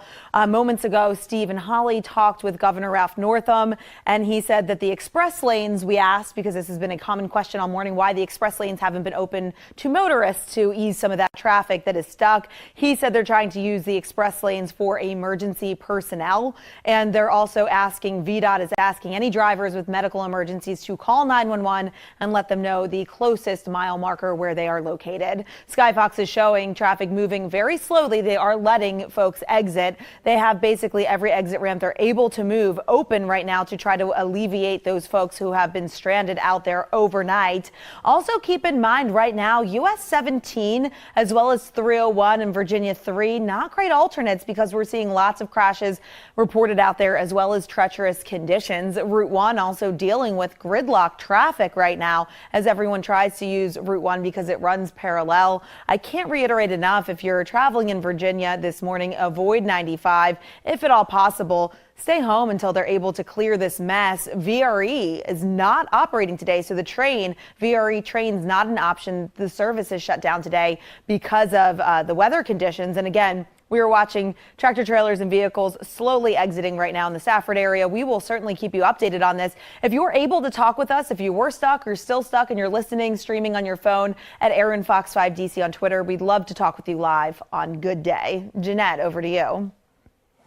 Actually, Wisdom, I'll send it to you. All right, we're taking a live look at 95 right now. We just spoke with the governor, and he talked about the situation out there, how they were trying to get people help, and how they were, this storm kind of, basically, if you would, caught them off guard, if you will. Fox 5 photojournalist Mike Rickard, he actually interviewed a man stranded on I-95. He is an Army guy from Texas and has never driven in snow before. Take a listen to what he had to say. We were just trying to get home from Washington, D.C., spending the New Year's over there. We took off about 3 p.m. yesterday, and on the way over here, we all obviously noticed there's a snowstorm. And we're from Texas, so we've never experienced snow for the first time. So yesterday was the first time ever driving on ice, and it's literally been bumper to bumper since then. At this very location, we were here at 7 p.m., and we moved about maybe 3 miles, and we were at a standstill ever since. And we've been there since 7 p.m. Last night we woke up this morning. We were kind of hungry, so we decided to make this journey all the way back to a gas station because we don't know how long it's going to be. I walked out, maybe I can see for about 10 miles. There's maybe still bumper to bumper, forward and backwards, so it's going to be a while. I've never seen anything like this before. So so what did you do all night? Oh, slept, listened to music, stayed asleep. I made sure the car didn't turn off. We're just trying to we're probably going to get some gas here in a gas can just in case, because I see a lot of people stranded on the road. They're running out of gas, their cars are not turning on, people are hungry, so we're just going to get some supplies because we don't know how long this is going to last for. So you're from Texas, you ever seen anything like this before? Never. I'm from South Texas, down by the border of Mexico. It's 90 degrees all year round. This is probably the first time I've ever seen more than an inch of snow ever in my life.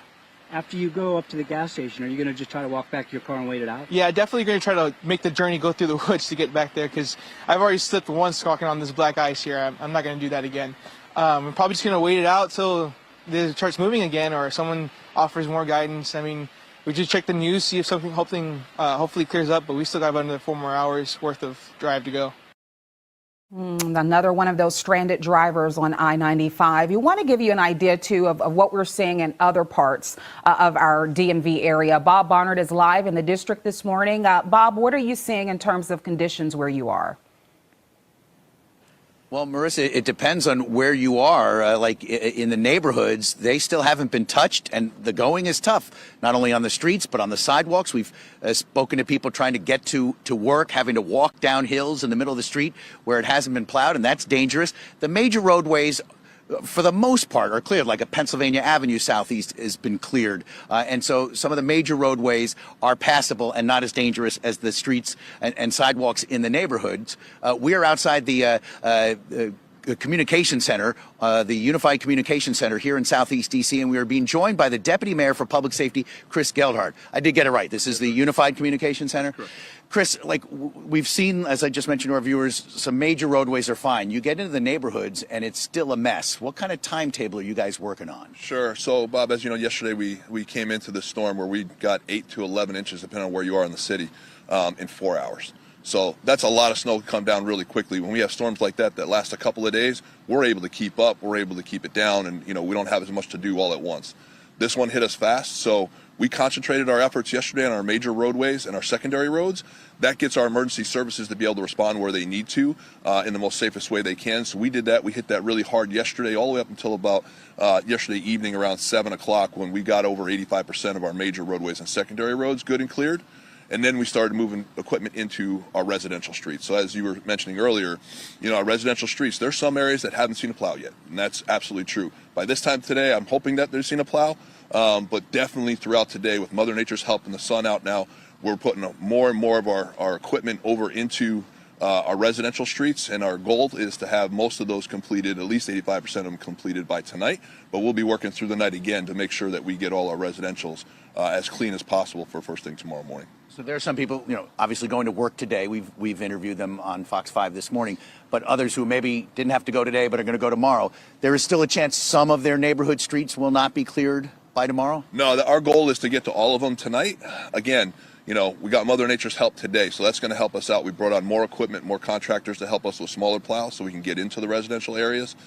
We've transitioned a lot of our folks who have been working on the major roadways, and again, we had a deep freeze last night, so we had to keep treating last night to make sure we didn't lose our major roadways to ice. We are able to do that. Now we're putting more and more equipment throughout the morning, and by this time today, right now, we've got a lot of equipment going through all of our residential areas, and our goal is for tonight to get all of that completed in our areas. Last hour, we saw a tree. It was more of a branch than a tree blocking a street. I mean, you can't expect the neighbors to go out there and break their backs with the branches being stuck to the surface with ice and all that. What about those kinds of clearing projects? Sure. We've got several trees down throughout the city. We're working with our urban forestry team over the Department of Transportation. They're doing a great job. A lot of contractors coming in today to cut all those up and get those out. That work should definitely be completed throughout the day today. So we're working on that as well. And as you mentioned earlier, the sidewalks that we have, I just want to remind residents that we need their help as well. It's the responsibility of the residents to get the sidewalk in front of their area to get cleared, because if we don't have those sidewalks cleared, as you said, people will walk out into the street. That's unsafe. So businesses and residents make sure that we're getting our sidewalks cleared. If somebody has a reason they can't clear their sidewalk, whether it's a medical reason or if they're one of our senior folks in the city, you can call to 311, and we'll get some folks out there that are volunteers that can help you shovel the way in front of your street, in front of your house. And Chris, as Deputy Mayor for Public Safety, you're also overseeing the school system's effort to make sure everybody goes back to school, not tomorrow, but Thursday, because of the snowstorm. Everything's been pushed forward a day. The key is to get these home COVID test kits to students and teachers to have negative results before they go back to school. The plan moving forward was to have today be available for people to go to their neighborhood public school, pick up the kit this afternoon or all day tomorrow, test tomorrow, and go to school if they're negative on Thursday. Is that still the case, despite the fact that schools are closed and the streets and neighborhoods are still a mess? Sure. So we did a delay, as the mayor announced this morning. We did delay this morning by 2 hours. So we were going to have our teachers come in first thing this morning and do their testing, and then parents come in this afternoon to start to pick up their kits, and then all day, as you mentioned, tomorrow. We've asked the teachers to push that a little bit. We want people to be safe, and not everybody lives here in the district. And if you've seen the roads in our surrounding counties, that's a difficult traverse for them as well. So a little bit extra time. They got this afternoon to come in, so teachers will come in this afternoon, and then we push the availability for parents to pick up tests even later in the day today. So that's still the schedule. We're doing both this afternoon and this evening, and then tomorrow all day to pick up tests, and then we start school. And we were just in our last hour over by Anacostia High School, and the streets and the sidewalks are rough. I mean, probably still going to be rough this afternoon. You're still encouraging people to do that if they want their kids to go back to school on Thursday. Sure, and one of the things, the Chancellor and his team and our State Superintendent of Education have been doing a great job with this, our Department of General Services. I've been to almost 3/4 at least of our schools to take a look and see how the roads look around there and all. And those crews are out there. They're getting it done around there. And, throughout the day they're working on them. I would say by noon, 1 o'clock this afternoon, we'll have really good conditions around all our schools. They also said that for teachers, you don't have to go to the school that you work at. You can go to the school that's closest to you. So that's an added benefit as well. Chris, before we let you go, anything else you want our viewers to know, those who live or work in D.C.? Here it is, day 2 of this early 2022 snowstorm. Just a reminder to folks, this was a big storm. We haven't seen this kind of snow in 3 or 4 years. So that's a couple of things. One, it does take time for crews to get through and clean up this kind of a storm that we had, especially one that hits this fast. So, a little bit of patience, bear with us. We understand folks need to move around. We're getting out there as quickly as we can. We're going to get to the roads today and this evening. The second thing I would say for folks is it's still precarious out there on the roads. If you don't have to be out, don't go out. And definitely don't be walking in the street. If you at all can avoid it. If you're walking in the street, cars are coming down. There's areas where it's very clear and it's wet, and then there's areas where you have a pocket of ice or some snow or some slush. It's a dangerous situation. So if folks can still bear with us throughout today, Mother Nature's helping out with the sun today, and that's going to be a big help. We're going to get to it. We'll get to your streets. We'll get to this today. Chris, thank you very much. Appreciate your time. That's Chris Geldart. He is the Deputy Mayor for Public Safety here in D.C., basically in charge of our roads, making them safe and getting kids back into DCPS safely, Marissa, here in the nation's capital. A rough couple of days, could be a trying week. Absolutely. Thanks so much for the latest there, Bob. As we head to break, we are checking your tweets. And what's dominating the conversation, not just here, all over the country, is that gridlock you see there on I-95. And I do want to say this. When we ask for your tweets and your emails for your concerns and various things that you are seeing, we are working to get answers from you. We have a viewer there talking about Holly and Steve's interview. A few minutes ago, we spoke with Governor Ralph Northam of Virginia and took your questions straight to him. Holly asked, one of our viewers emailed about the National Guard. Why hasn't the National Guard been deployed? And he answered, it is on standby. So let us know. Hashtag GoodDayDC. Send us your questions, your concerns. You can also email or tweet any of us. Erin, Fox 5 DC. She's also looking at road conditions as well. And we will get as many of the answers as we can for you. We'll be right back after the break.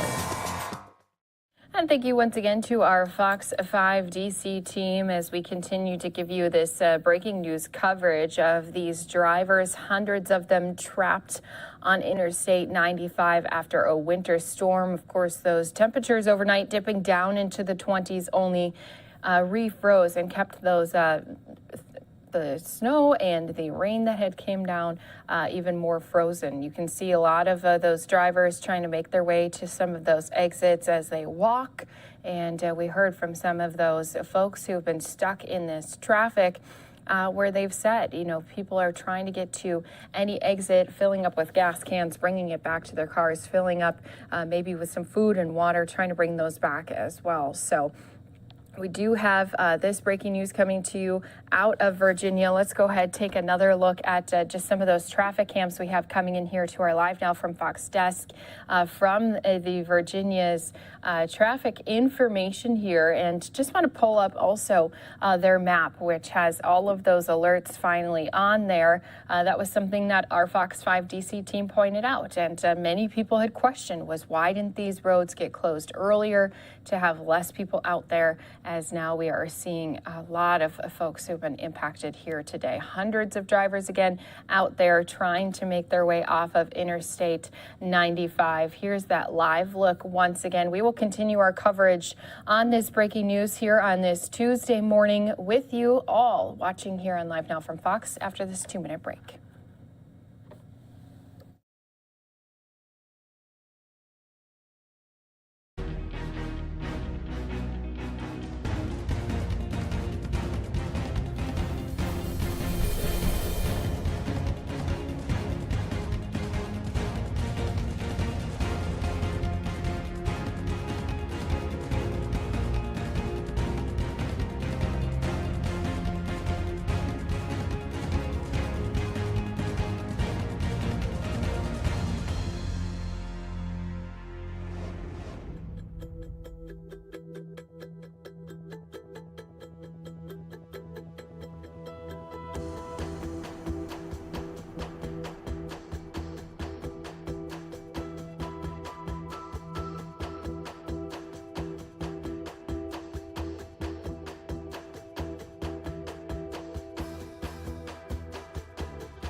Welcome back here to Live Now from Fox. We have been keeping you up to date on hundreds of drivers who have been trapped on I-95 after a winter storm, and the temperatures they're seeing currently around that 29 to 31 degree weather.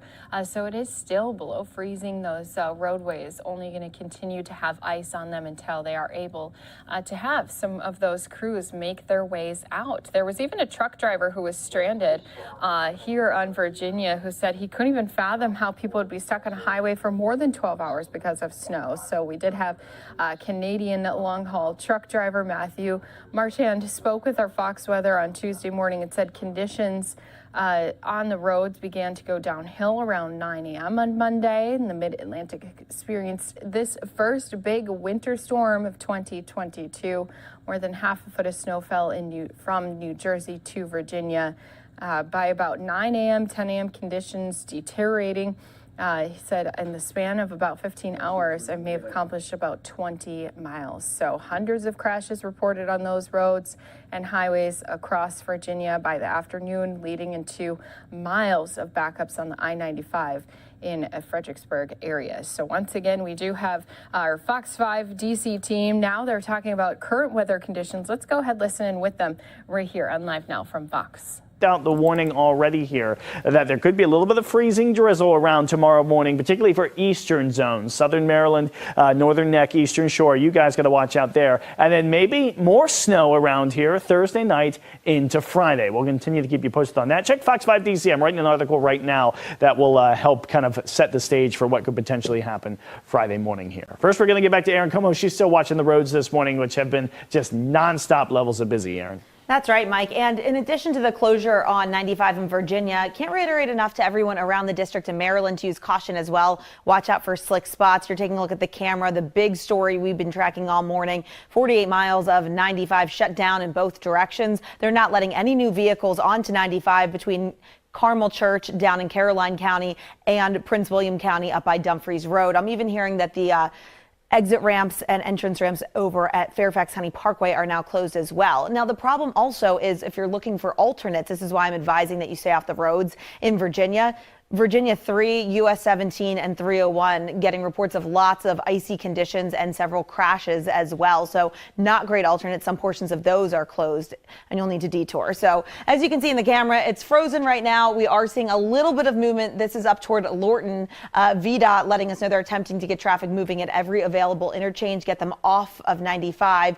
But as we talked with Governor Ralph Northam earlier when Stephen Hawley spoke with him, unfortunately at this time with the sun out, we're still dealing with icy conditions, so we're waiting on more response out there to get the road salted, to get those vehicles off 95 so they can treat it and hopefully get things moving by the afternoon commute, because it's been over 20 hours that we've had some drivers out there, a lot of disabled vehicles that need to get cleared as well because people unfortunately ran out of gas.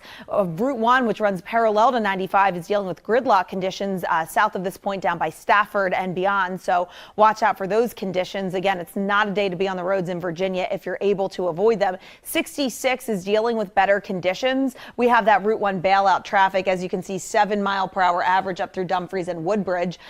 Again, once you get to the Beltway and inside the mixing bowl, we are still dealing with snow cleanup, so use caution if you're out and about, right? Back to you. I'll take it, Aaron. We're going to go ahead and show a live picture right now. This is from VDOT, live from Dumfries Road at Dewey Road. You can see in their cameras there a little bit of a side road, but a lot of traffic. And you can see it is moving there on the left-hand side of the frame and on the right-hand side as well. But it's going to take time for all of this to really smooth out. It is at least encouraging and giving a little bit of hope that we're actually seeing something other than a parking lot, which has been the case for most morning long. We sure appreciate you all staying with us here on Good Day. Usually, obviously, in the 10 o'clock hour, we're talking about lifestyle things and celebrity dish. But when news happens, we bring that to you, too. And we want to do our best to keep you informed and hopefully keep everybody safe. So Good Day at 10A. This special edition continues right after the break. Don't go anywhere.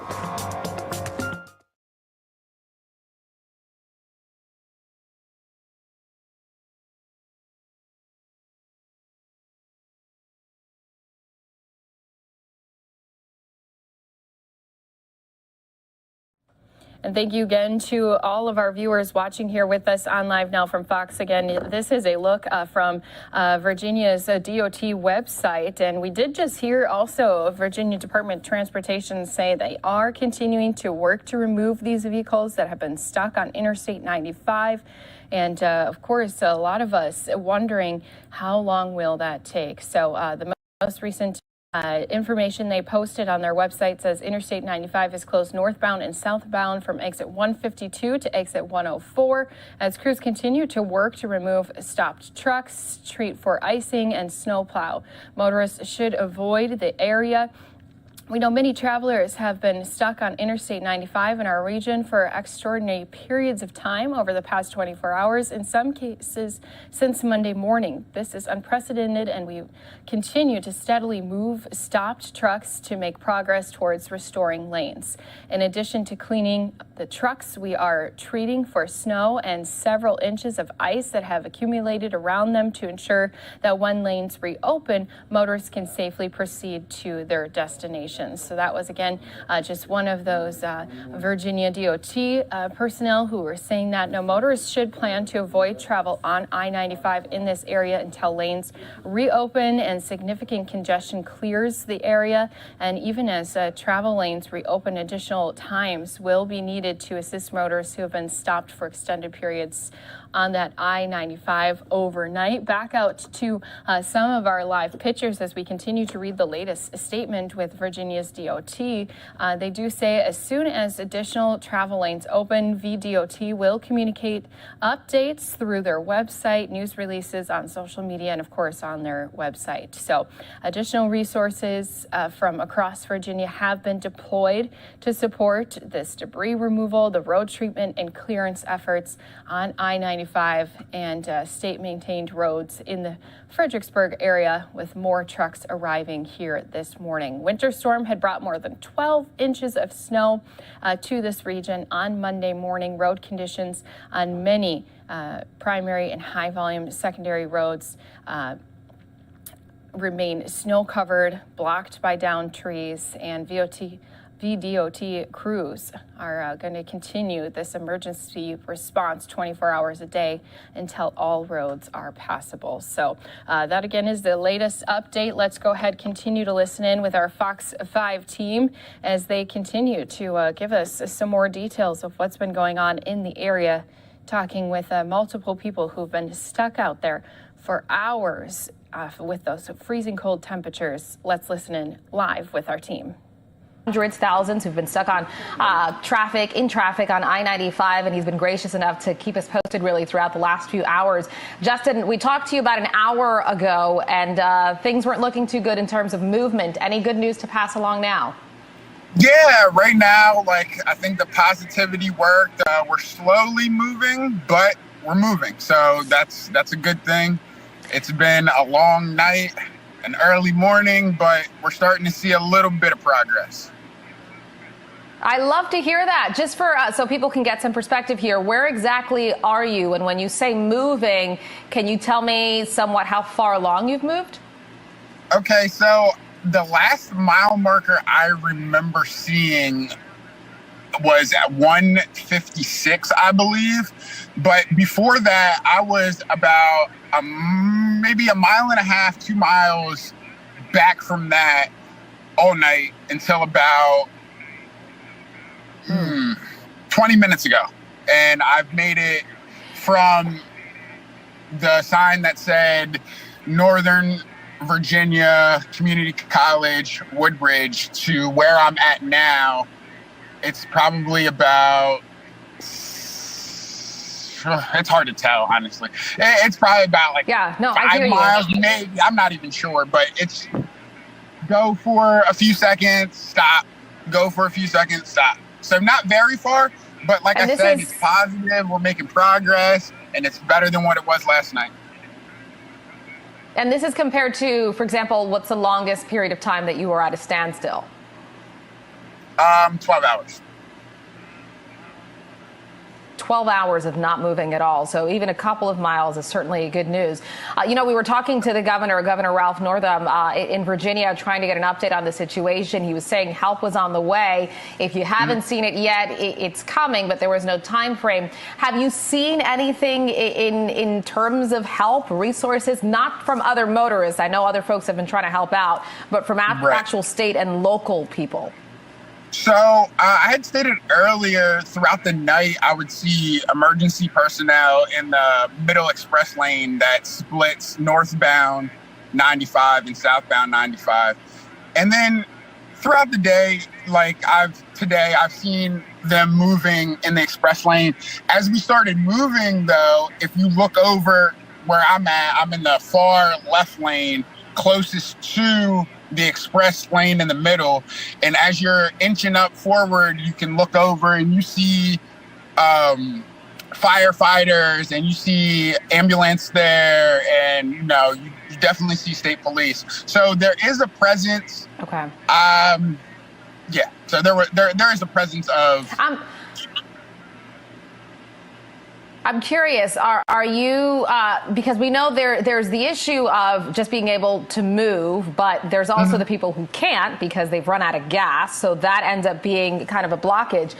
Are you running into a lot of folks who have run out of gas and are blocking the way and you have to drive around them? Yeah, absolutely. So when we first started moving, it was like we had got out of the lane that we were in, and I had merged over to the left and went forward a few feet, and then we stopped and we waited for a few minutes, and then we went around because the car was stranded. Nobody was in the car was just there. So we went around, went up a few more feet. There was a tractor trailer stranded. Nobody was there, assuming that they either ran out of gas, they were going to get food, going to try to find somewhere to get warm or something. But yeah, there's definitely vehicles, and not just like passenger vehicles, there's tractor trailer vehicles, there's all different types of motorists that are stranded. Well, Justin, I got to tell you, we've heard from a lot of our viewers who have specifically asked us to tell you thank you, and they appreciate you taking out the time, as do we, to talk to us. I know you've got a lot going on, and you're in between turning on and off your heat and conserving your power. So we appreciate you taking out the time to do this. We really do. Absolutely, it's no problem. Yeah, I just wanted information, just like everybody else did, and no issues. I greatly appreciate the kind words from everybody and the prayers, and you all keeping everybody up to date and letting everybody know what's going on. You as well. And listen, even if we don't get you back on air, please keep us posted. We'd like to know when you make it home. And of course, we hope you make it home safely. So thanks again. Be safe out there. And of course, keep us posted. All right. Perfect. Thank you. You too. All right. Thank you. All right. It is 10:43. Justin Wilson reporting from I-95 after being stuck there for many, many hours, like hundreds of other people. Listen, we've been staying on top of this as well for hours throughout the morning here, doing our best to keep you posted. The situation is far from over, but of course, we'll pass along any updates as we get them. We'll leave you with a live look here of I-95 and the parking lot that it still is this morning. We'll have the very latest coming up on the other side of the break. Stay with us. And thank you again to our Fox 5 DC team. They have been doing this coverage all morning here for us, especially as they have seen just a number of folks frustrated, being stranded out here for hours on end. Some people out here for more than 20 hours after this winter storm. Again, they did have multiple inches that had fallen across the Virginia state area. Yesterday morning, we had already heard of many reports of cars that had become stuck or had slipped off of those roads. And then overnight, our temperatures reaching down into the 20s, refreezing some of those accumulations that had gotten on the roadways. So we will continue this coverage right here for you on Live Now from Fox after we step away for a 2-minute break. More to come on these drivers, what they're going through here on the interstate, trapped after a winter storm.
Welcome back here to Live Now from Fox. A live look from many different angles showing us hundreds of drivers who are trapped after we had snow and a winter storm force officials to close Interstate 95. But unfortunately, some of those drivers already out there becoming trapped overnight. Now, I've said it before, some people, though, have been here stuck on the interstate for more than 12 hours as those temperatures dropped into the 20s. This is, again, the first winter storm of 2022 for the Mid-Atlantic, and many people saw it drop more than a foot of snow all the way from Virginia to New Jersey. So Virginia State Police on Monday, it was something we actually had talked about yesterday morning. We showed you some of those pictures already, and the plea from Virginia State Police to urge drivers to stay off of those roads. Obviously, some people have to travel either back from their holiday destinations or even, as we've seen,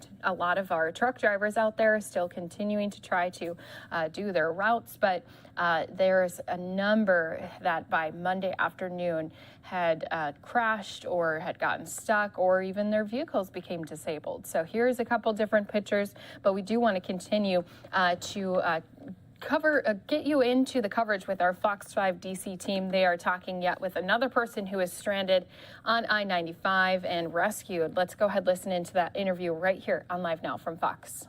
City, and I don't know how I'm gonna get home. I got a puppy in the house, everything.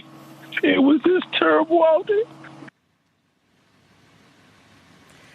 He also said he felt terrible that they had to leave the medical transport driver behind. He said at one point the driver himself was not feeling well, just exhausted, dehydrated, was laying down and sleeping. He was able to get in touch with the driver. Good news, that driver was able to get out and is safe at home at this hour, but he was not able to get any more information about that. Certainly, Anthony is very grateful to those ATV drivers, Ernesto and David, that were out there. And that is a perfect example, guys, where they're talking about why those express lanes need to stay open for emergency vehicles. And you see there how they did need to be used. It sounds like some people have to sit and wait, and that's hard to take, but you don't want anyone to die out there on the road. You have to have at least a path for someone who is having a medical emergency to be able to get out. I know there's lots of after action questions that are going to be coming here, but at this point, I know people like Anthony are just grateful for the help that they received. Good news for Anthony, and hopefully there are no more stories like that are out there. Melanie, thank you very much for that report. Thank you for your coverage this morning. You've been on top of it. We appreciate that. We're taking a live look at Sky Fox right now. Continued coverage over this situation on I-95 with these stranded drivers. Some have been there for days at this point. Hoping for the best in this situation. Still looks like in a lot of cases that not a lot of movement going on out there. We've talked to the governor, still looking for some answers. A lot of people still looking for some answers. Also, we've talked to some of the other truck drivers that use this route, because it is a busy interstate route. They pulled off. Some of them have been able to get off at some of these exits, but they say they're crowded as well because everybody's looking for gas. You see some people walking in the road there with gas cans because they walked to the gas station and walked back. There's a lot going on out here. Continue to stay with Fox 5 for continuing coverage of this ongoing story on I-95. We're back in a moment. And thank you again to our Fox 5 team who's been doing continuous coverage this morning. We've been dipping in and out of it, but these are just a couple of those different live pictures we still have coming in here to our Live Now from Fox desk. So if you're new to what we do, here's just a look, a glimpse at some of these pieces that we bring to you here. Breaking news out of Virginia at this time when we've had hundreds of drivers who've been stuck overnight, trapped in a gridlock as the icy roads made it hard for people to be able to even get by. So because of too many crashes, because of drivers, there's so many semis that got jackknifed and drivers became stuck. This resulted in more than 100 drivers being trapped here overnight. Temperatures again had dropped down into the 20s. So As we are seeing, it is a sunny, clear day. I just looked at our weather map, actually, our XRAD, and saw that there's no cloud coverage here today. And so hopefully once that sunshine can kind of be on some of these roadways, it can help kind of break up some of those icy pileups. It can help melt down some of this snow that's become compacted down and icy on these roads. And then crews will be able to come in and help clear them off, because we all know that we have to get these vehicles out of the way one by one. So if they're going to be driving over these parts, it's only going to just continue to be a dangerous situation for some of them in those trucks, in those cars. We did also hear a little bit earlier here today with our Fox 5 team, they had interviewed the governor, and he did also tweet out that an emergency message is going to all of those stranded drivers, connecting them to support. The state's also been working with all of the authorities, and they're trying to get some warming shelters open as needed. And he did also mention, while sunlight's expected to help VA/DOT clear the road, all Virginians should continue to avoid I-95. So that again was a recent tweet from the governor. We heard him speaking to our Fox 5 team as he joined them on their morning show a little bit earlier here today. And he was saying, obviously, their number one priority is trying to help these drivers, get them off of this roadway, and then they can try to take a look back at what they can do better next time. So this again is showing us just parts of those stretches of roadway that have been blocked, and you can see just multiple trucks just jackknifed cars off to the sides of the roads. And we do even have some emergency crews continuing to make their way up and down as they try to get these vehicles out one by one. So thanks again for being here with us on Live Now from Fox. We're going to continue to pop into some coverage with our Fox 5 DC team, continue to keep you updated as we're hearing more stories about these drivers who have been stuck here overnight. Let's go ahead and listen into more of their coverage right here on Live Now from Fox. Over Interstate 95, which has been the source of much talk here this morning, as hundreds of people have been literally stranded for 24 hours on the interstate after Mother Nature decided to drop a lot of snow yesterday. And then we had the hard freeze overnight, the ice causing problems, and then tractor trailers jackknifing, people continuing to try to take the interstate, and it just backing up and really becoming catastrophic. We've been hearing a lot of different stories from the people that have been stranded there. Our crews have been out and about working to bring those to you. One of those is Fox 5 photojournalist Mike Rickard. He talked with a couple people. One driver was stranded on the interstate. He's from Philly. The other is a truck driver. Two very different experiences, both treacherous, though. They shared their ordeals on the highway. Take a listen. I've been pretty all right. You know, I've been stuck here since yesterday, 3 o'clock in the afternoon. Ever since, we haven't moved at all. No food, no water. I ran out of water, so I walk all the way from half of 95 to the nearest convenience store so I can get some supplies.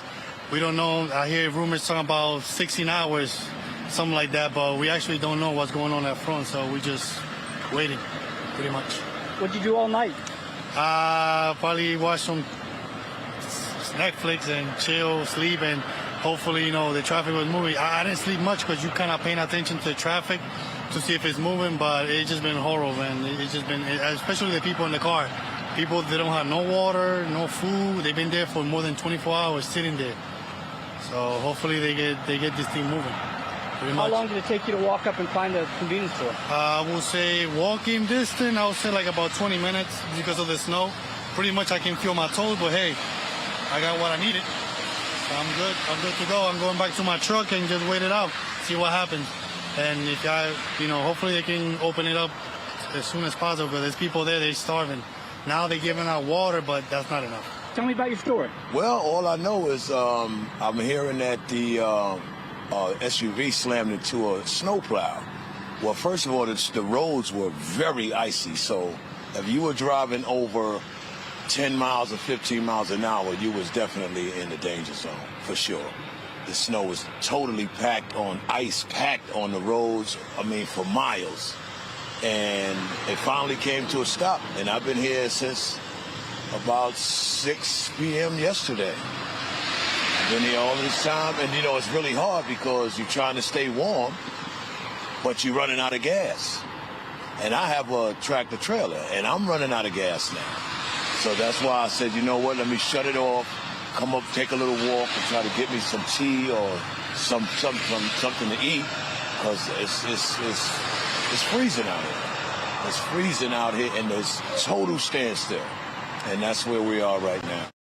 So many stories and unfortunately not a lot of answers. All the stories are harrowing. And right now, though we've been covering this for hours and hours and hours, we still don't know when it's actually all going to be rectified and end. And of course, the bigger question is to why this had to happen in the first place. Good Day DC is continuing, though, right after the break, so don't go anywhere. And don't forget, we here on Live Now from Fox also going to be continuing this coverage, especially as they just mentioned, we have hundreds of drivers stuck, unknown when they're going to be able to get them off. You may see at certain times some of those exits that have been open to try to help get people off. But we just heard from one of those people out there on the roads who said, if you're going anything more than 15 miles per hour, then you're going to be slipping around on these roadways. So look at all of those cars waiting to try to get a little relief by getting off of the Interstate 95. This is definitely something that we're going to be staying on here for you on Live Now from Fox. But I do want to mention it's not just weather coverage that we do here for you day in and day out. We also keep you updated on top stories and, of course, keep you also posted on important dates that are coming up. So with that being said, do want to let all of our viewers know who are watching here with us, we will have some special coverage coming up here in just 2 days. 1 year after the January 6th insurrection.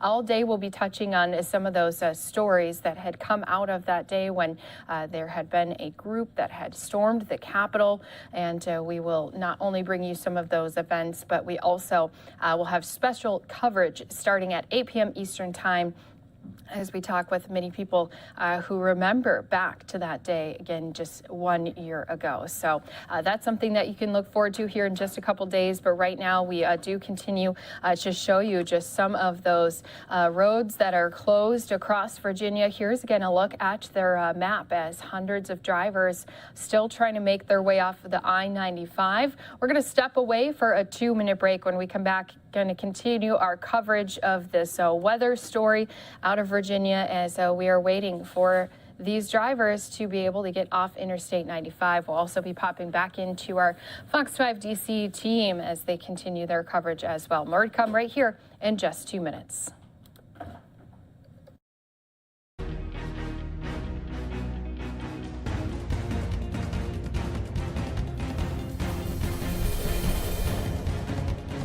Can't be said about the entire stretch, the 40 to 50 mile stretch of I-95 that has been at a standstill for the most part for the last 24 hours. We've spoken to motorists throughout the morning who have relayed some harrowing details about their experience over the last 24 hours. Ultimately, the bad news is there just has not been a lot of movement, but we appreciate you sticking with us. The news continues at 4 p.m.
Welcome back, everyone, here to Live Now from Fox. We appreciate everyone continuing to join us here as we really showcase this winter disaster where hundreds of drivers have been trapped overnight, and it's still happening right now. We're going on 19 hours for these people that had to endure a real tough night, and we're hoping that all of them have water and the supplies that they need to keep them going right now. You're watching right here live on Live Now from Fox. We have multiple angles here of you, just showing you this backup that really continues to really plague the really big stretch of I-95 there in Virginia, and the VDOT doing their very best really to try to get to this all wrapped up, but this is going to be, after it's all said and done, really an investigation to see just why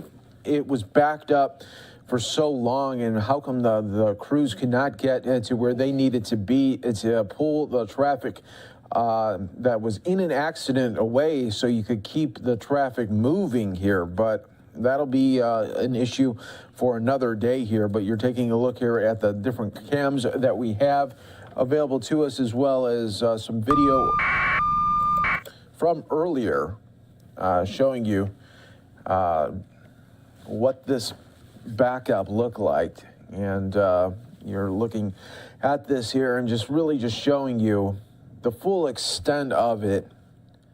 Pictures really don't do this justice. Obviously, for those of you that were trapped there, it's a much different situation, and you're really hoping, I guess, for the very best when it's all said and done. So this has been happening since yesterday. These people were trapped. Hard to believe that there, but hundreds of drivers still remain stranded after the majority spent the night in their vehicles after that snowstorm that we were covering for you on Live Now from Fox. The incident began with a major crash involving several tractor trailers. Traffic along a 50-mile stretch of Interstate 95 came to a standstill shortly, centered around the Fredericksburg area. Between 7 and 11 inches of snow accumulated in the area Monday afternoon, with much of it freezing during the overnight hours. As of 3:30 on Monday, Virginia State Police said troopers had responded to more than 2,000 calls for service due to treacherous road conditions here. So we are definitely keeping an eye on this here for you. You're watching Live Now from Fox, everybody, and we will definitely be giving you updates as they come in right here, and we'll keep a watch box up for you when we come back after this break to really just continue to showcase this backup and shutdown of this corridor on I-95. You're watching Live Now from Fox. I'm going to slide away for another quick 2-minute break.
Welcome back, everyone, here to Live Now from Fox. I'm your host, Mike Page. Thanks so much for joining us here today. We are going to go out live right now to the Senate floor. We have Senator John Cornyn, Republican out of Texas, speaking right now. Let's listen to that, and then we'll also have a watch box there for you showing you the situation in Virginia on the I-95.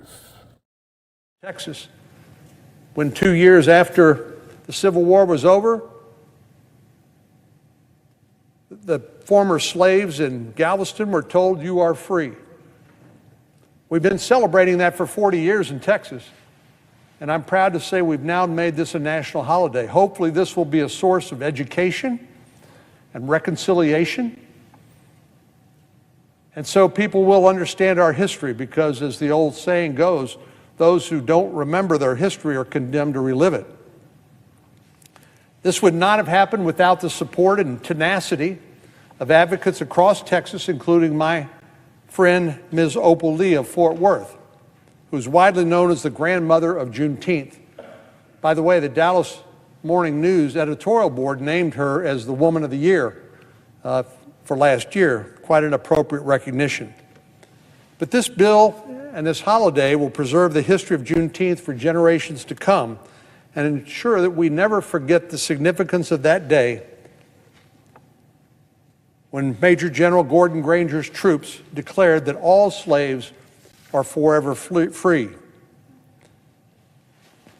Then we passed bipartisan bills to strengthen the policies and procedures for reporting missing service members, something very near and dear to those of us in Texas, given the terrible and tragic loss of Vanessa Guillen.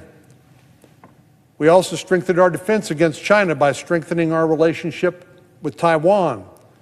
We passed bipartisan legislation ensuring that federal officers, no matter where they serve, that their attackers, their killers, can be brought to justice. For border states like the presiding officers and mine, we've modernized and increased staffing at points of entry at our borders with Mexico without spending taxpayer dollars. We've also closed a loophole abused by some companies fueling the opioid epidemic.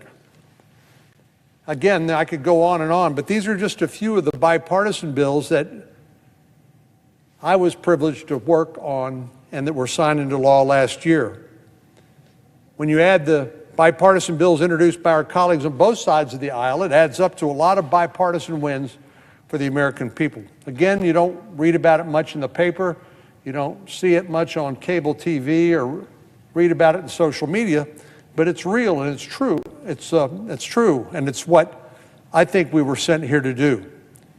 So my conclusion is perhaps an obvious one, that even in an equally divided Senate, if we try, if maybe we resist our impulse to go it alone, we can actually work together and find bipartisan solutions.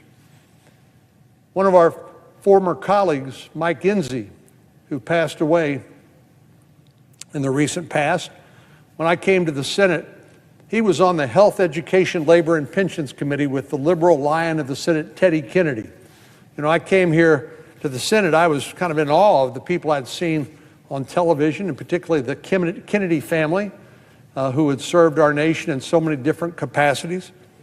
But I asked Mike Enzi, who was perhaps one of the most conservative members of the Senate, how he and Teddy Kennedy, one of the most liberal members of the Senate, could work together and actually pass legislation. He said it's easy. It's called the 80-20 rule. You find the 80% of what you can agree on, and then you leave the 20% for another day and another fight. Depending on your viewpoint, it can either be a recipe for gridlock or a really big opportunity. And I've subscribed to the wisdom of the 80-20 rule. From what I've seen, I believe the presiding officer agrees with that as well. So instead of just focusing on the things we can't agree on, and perhaps we'll never agree on, because we have different visions for the role of the federal government in our lives, that's okay. Those are the debates we've been having since the founding of this country, and we'll have it forever, as long as this great nation lasts. But let's not just focus on the 20% we can't do, which seems to be the obsession of the news media and others. Let's think more about the 80% we can do. Rather than waste floor time, which is coin of the realm here, I mean, if you can't come to the floor because there's no floor time, it's not going to happen. So rather than waste time on partisan bills that will ultimately go nowhere, let's find common ground and work on our shared priorities. I've got one idea. How do we help families struggling to keep up with the highest inflation in nearly 4 decades? I've lived long enough to know when interest rates were close to 20% and we had double-digit inflation. It was a miserable time in this country because people's paychecks were eaten up by inflation and they couldn't afford to buy things like houses that they ordinarily might buy to increase their standard of living because interest rates were so high on mortgage loans. Well, let's work on supply chains that have been unable to keep up with demand. Vulnerabilities that have been exposed by COVID-19. Again,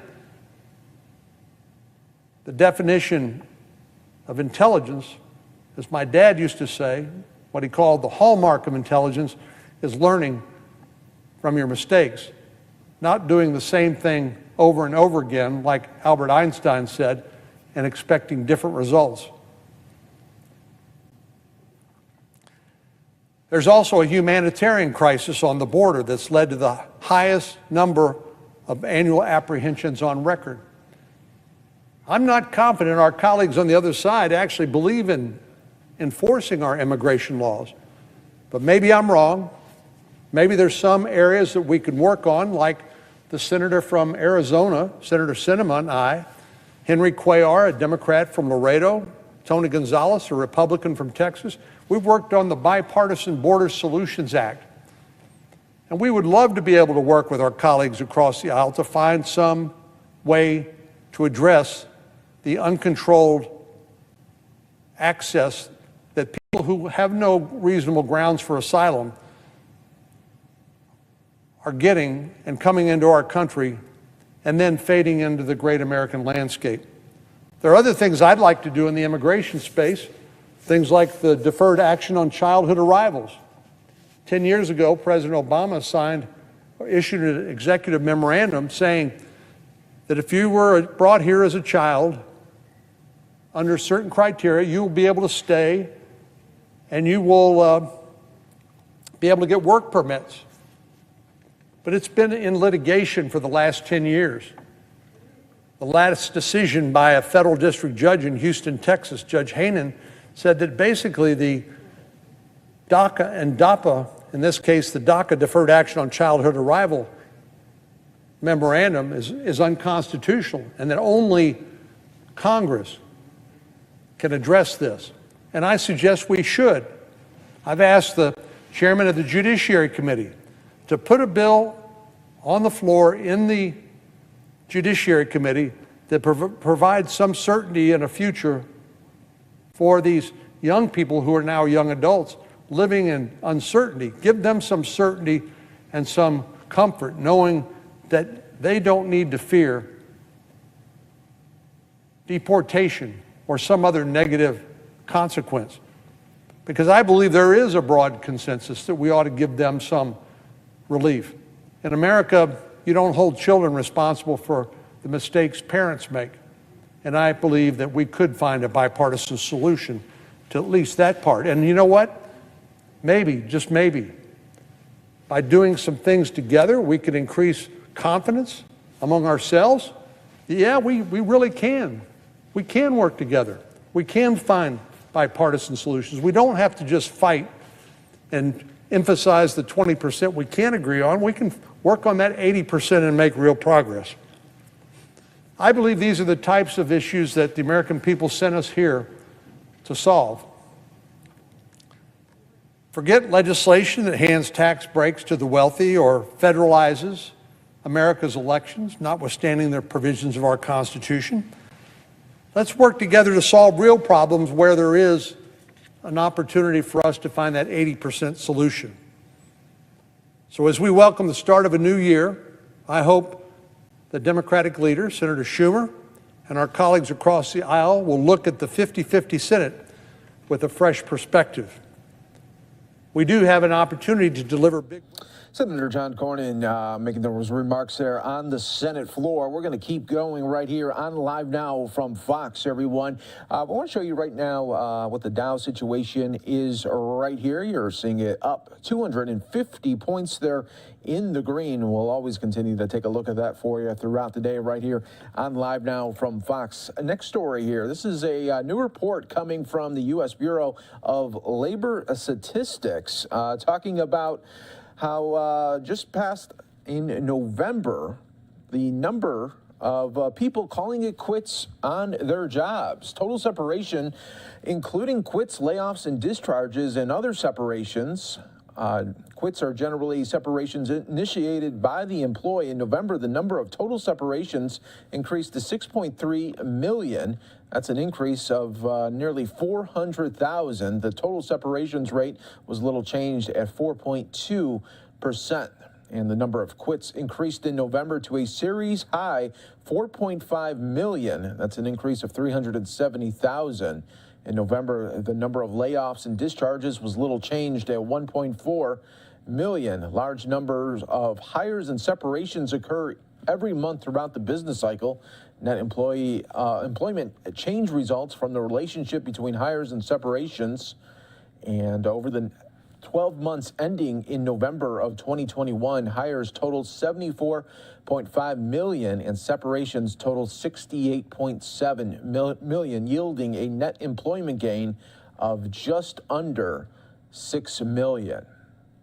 The number of quits increased in November to a series high of 4.5 million. Just wanted to bring that to your attention right here as you're watching Live Now from Fox. Everyone will continue to follow all of everything that is also happening on the I-95 as people now going on for 20 hours stranded in Virginia, this winter disaster that continues.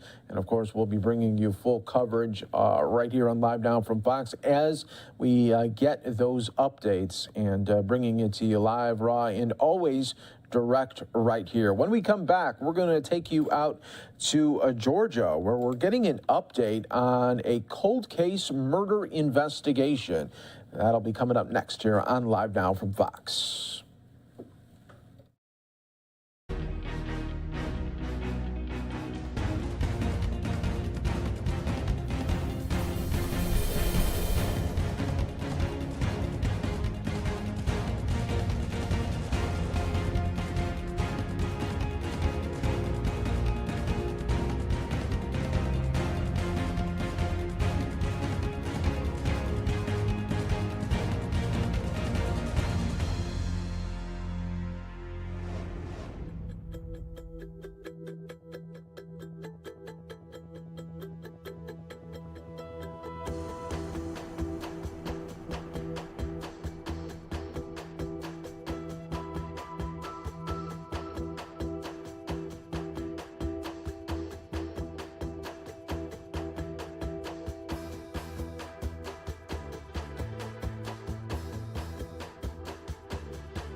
Live look right now on the Senate floor. If we have senators speak throughout the day, of course, we'll bring that to you. And if they make any news, we'll bring it to you right here on Live Now from Fox. And we should also point out that we are just days away from the anniversary of the January 6th insurrection. And we will have full coverage on that day, all day, and a special showcase of all of the day's events and speakers. We know that President Biden and Vice President Kamala Harris will be making remarks on that anniversary at the Capitol, and we'll have full coverage throughout the day, and then a special show from 8 p.m. to 10 p.m. Eastern on January 6th to talk about that day 1 year later. You're watching Live Now from Fox, everybody. We're going to continue stories and top stories from across the country. We're going to go out here, and we are aware of that. To Atlanta right now. We're getting an update from Atlanta police homicide investigators talking about an update to a cold case investigation into the 1995 rape and murder of a 14-year-old. Let's listen right here on Live Now from Fox. My name is Ralph Woolfolk. The last name is W-O-O-L. F is in Frank, O-L-K, the homicide commander for the City of Atlanta Police Department. So we are here this morning to provide a significant update pertaining to the 1995 rape and murder of Nicole Smith. We have Nicole Smith's family, who is here with us today, who has been incredibly resilient, persistent, and relentless in working with our detectives in solving what's been a 26-year mystery to this point. Detectives have put forth a substantial amount of work. I think I've spoken previously as to the amount of work that goes into homicide investigations. Just from an evidence perspective, across the nation, about 147 hours goes into just a regular homicide investigative file. So you can imagine in a 26-year investigation as to how that number would be compounded. There are literally boxes and boxes and boxes of data and reports and evidence that has been analyzed as it pertains to this case, and certainly is a testament to the very hard work of some extremely skilled and experienced detectives in the Atlanta Police Department. You're going to hear from some of them shortly, one of them being Vinny Vasquez, who is still a part of our Atlanta Police family as a homicide detective. Vinny has worked hundreds of homicide investigations as the lead detective and has been a fundamental component to our successes here in the Atlanta Police Department in aiding as a foundation as to how we do work in our business here in the City of Atlanta Police Department. And one of the second that you will hear from is Detective DeMeester, who is on our current cold case team. He is also a very experienced detective within our homicide unit. Detective DeMeester has led and spearheaded hundreds of investigations as it pertains to homicides as well. So this has just been a culmination of extremely skilled and experienced detectives that have put forth some great work and being able to get us to this resolution today. So I'm going to let you hear from him. We're going to start first with one of the first responding officers that was on scene at the time in which this incident occurred. Thanks. Yes, my name is Detective Reginald Boone, and I responded that day to the scene. But more importantly, we have to look at the Atlanta Police Department as a whole. The detectives and the officers, everybody who has touched this case has stuck with it for the full length, the 26 years. I remember coming back out to the scene that night after I got off from work, and I worked with Detective Thomas Townsley, who was the first detective for this case, and we stayed out in the woods digging holes looking for evidence all of that night.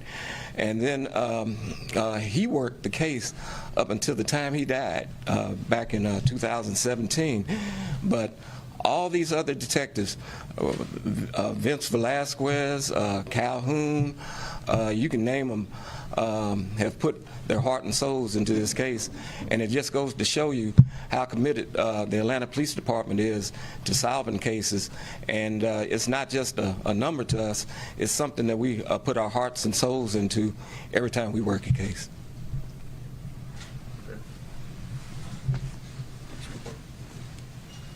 Good morning. Vince Velasquez, retired Atlanta PD. Homicide. I think what would be helpful is to put these cases in perspective, I think, so everybody understands how this began.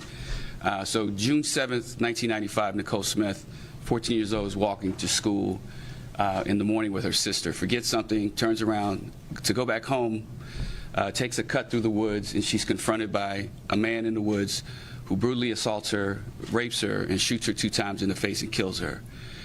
So this investigation was massive in 1995. The Atlanta Police Department pulled out all stops. They interviewed hundreds of people. They brought 2 recruit classes out to canvass the neighborhood. And they ended up taking blood samples from at least 50 people. There is a DNA profile that was obtained in 1995. So this case went cold, as some cases do. And we're no stranger to that. So in 2002, I reopened this case on my own. I started looking at it to see what I could do to interview people to breathe some life into this case. I was unsuccessful for 2 years. 2004, we get a call. We have a forensic match. So what that means is someone assaulted a young girl in East Point, Georgia, 13 years old, exactly 9 years and 13 days later.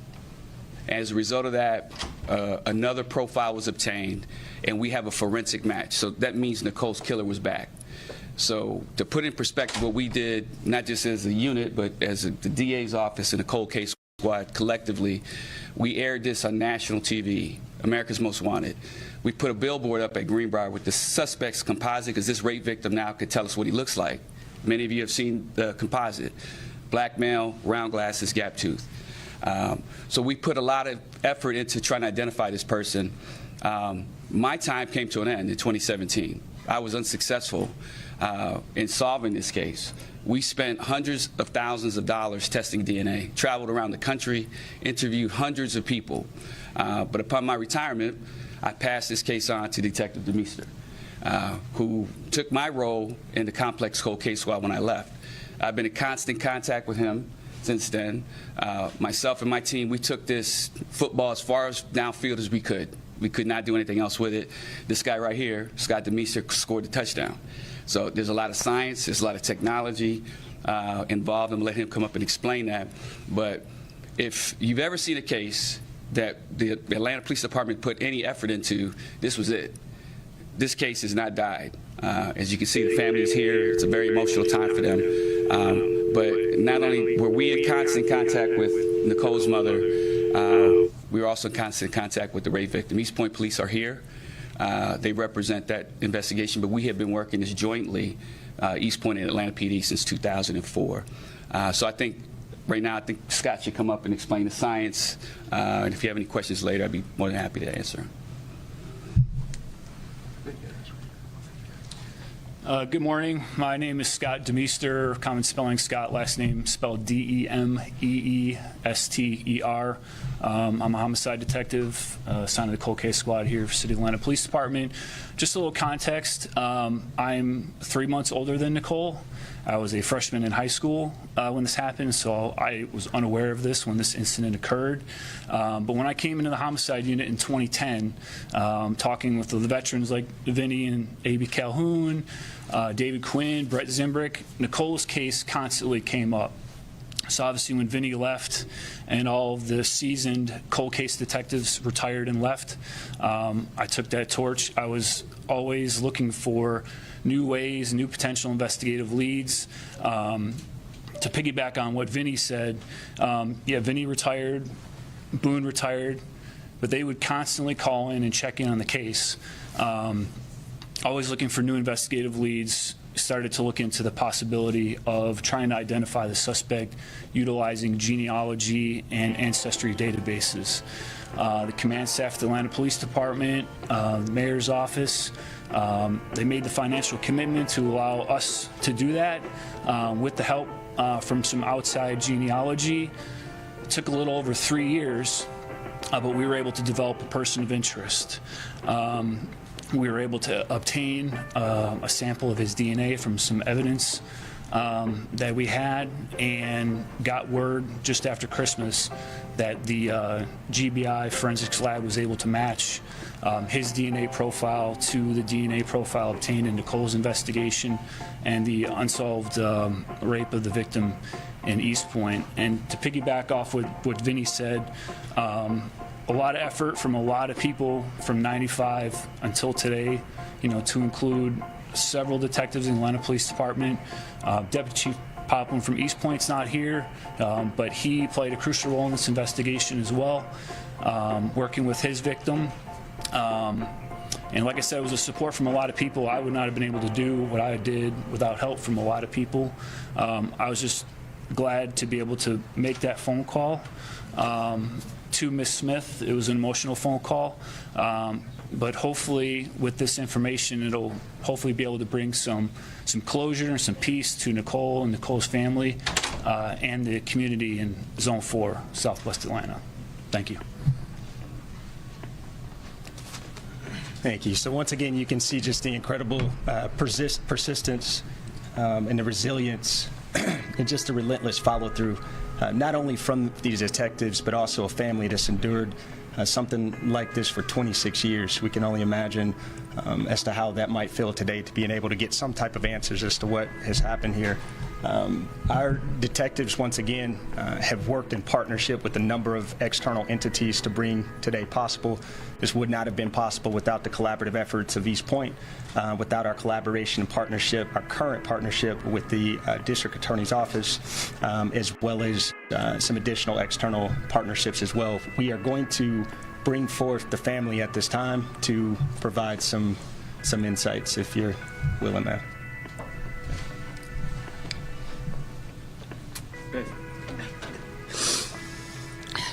Good morning. And this is a hard one for me.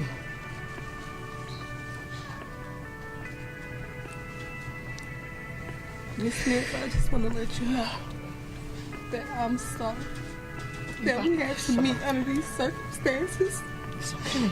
But I feel like we didn't get the closure that we needed, but we got some kind of resolution. Okay. And I'm just thankful to you.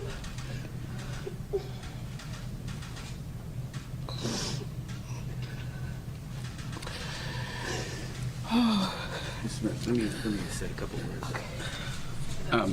So I just want to just put this in perspective. So this is Betty Brown. This is our victim from East Point. They have formed a connection over the years, and she was 13 years old at the time, but as you can see, it's a very emotional time. And, kudos for her for being brave enough to stand up here, express how she feels, and connect with Nicole's mom. I think that's the most important story here. And I think this sends a message to the community that we don't give up. 26 years, it could have been 36, until I took my last breath. I was going to work this case, so was Demeester, so was Adrian Love, so was East Point, everybody that's here today. So you've probably seen me with her over the years a lot. We have done a lot of stuff together. Obviously not Ms. Brown, because we keep our victims' names private. But she is no stranger to the camera, and I think, she understands how hard we worked, but we did it because of her. I don't know how many times she's called me in the middle of the night, am I lying? and yelled at me. We stopped talking to each other so many times. We became friends again, and now we call each other brother and sister. But go ahead and just say a few words. Today for me is a bittersweet moment. I never imagined this person to be deceased. So many unanswered questions that I had for him that I could never ask or get answers. But I would never say it was closure for me, because I'll live with this pain for the rest of my life.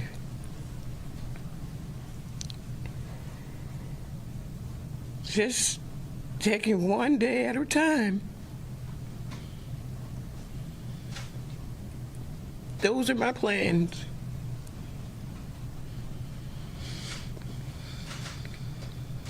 Just much more, not that much I can say right now. My feelings is just all over the place. I don't know what I'm feeling right now. But I tell you, I'm in so much pain. And it's not a pill could take that pain away. I'm sorry that I didn't get a chance.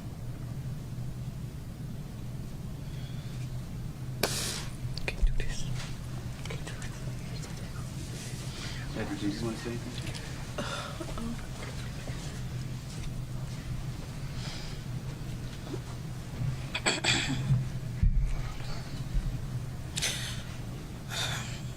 I never thought that I will be here speaking. I don't even know what to say. This has been a part of my life that I have hidden for a while because I just did not want to live in that pain anymore.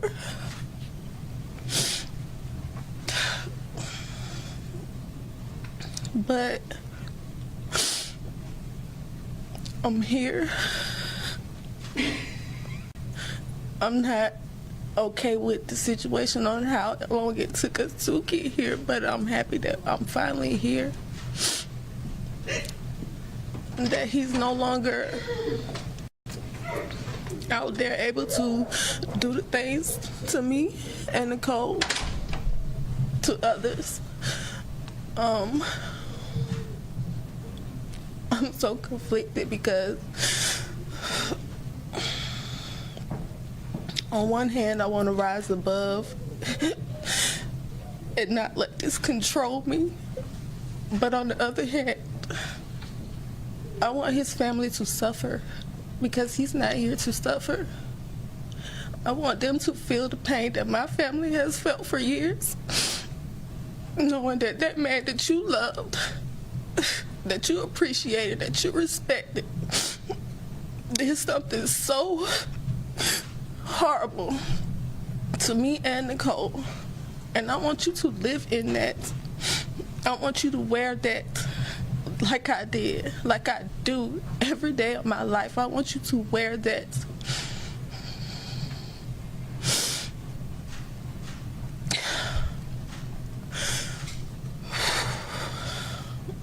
You know, it's bittersweet. This is a bittersweet moment. And I'm mad that I didn't get that opportunity to face him, to look him in his eyes and have him look at me and relive and to face me. But I just have to take what I've been given. And I thank you, Detective Velasquez and Detective Papa, for sticking with me all these years and checking on me to make sure that I'm okay. I appreciate you because I needed that. That's it for me.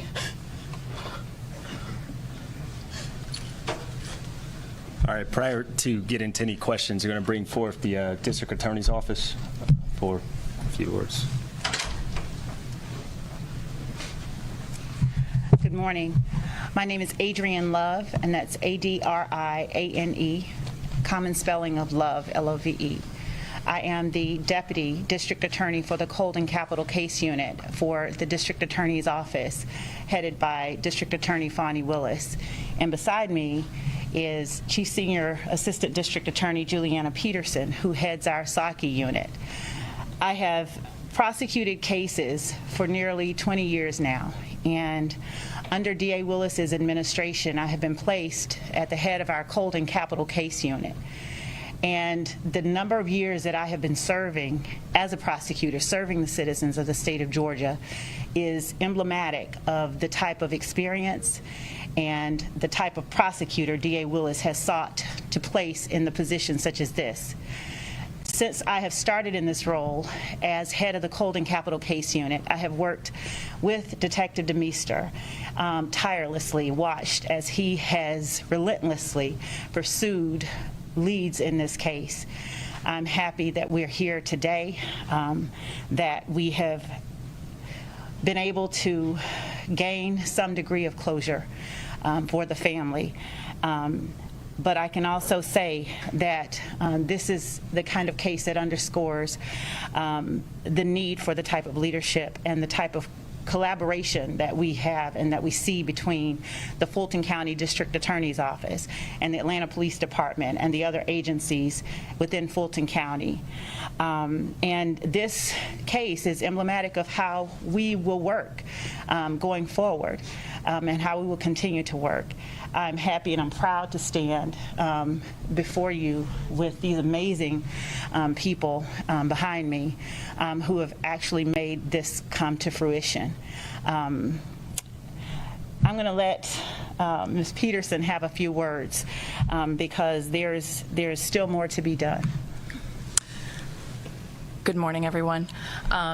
My title is Deputy District Attorney over the Sexual Assault Kit Initiative Unit, and our role and our mission is specifically to handle the backlog of sexual assault kits that have never been tested.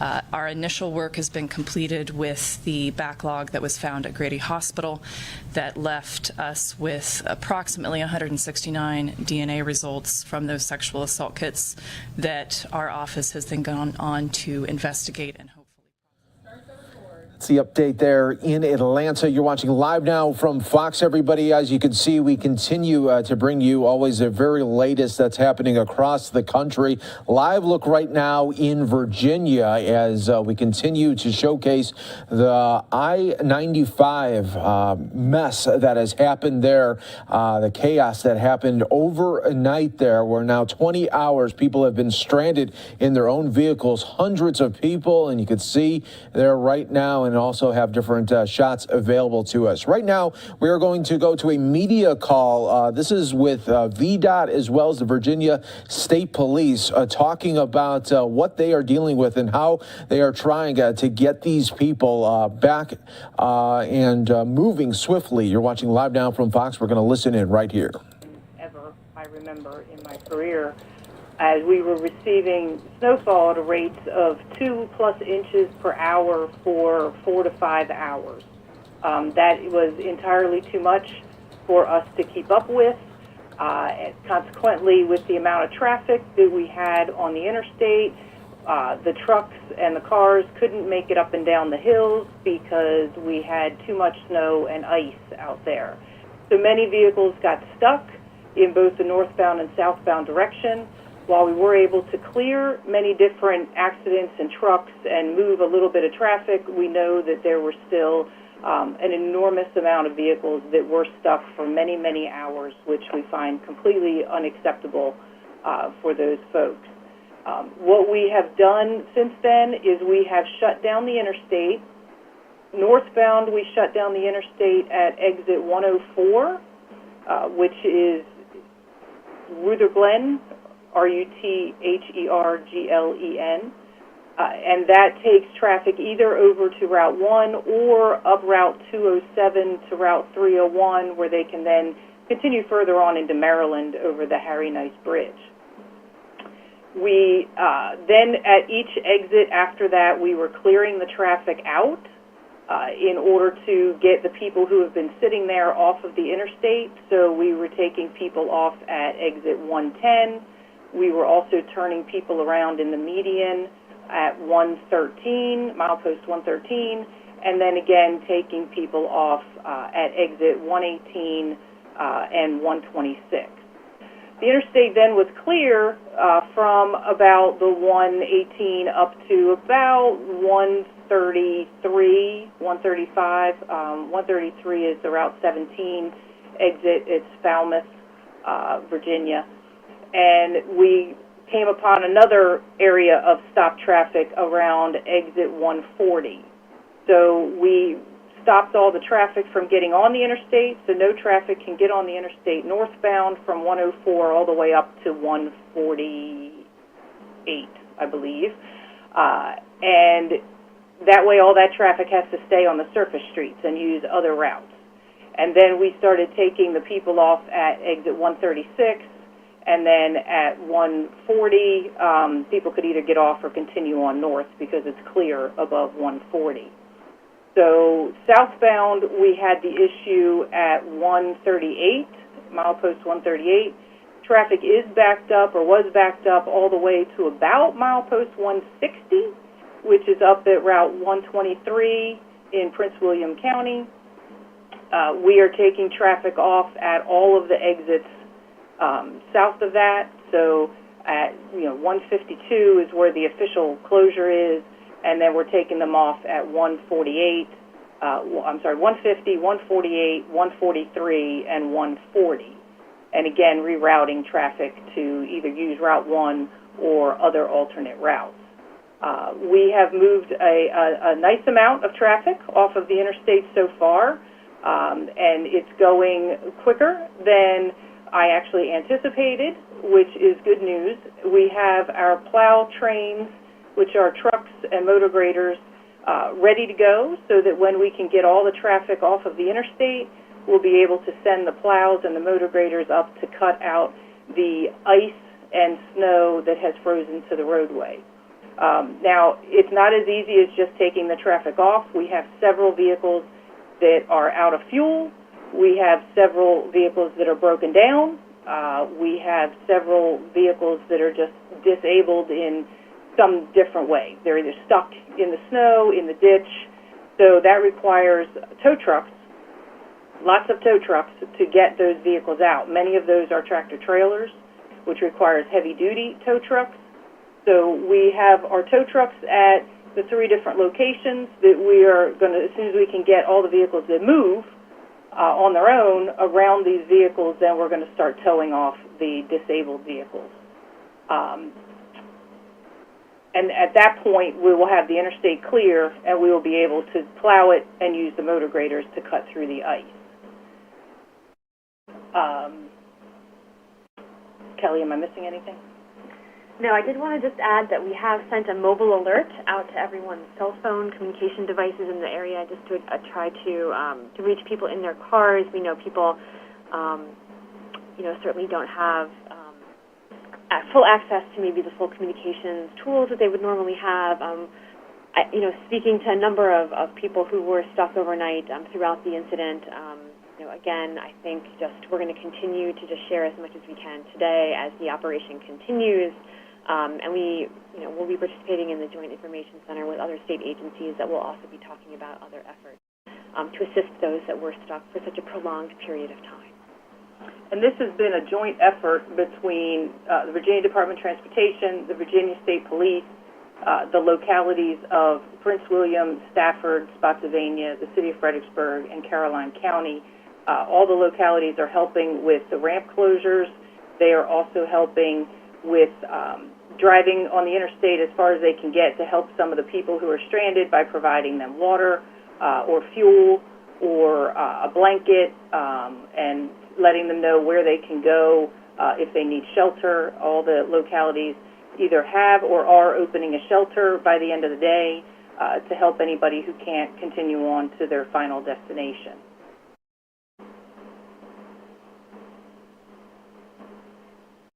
Okay, great. All right, so at this time, I'd like to turn it over to the Virginia State Police. Thank you. This is Corinne Geller. That's spelled Corine. Last name Geller. It's G as in George. Eller. Virginia State Police Public Relations Director. And pretty much we've been working, as Marcy said, hand in hand with our partners at the Virginia Department of Transportation. Since the snow, even before the snow happened, we started planning, obviously, for resources and making sure that we had all available troopers scheduled in anticipation of this winter storm. Obviously, we're looking at it from a statewide perspective and making sure that we had extended our trooper shift and that we were able to bring additional resources out early. Even had other units that aren't typically assigned to patrol, we also have them assigned to help us respond to disabled vehicles and traffic crashes. In regards to the situation on Interstate 95, obviously, we immediately began responding not to traffic crashes, but just to disabled and stuck vehicles. And unfortunately, it's a very tedious process of, getting there safely, and then, of course, as Marcy was explaining, the process of contacting the wreckers, getting them out there. Many of the vehicles involved are commercial vehicles that require a heavy-duty wrecker. And it's not just the interstate that was experiencing these traffic crashes and issues, but also, obviously, our secondary and other roads and primary roads. So there was a lot of demand for wreckers, for state troopers, for local law enforcement to respond and assist. But we had a dedicated workforce just to the Interstate 95. Is looking at about a 40-mile stretch of interstate that's been impacted adversely by this in both directions. And as of this morning, we had 30 state troopers plus supervisors. I lost count on those, but we had about 30 troopers out there.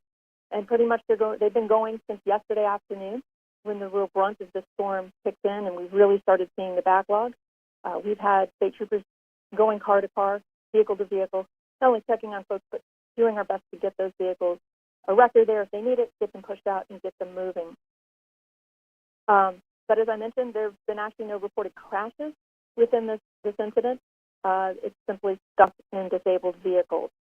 We also have no reports at this time of any injuries and no reports of any deaths. In fact, we don't have any reports of traffic deaths related to the storm anywhere in the state since our reporting mechanism began at about 12:01 Monday morning. Of course, like I said, we're also advising motorists. We're, of course, discouraging people from using Interstate 95 because we need to get this stretch filtered out and then so VDOT can get there and address the issues. But if folks are having to travel along the Interstate 95 corridor, we're recommending that they don't wait until they get to where the interstate's closed. For northbound, that's in Caroline County at Carmel Church. Southbound, that's Prince William there at Dumfries Road. We're really suggesting that folks get off before then, because otherwise you're going to get stuck in the queue, you're going to get stuck in the congestion and the backlog from everyone trying to filter off the interstate at one location. So we are trying to advise those other ramps. We've been checking other exits and secondary and primary routes are clear. If crashes are occurring, we have troopers along with our local police and deputies that we're coordinating with to respond as quickly as possible because we recognize we've got to keep the traffic moving as safely and efficiently as possible. And just because we've gotten a number of requests since 12:01 a.m. Monday morning through 6:30 a.m. this morning, Tuesday, Virginia State Police have responded to 1,016 traffic crashes statewide and 1,026 disabled or stuck vehicles statewide. So you can see that our stuck and disabled vehicles way and far outnumber those that are traffic crashes. At this time, I don't believe that 1,026 accounts for the vehicles that are on the I-95 stretch, as we have not been able to pinpoint an exact number in relation to that situation. Thank you.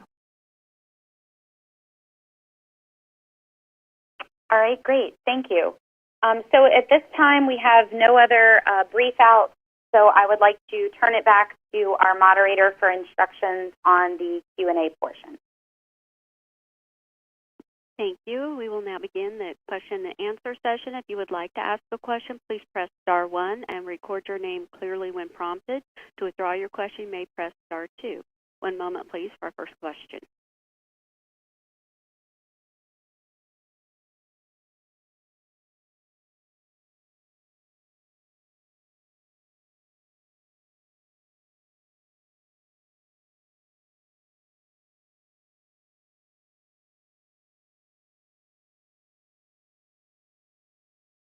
Our first question comes from Jody Fleischer with NBC. Your line is open.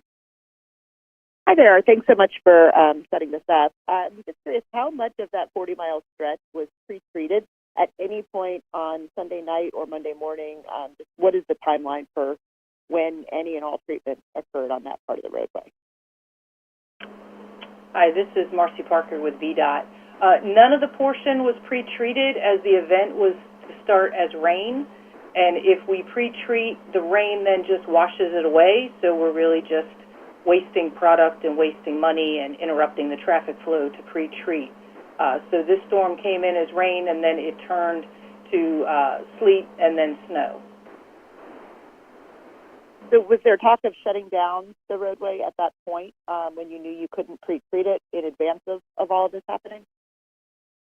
No, because we did not anticipate the heaviness for the length of time, and we knew it was going to be coming down around 1 inch to 1.5 inches an hour, which is excessive, but it came down even faster at times, and we got more snow than was anticipated. So we did not think that we were going to need to shut down the interstate, and we tried last night. For all night long, we had people out there pulling vehicles out and towing vehicles out, and we hoped that we could get it back open before rush hour, but about 4 a.m. it became very clear that that was not going to happen, and the only way we were going to be able to remove these many vehicles was to shut down the interstate, because we had about 4 inches of ice underneath many of these vehicles, because those sections of roadway had not been treated at all after the event because traffic was so heavy.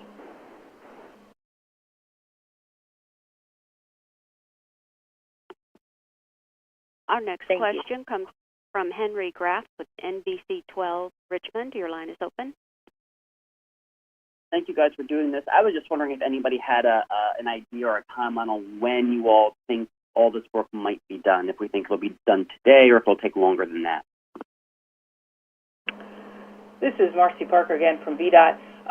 Based on the rate that we are able to move the vehicles, it will really come down to how fast the tow trucks can pull the vehicles that are disabled, but we do anticipate finishing today. It may be this evening, but we do anticipate that the road should be open and clear for tomorrow morning's rush hour,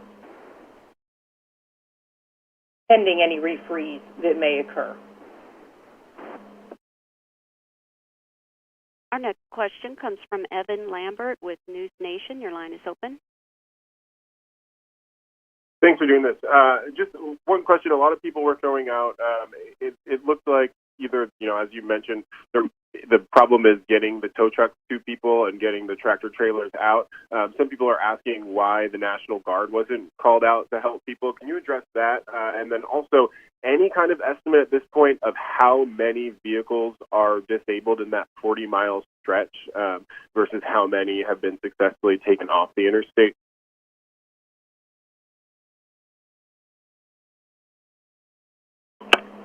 This is Marcy Parker again from VDOT. As for the number of vehicles, I could not even imagine how many are out there. I mean, southbound, it was a 20-mile backup. That is a significant amount of vehicles, but they're varying sizes and varying distances, so we don't really have any way of counting them.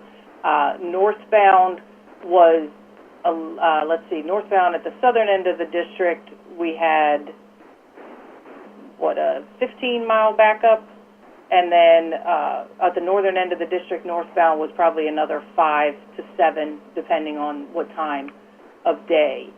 So that's a significant amount of vehicles. I couldn't even venture to guess how many were out there. We have removed a significant amount of them down in the lower end of the district, down between 104 and 118. We've probably removed about 50% of those vehicles. We have removed a significant amount at the northern end on the northbound lanes. I'm not sure what percentage. I do not have eyes on it as our cameras are down due to power outages.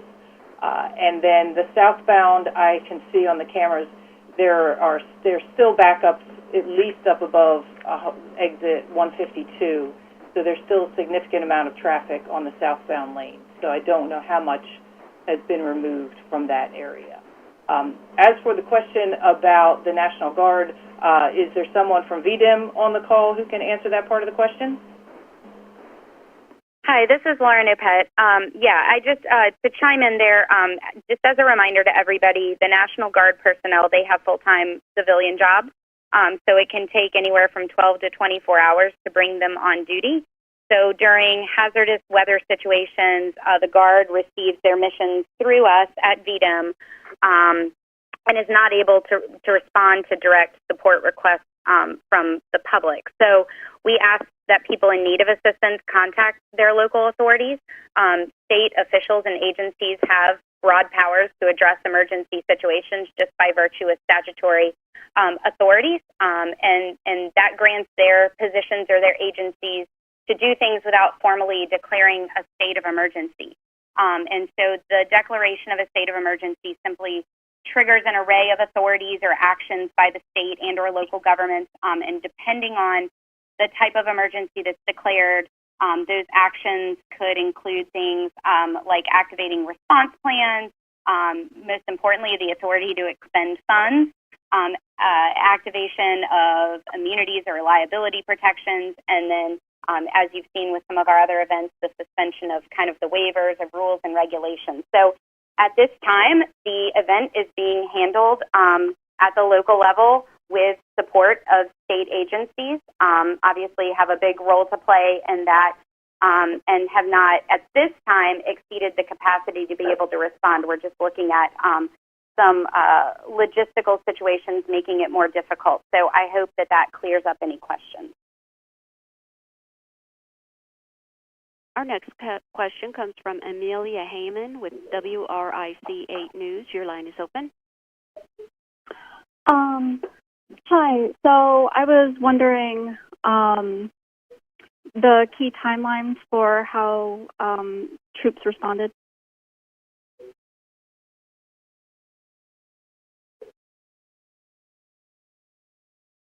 Hello?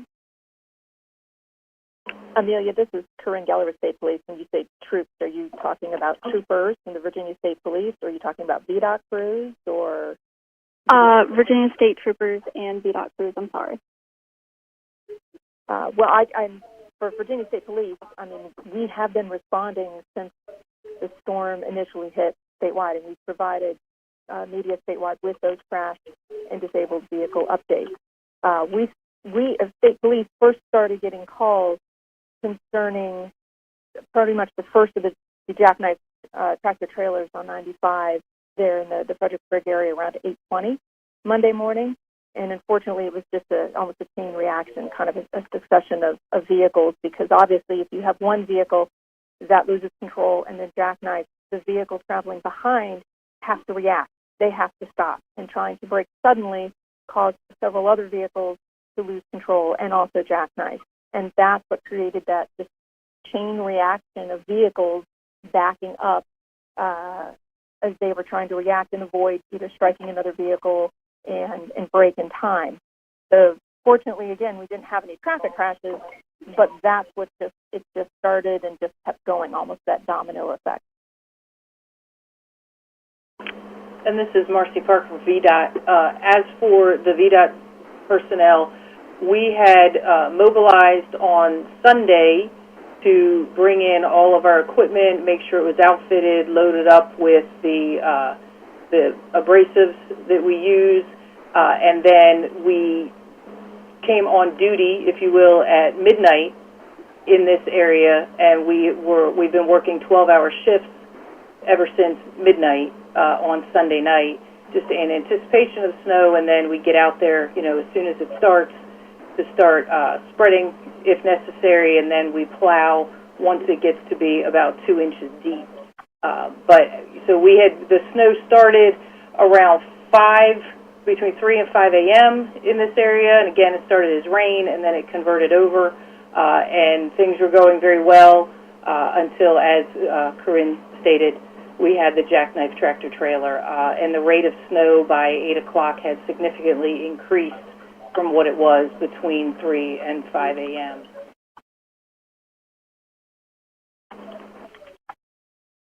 Our next question comes from Amanda Holtup with the New York Times. Your line is open. Hi, thanks for doing this call. I was just wondering, one, when the 40-mile stretch you've described started being stuck and backed up, and also if the cars aren't going to be cleared until today, are people either going to have to clear the roadway on their own, or how is everyone going to be able to get out of their car in that time?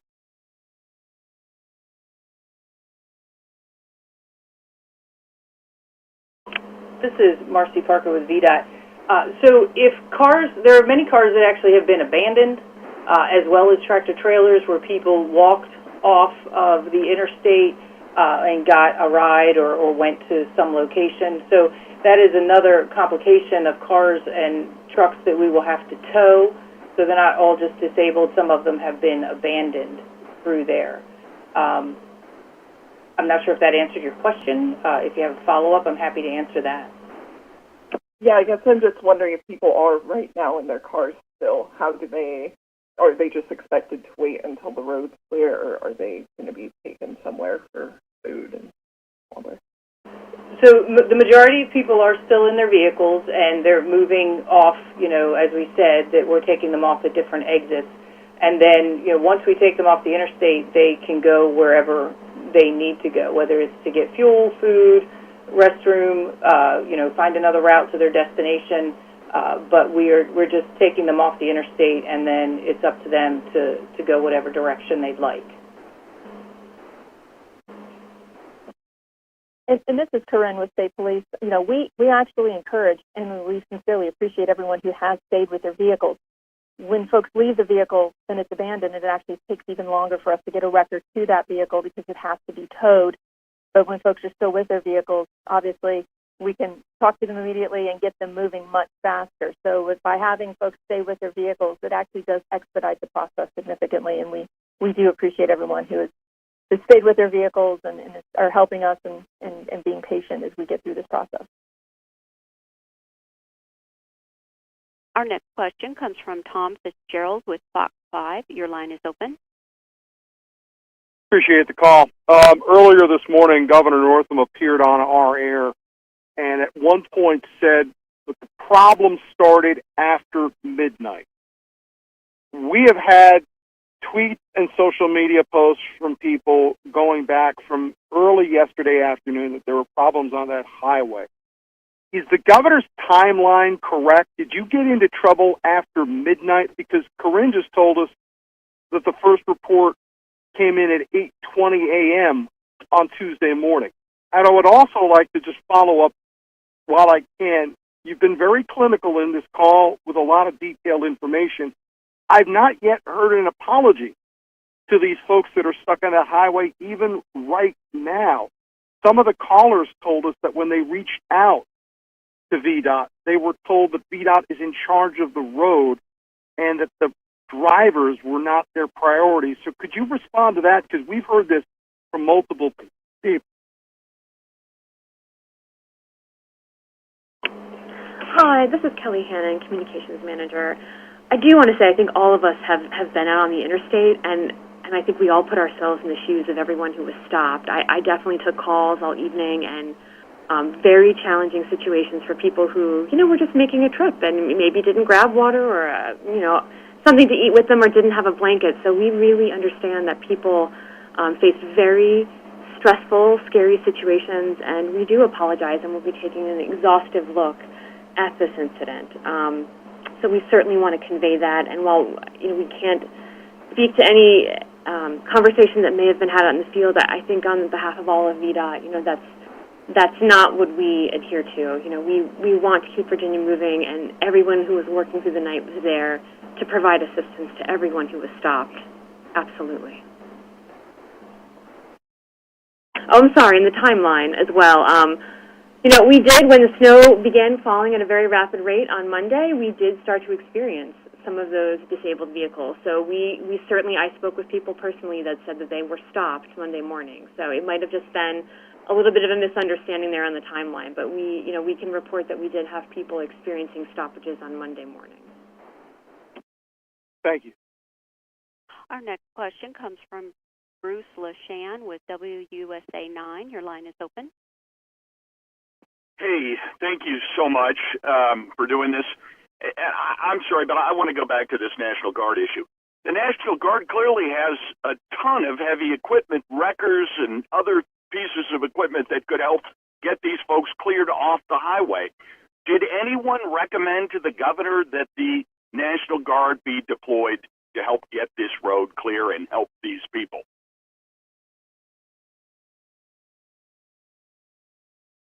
This is Lauren from VDEM, and I don't have the direct specifics. Those questions may actually need to be directed to the National Guard, but I do know that they were involved in conversations, and I do know that part of the complicating factors was having personnel readily available within the time that they needed them. It's sort of would they get there on time, or would they get there after they were already able to handle it today? So I apologize because I am not part of the National Guard, but I would say they may be able to answer better as to what conversations that they were involved in. But I do know that we were coordinating with them. We were in discussions with them. They were part of meetings this morning to discuss what the capabilities would be. Thank you.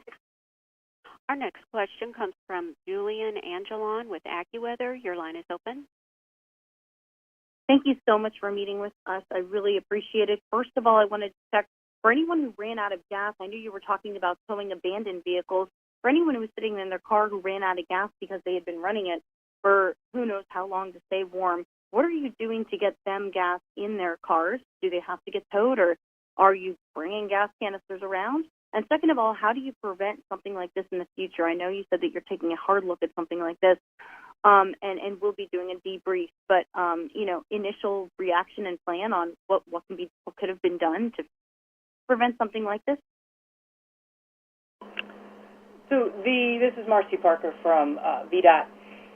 For the fuel question, during the event, we had Stafford County, I know, was out. I'm not sure if Spotsylvania was out on the interstate or the city, but I know Stafford County was on the interstate, stopping by, bringing some fuel, bringing, I think, some water, or and checking on people. We also today, because a lot of people had run out of fuel today, we had fuel on the VDOT trucks that were out there. We had the Safety Service Patrol out there. We also had all three localities, Stafford, Spotsylvania, and the city, who were out there offering fuel if they were out of gas, as well as blankets or water. Some may have even been offering food. So we do not want to have to tow the vehicles, so we were giving everybody enough gas if they were out in order to get off the interstate to a gas station today. And then the second question was, how do we avoid this in the future? After each event, we take a hard look at what happened, what went well, what did not go well, and we make adjustments to our plans. So that is what we'll be doing over the next several days. Once we get through this event, the event is not over. The interstate is just part of it. We still have all of the surface streets that we still need to remove many, many, many, many trees, as well as snow and ice, because we have been so focused on the interstate. Our next question comes from Mitch Blocker with ABC 7 Washington. Your line is open. Thank you. You all addressed why the roads weren't treated prior to the storm, but I'm wondering, why wasn't the interstate closed once you realized that there was a big problem?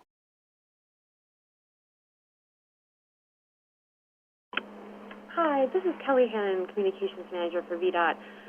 We do have a number of incidents, on I-95 throughout the year, throughout the season. So I think, many of us, we work in this kind of day-to-day. We often do have hazmat incidents, other incidents involving livestock that are quite complex and that have to be cleared. And so I think when we went into it, we had resources. We had our emergency response team.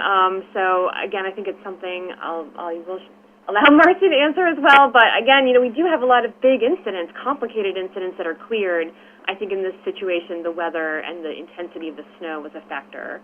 But I will ask Marcy. I guess it's something that we'll definitely be assessing, I think, as part of that review. Yes. We will be assessing all of that. Like I said, we look at each one individually and make adjustments as necessary. Do you believe that VDOT was prepared for this storm or responded in an appropriate way as it deteriorated? Yes. So I do believe that VDOT was prepared prior to this storm. The anticipated snowfall rates, as I mentioned, was more than we had thought it was going to be. And we have that happen a lot in the weather is predicted as one thing, but then it turns out something else. We got more snow than what was initially predicted, and the rate was falling harder. Could we have kept up with the snowfall rate of that amount? No. Pretty much when it gets over an inch an hour, we have a hard time. Most storms will have a heavy snowfall for about an hour or two, and it's usually around an inch, maybe a little bit more, and we can handle that. But when it goes into 4 and 5 hours of snow at an inch and a half to over 2 inches an hour, we just cannot handle that. We cannot move the trucks around fast enough to keep the snow off the road and then throw in the incidents and the disabled, and that just gridlocks us. Could you or should you have done something to prevent more cars from entering the highway?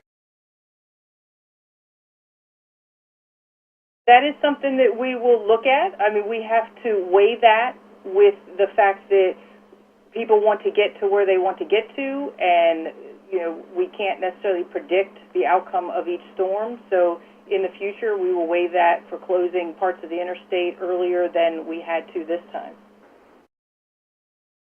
Thank you. Our next question comes from Melissa Hippolyte with WTVR. Your line is open.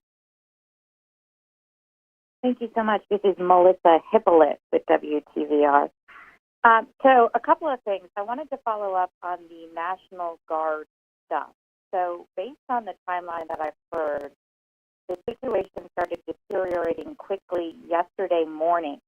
I've heard a timeline of 12 to 24 hours thrown out there to get the National Guard out there to help. 12 hours, isn't actually that long of a time, and it seems like they could have been out there by this point, considering that the weather started deteriorating yesterday morning early.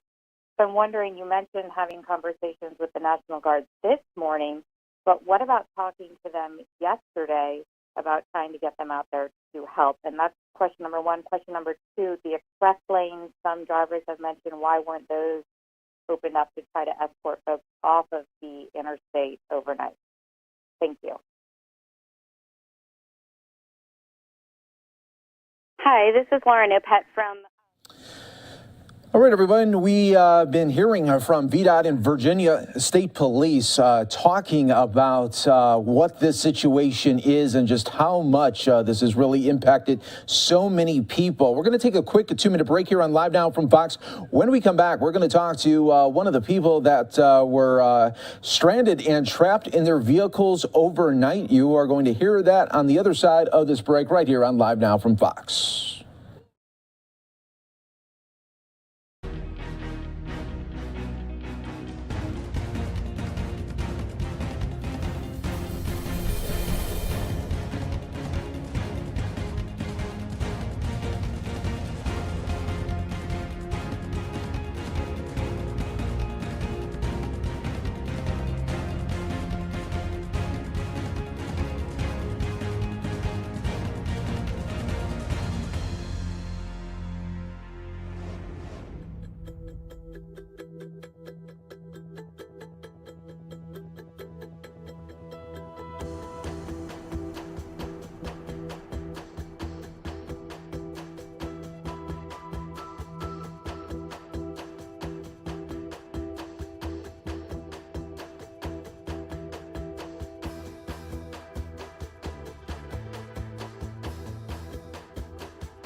Welcome back, everyone, here to Live Now from Fox as we continue to bring you coverage in Virginia. Just this horrible situation on I-95 where people have been really stranded for getting close to a day now, going on about 22 hours there. You're taking a look here at just a slow crawl that is happening right now with trucks and cars. To get some better insight of everything that has happened, we're going to talk to somebody that was trapped and stranded overnight. On the phone is Abdul. Thanks so much for joining us here on Live Now from Fox. Hey, how are you? Doing great. A lot better than, unfortunately, for you. And maybe can you just describe just how long you were out there, as well as, just your thought process? Yeah, so I left about, I want to say 11 last night to go help some family down south in Fredericksburg who lost power. And little did I know on the way there would be a huge traffic jam. And I want to say, in that traffic jam for about 12 and a half hours before I finally got out. It looked like state troopers started redirecting traffic off of the highway finally. But it was a standstill. I want to say for about 10 hours straight, we did not move. I had to shut off the car from time to time, turn it back on just to, keep myself warm. But there was a lot of people hopping in and out of the car, trying to, find a way to get food or even go to the bathroom. It was pretty terrible. A lot of people were sleeping in their cars. I was with also another family member who was also sleeping in the car. So we were just in there for a very long time. We didn't know what was going on. We went on social media, and apparently there was multiple reports of like pileups or even just traffic jams, and we just really weren't sure what was going on, and confused that there were also people who were in their cars for even longer than us. Yeah, I can't even imagine, for a lot of people that have been watching our coverage here today, it's nerve-wracking and a pain, just like when you are in a backup that lasts longer than, just say 20 or 30 minutes. It gets frustrating, but I can't imagine just that amount of time that you are just in your vehicle and you can't do anything. Oh, yeah, definitely. By the time an hour had passed by and we hadn't moved at all, we knew something was wrong, and we just didn't know when we were going to get out. Eventually, when traffic started moving, we were a little bit relieved, but every now and then we would inch forward. We think we'd be getting out, and the next thing you know, we're stuck in the exact same spot for another 2 to 3 hours. So it was very confusing. I'm still very tired. I haven't even gone into bed yet. I haven't even changed out of my clothes. I'm looking forward to some sleep. Oh, yeah, definitely. I could totally, I don't blame you on that one at all. So now that your situation has cleared up, has this taught you anything as far as tips for when you're going to be traveling next time, and not knowing, at any moment something drastically can change? Oh, for sure. Going to start checking a little bit more on social media and just, the news apps, seeing what's going on. But I'm just really surprised that, the state didn't shut down the highway any sooner. There were people who were on, like I said, they were in their cars trapped for 4 to 5 hours longer than I was before I even hit the highway. So I was surprised I was even able to get onto the highway, knowing that people were aware of the situation. And going through what you've gone through, are you mad at the state and the response that it has taken? I mean, when we're looking at visuals right now, still people, it is a slow crawl for these drivers. Oh, 100%. I am upset. I wouldn't say I'm furious. I just, I believe that this could have been handled a lot better. There could have been more information. There are highway signs, the digital signs that can inform us that, there are traffic delays or even just standstill traffic.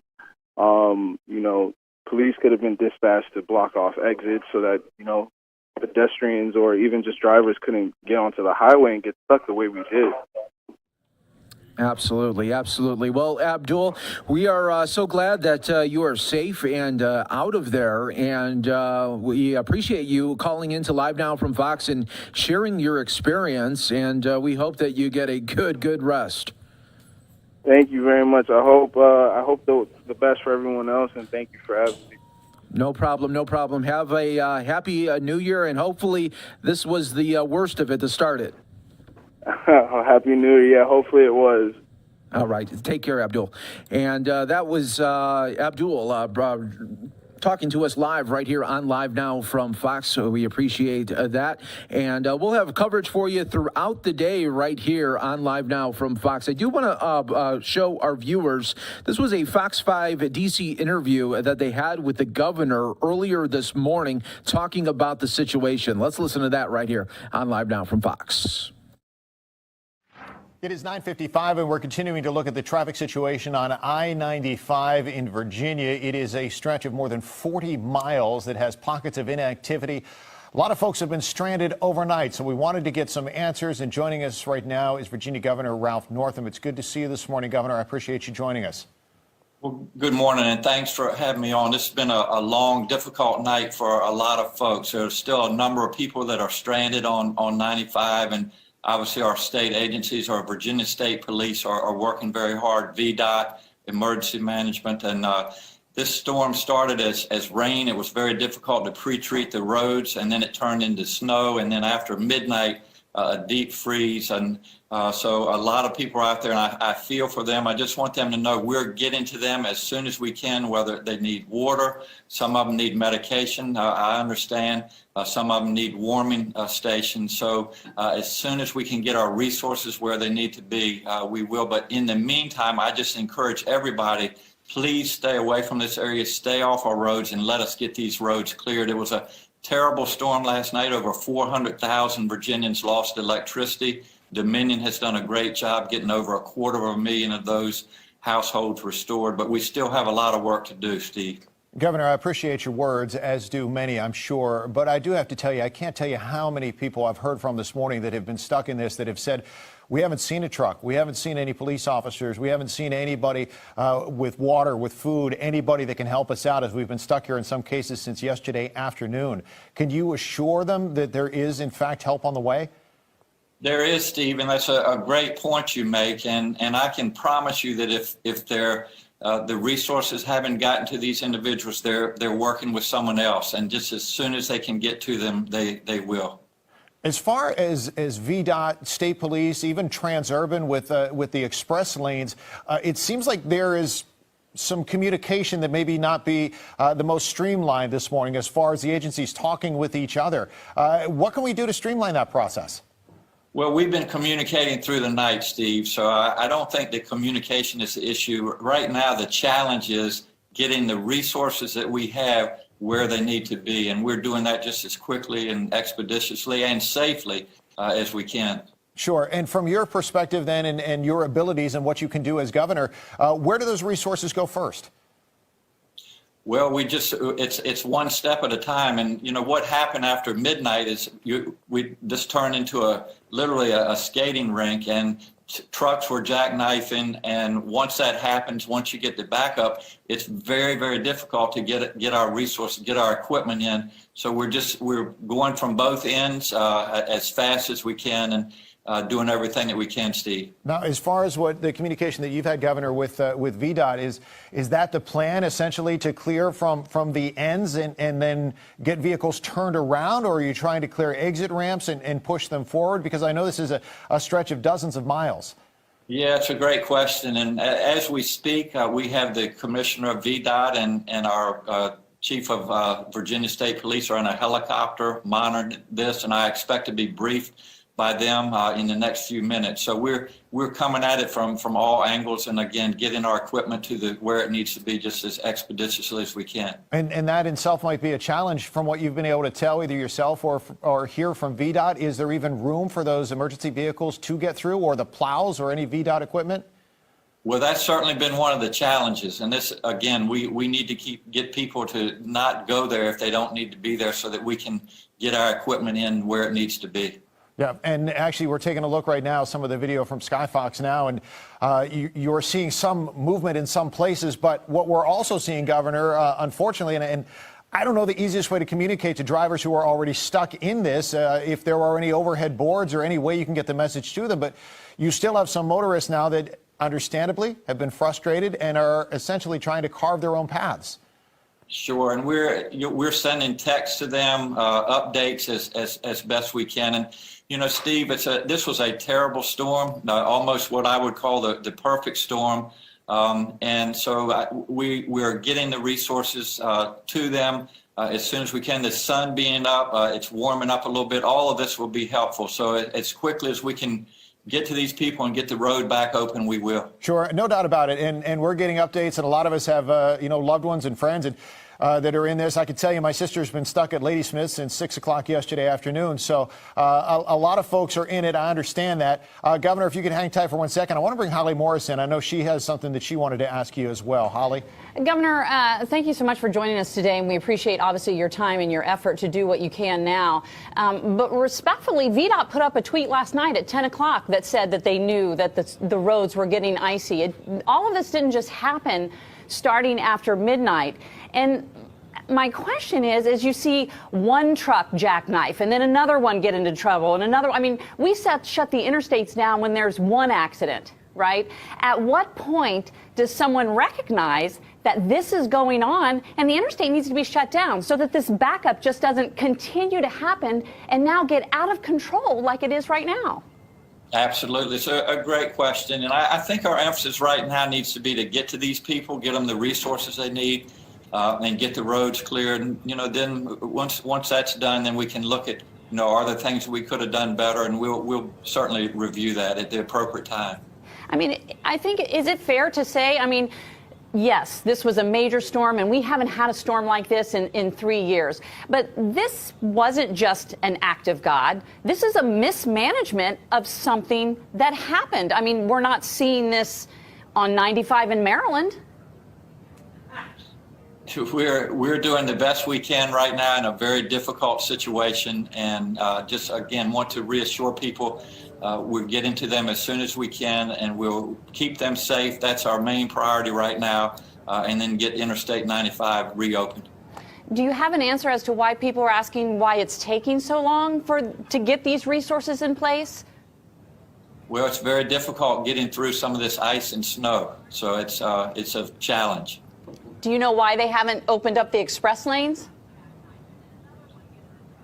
We are keeping those open for our emergency management. Again, we need to be able to get our resources in. Sure. And take care of the current situation before we open to the public. I understand. Well, for the people that have been stranded on the interstate for some now almost 24 hours, what would you say to them? Well, I'm sorry for what they've experienced over the night. We had warnings out, and just as I've done for COVID-19 and had press conferences every day and said, in the case of when we have these storms coming and we know there's going to be ice, if people do not need to be on the roads, they need to be home or somewhere else, because when everybody wants to get on the road, when these things are happening, these situations occur, unfortunately. Governor, when you go back and you look at this in review and you look for things that you can do better next time, I know one of the challenges with 95 is this is not just a Virginia roadway, and this is a holiday weekend. You have a lot of folks coming up from the Carolinas, from Georgia, from Florida, et cetera. Maybe the weather was better there. Maybe they didn't get all the news that Virginians got from you in anticipation of the storm. Is there a way to notify people more readily than if they are about to approach a situation like this? We'll certainly look at ways. Again, right now our priority is to get the resources where they need to be and make sure people are safe. Governor, a lot of people that we've heard from have said, we didn't know whether to turn our car off and preserve or leave it on because it's cold, because we just never dreamed it would last this long, right? And so now we have people that have run out of gas. Realistically speaking, how long until this is truly cleaned up? Are we talking about another whole day here? Well, we're not sure at this time. We'll give updates as needed through the day. And again, some of these things are difficult to predict, but I can tell you that there are a lot of people, whether it be the state police or emergency management or VDOT folks, they are working as hard as they can to get to people and to clear the roads. Do you have a timetable for the National Guard? We have the resources that we need right now. The National Guard is on standby, but we just need to be able to get our resources where they need to be. Right.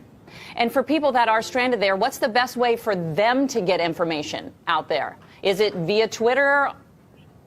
Yes, I would say so that, and if they can listen to the radio, I know some of the radio stations are giving updates as well. I've been on some of those already this morning. And of course, always Fox 5. We're doing our best to get the information to them and keep everybody safe as well. Thank you, Governor. Absolutely. Governor, we appreciate it.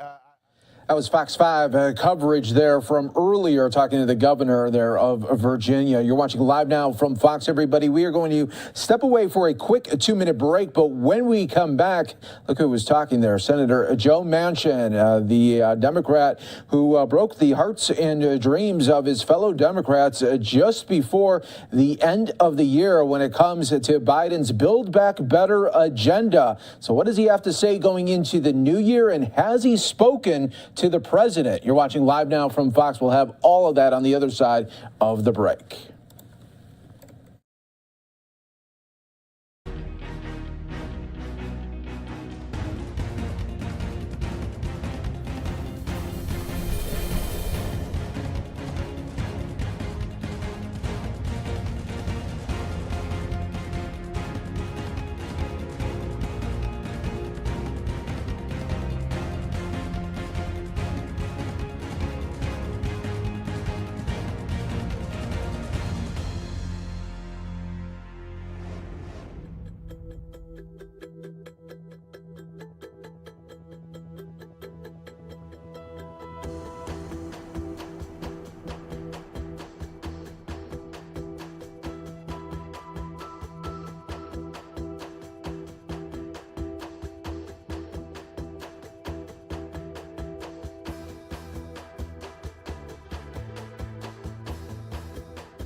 Welcome back, everyone, here to Live Now from Fox. I'm your host, Mike Page. Always great to be here with you as we continue to bring you these top stories and headlines from across the country. And next, we're going to go out to the Capitol, where Senator Joe Manchin just spoke to reporters on a wide range of issues, from everything from Biden's Build Back agenda, as his party is trying to use the new year now to refocus its efforts on Biden's Build Back Better agenda. But will that happen? Because we all know what happened late last year there with Senator Joe Manchin saying it's not going to work as it is right now with this bill. So we'll be hearing from him on that, as well as Senator Chuck Schumer speaking yesterday, talking about the voting rights bill that he hopes to have passed by Martin Luther King Jr. Day. So we'll hear what he has to say about that, including potential change in the rules to the filibuster. All that coming up right here on Live Now from Fox.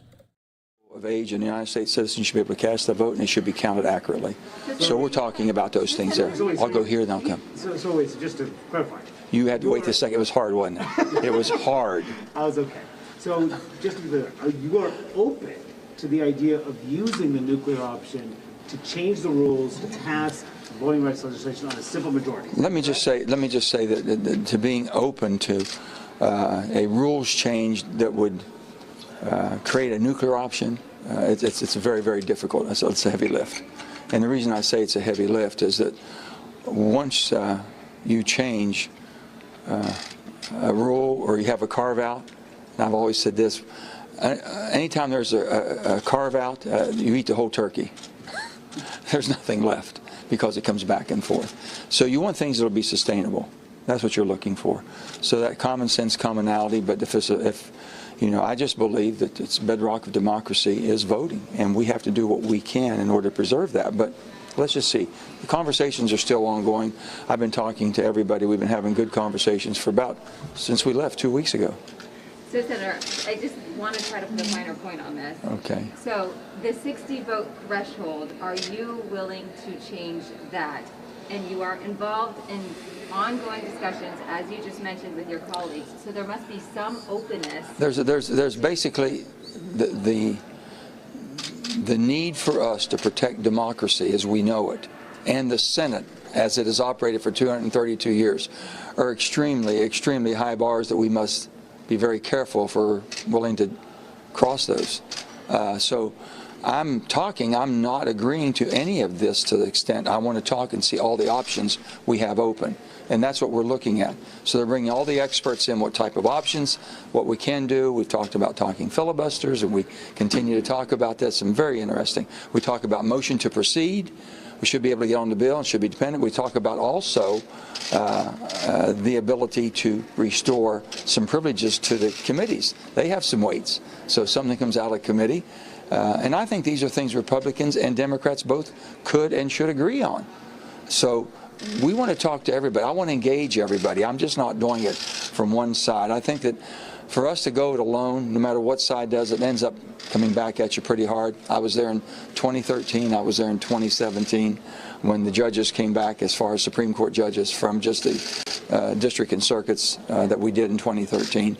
And I don't think anybody is happy about that when you have to do those changes. Is the 60-vote threshold your red line, or is the bipartisanship your red line?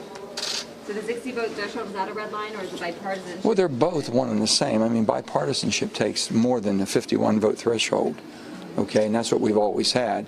There's been talks about 3/5 of those voting. So if 3/5 of those voting is something that doesn't set a precedent, and we've done that before. So we're looking at all the historical things that we've done in 232 years. More from Senator Joe Manchin when we return right here on Live Now from Fox. I want you to know that the people that go, everyone should have a right to vote. No one should be impeded from voting. And everybody should make sure that their vote is counted accurately. I might be running against you, you're running against me. When the final vote comes in, I might not be happy, but at least I can walk away and say, I have another shot at that. It was done right. Yeah, Jake. I just want to ask two questions at once, if you don't mind. You've said, and it seems like you're saying this again, you would not be open to changing the rules without Republican buy-in in some way, shape, or form. That's my absolute preference. Okay. Preference is different than red line, but it seems like... That's my preference. Okay. I'd have to exhaust everything in my ability to talk and negotiate with people before I start doing things that other people might think need to be done. And number two, could you characterize where you are right now on BBB and what your conversations have been with the White House? There's been no conversations after I made my statement. I think it's basically, and I was very clear. I feel as strongly today as I did then that the unknown with the COVID, here we are. We can't even go out. I've got a 95, M95. I see all of you do. And so there's different concerns that we have right now that we haven't had for a while. So that's a concern. Inflation's still a concern. It's still over 6%. And the geopolitical unrest that we have, and I think the president's been doing a yeoman's job trying to talk to Putin and calm things down to let him know where we are. So these are all challenges, guys, and this is all expensive challenges. So that's where, Jake, on that there's been no conversation. Senator, on BBB, on the child tax credit, are you a hard no on ensuring that supporting the child tax credit is still there, as I'm understanding. Basically, are you a hard no on ensuring that families with no income tax obligations get the expanded credit? Are you a hard no on that, Senator Manchin? I've been basically very clear on that. I think there should be a work requirement, and that means you file a 1099. So a 1099, if you're going to call it a credit, you have to see if you have a liability or not. the only way the IRS would know that is you file 1099. So I've been very direct on that. Hold on. I think Senator Schumer has said that January 7th is the deadline for having a vote on rules changes. Is that enough time in your mind?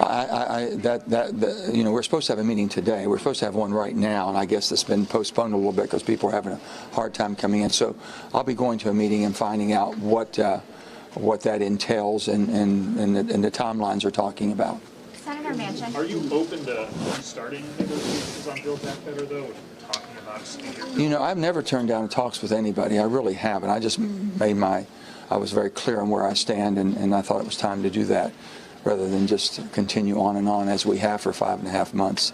I hadn't changed from the first day when I talked to Leader Schumer on that, and everyone's been working, I think, in the best good faith they possibly can. I've just had a very difficult time and understanding where we are and where our country is and the concerns I have.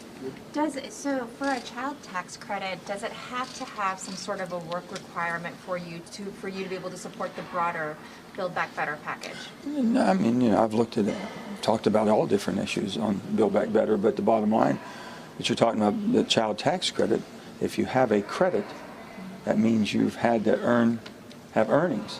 Okay, and have earnings, you can't do that until you decide if you have any liabilities. And if you have liability, you have an offset of a credit. The child tax credit, I understand, we're still in place until 2025, the $2,000. So people think that it's all gone by the wayside. That hasn't happened. And how flexible is the White House on your views on the child tax credit? You have to talk to the White House about that. Sir, given your concerns about inflation, would you prefer that they simply shelve Build Back Better until the next Congress, or just be done with it this year? Is that your preference, that they should shelve Build Back Better altogether? Well, I mean, we'll have to see what their desires are and what their priorities right now. They feel very strongly about that, and I respect that. I just had a different of opinion, and we don't have,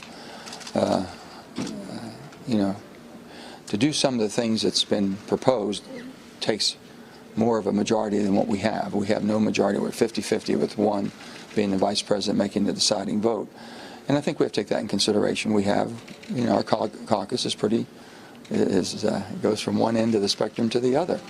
And I'm sure they understand that. Senator, real quick, the Electoral Count Act. The what now? The Electoral Count Act. Is that something that you've been talking to Republicans about? And would you support Build Back Better if child tax credit was not included?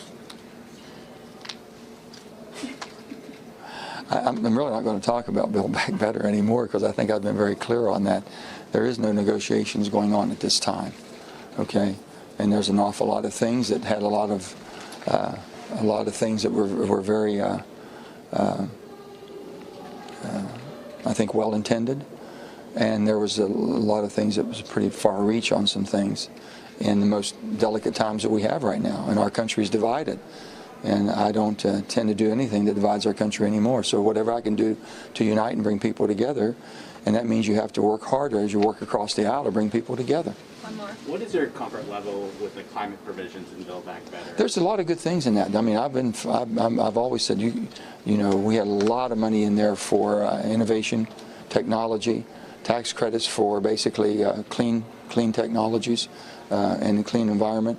And I think we have to continue, but be realistic also. We have to have enough energy to run our country, and we have to have a transition as it happens, as we move from a fossil dependency to more of a cleaner.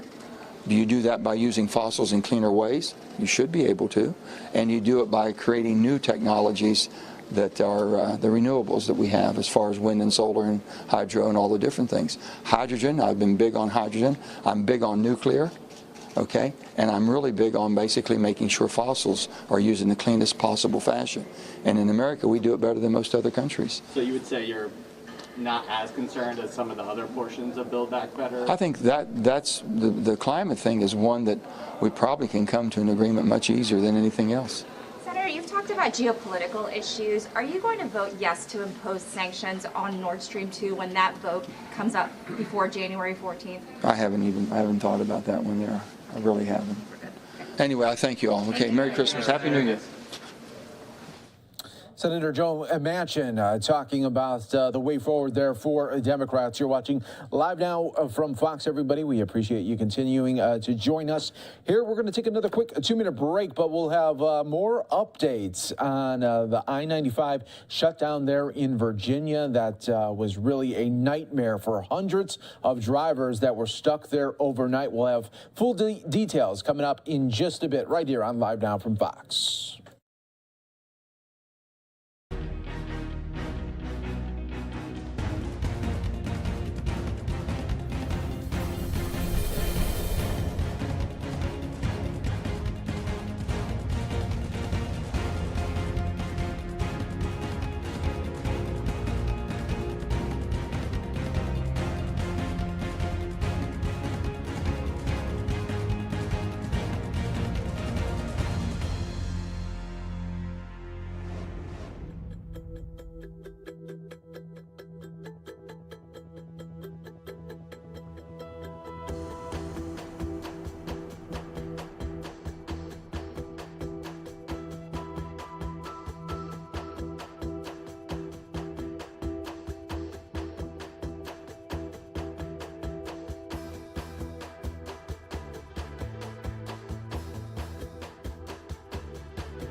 Welcome back, everyone, here to Live Now from Fox. We appreciate you joining us here today. I'm your host, Mike Page. Always great to be here with you as we continue to bring you these top stories, headlines from all over the country. And as we continue to really follow, I mean, look at this, just a nightmare for drivers there in Virginia on the I-95 corridor there, that hundreds of drivers trapped for hours and hours. We're talking up to 21 hours. And this was just a nightmare situation after some semi-trailers had a major accident yesterday, and this caused this miles and miles long 40-mile backup that you are seeing here that was just in a gridlock situation. And right now we are going to listen to a little bit more of the media call from VDOT and the Virginia State Police talking all about this. You're watching Live Now from Fox, everybody. We appreciate you joining us here worldwide as always.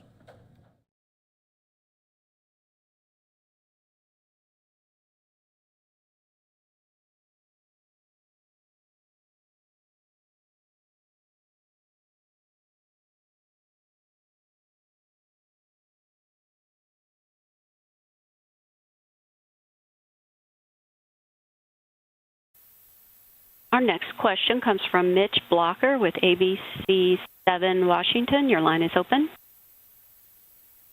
Thank you. You all addressed why the roads weren't treated prior to the storm, but I'm wondering, why wasn't the interstate closed once you realized that there was a big problem? Hi, this is Kelly Hannon, Communications Manager for VDOT. We do have a number of incidents, on I-95 throughout the year, throughout the season. So I think, many of us, we work in this kind of day-to-day. We often do have hazmat incidents, other incidents involving livestock that are quite complex and that have to be cleared. And so I think when we went into it, we had resources. We had our emergency response team. So again, I think it's something I will allow Marcy to answer as well. But again, we do have a lot of big incidents, complicated incidents that are cleared. I think in this situation, the weather and the intensity of the snow was a factor. But I will ask Marcy. I guess it's something that we'll definitely be assessing, I think, as part of that review. Yes. We will be assessing all of that. Like I said, we look at each one individually and make adjustments as necessary. Do you believe that VDOT was prepared for this storm or responded in an appropriate way as it deteriorated? Yes. So I do believe that VDOT was prepared prior to this storm. The anticipated snowfall rates, as I mentioned, was more than we had thought it was going to be. And we have that happen a lot in the weather is predicted as one thing, but then it turns out something else. We got more snow than what was initially predicted, and the rate was falling harder.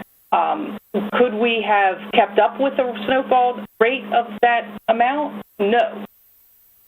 Pretty much when it gets over an inch an hour, we have a hard time. Most storms will have a heavy snowfall for about an hour or two, and it's usually around an inch, maybe a little bit more, and we can handle that. But when it goes into 4 and 5 hours of snow at an inch and a half to over 2 inches an hour, we just cannot handle that. We cannot move the trucks around fast enough to keep the snow off the road and then throw in the incidents and the disabled, and that just gridlocks us.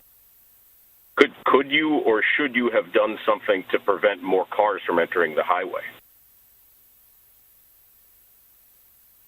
That is something that we will look at. I mean, we have to weigh that with the fact that people want to get to where they want to get to, and we can't necessarily predict the outcome of each storm. So in the future, we will weigh that for closing parts of the interstate earlier than we had to this time.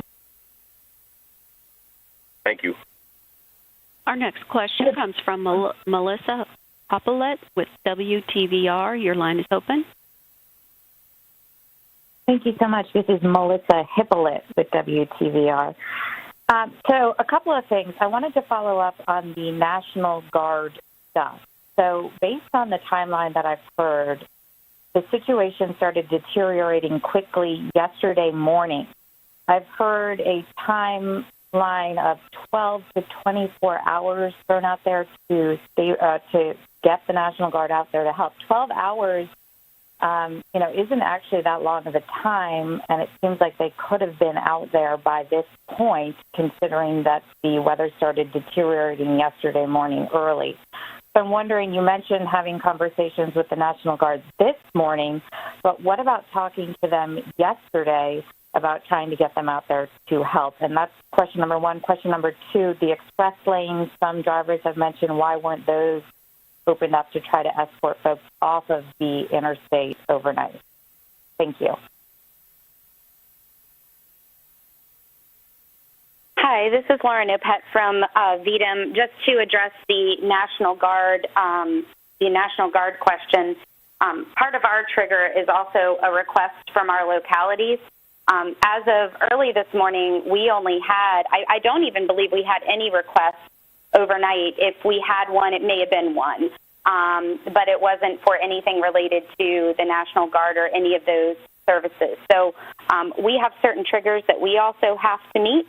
And so this morning, I do know that the Guard was included in those conference calls, but I did want to let you all know that as of this morning, we had not received any requests from our localities or our state agencies, which is our trigger to put those in motion. So therefore, that 12 to 24-hour timeline would have still been tricky. And I do know, for our moderator, I do know that we do have the National Guard Public Information Officer on.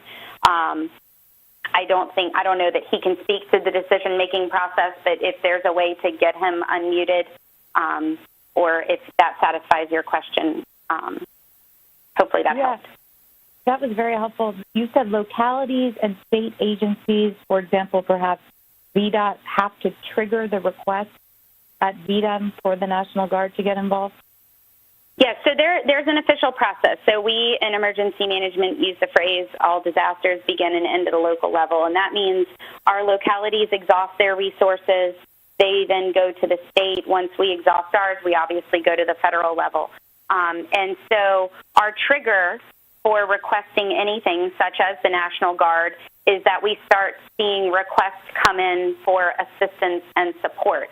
If there are no requests for assistance or support, then there's no trigger at that point for us then to make the request. So I hope that clarifies kind of the process. So you said 0, maybe 1 locality requested assistance, but that was it. Yes, and I'm happy if you want to email me. My email address is P as in Paul, I as in Ivan, O as in Oscar, PIO@vdem.virginia.gov. I'm happy to get you the specifics of when those times came in for requests. But it's still, as of last night, it was no request for the National Guard. So, at that point, we were looking at this morning, and that 12 to 24-hour timeline, like I said, would have made it, difficult. And this is Marcy Parker with VDOT. So the express lanes portion of the question, they did keep the express lanes open longer northbound yesterday morning to try to help relieve the queue. The problem was that the backup was below the express lanes. So it's not like we could use the express lanes to offload the traffic. And then southbound, again, the backup was below where the express lanes currently end. So the express lanes really were not too much of an option, but we do work with the operator of the express lanes, and we do make requests to make adjustments during emergencies and inclement weather, and the operator is very responsive to us during that time. Just following up on that, thank you very much. How come drivers would have been telling me I'm sitting here looking at the express lanes? If maybe the backup started beyond them, but it seems like it may have stretched back toward the express lanes. Am I wrong in that? No, you are not wrong. So southbound, like I said, we were pretty much stopped at about the 136 milepost, and the express lanes come down from 395, and they end just south of exit 143. So the backup did go past exit 143 well into Prince William County, so they were seeing the express lanes. But the express lanes, while it would have reduced the backup in Prince William County, it all had to still come together before the area that the road was closed.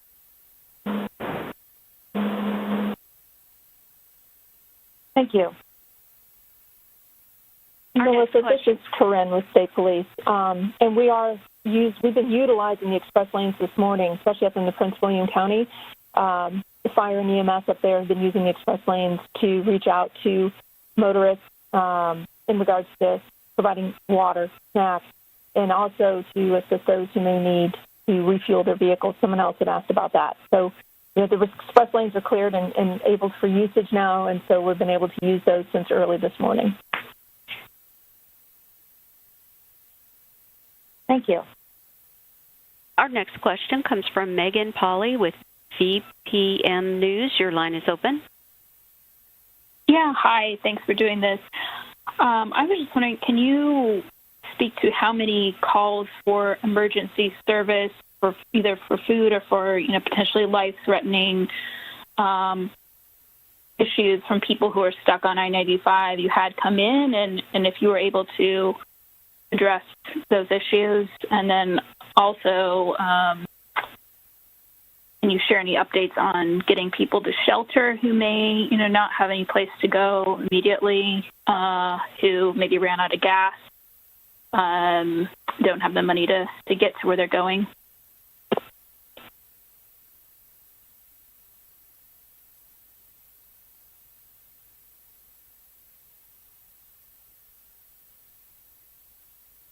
Hello?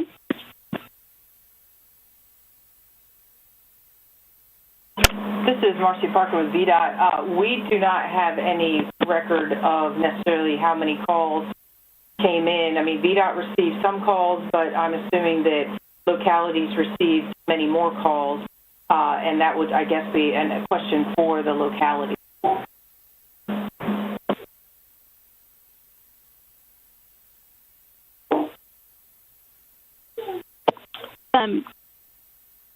The Virginia State Police didn't respond to any of those inquiries or didn't receive those calls from emergency service?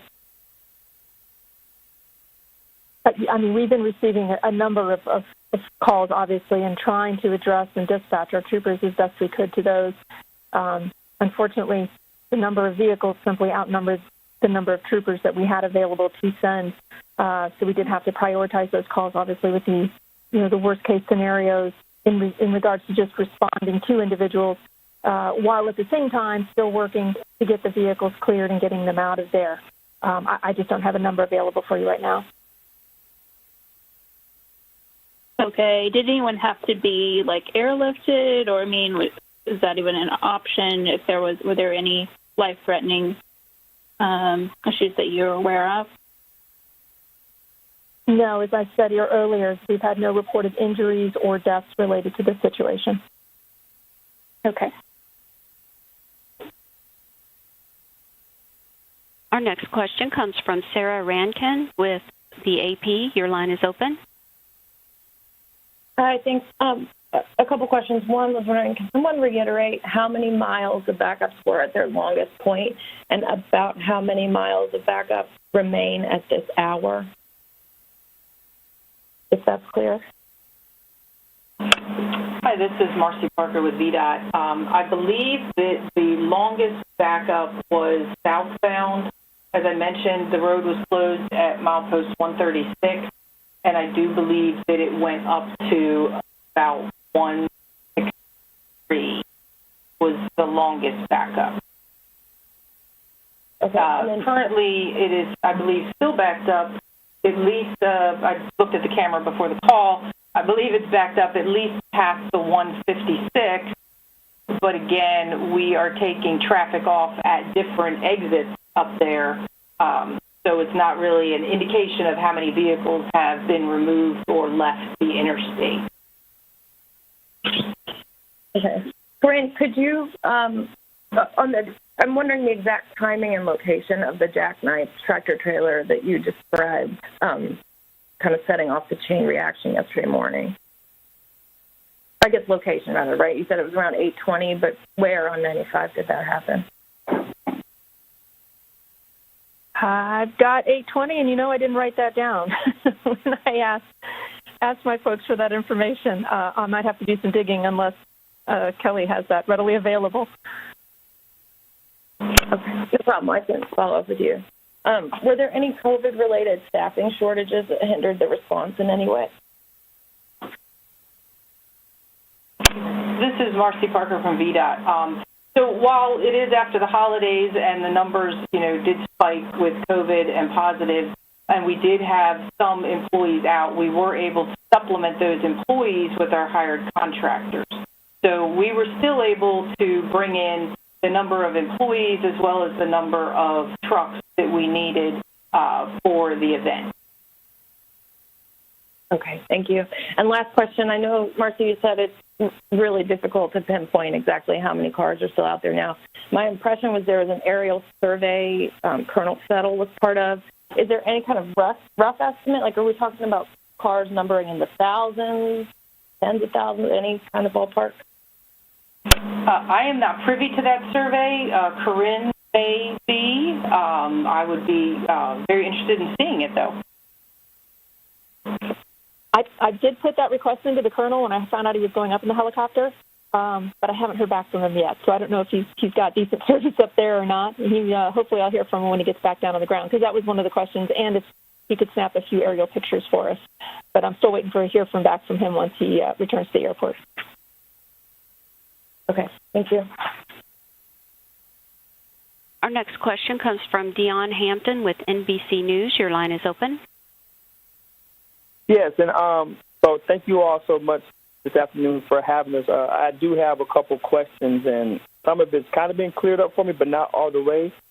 So One is I'm going back to the timeline. At what point did you all figure out that there may have been an issue, and that's because motorists, at least on my end, motorists have been complaining to me that the state moved too slowly in shutting down the interstate, especially since, there was a lot of cars on the road after the storm had already started. So at what point did you guys actually decide to shut down the interstate, and then what went into that decision?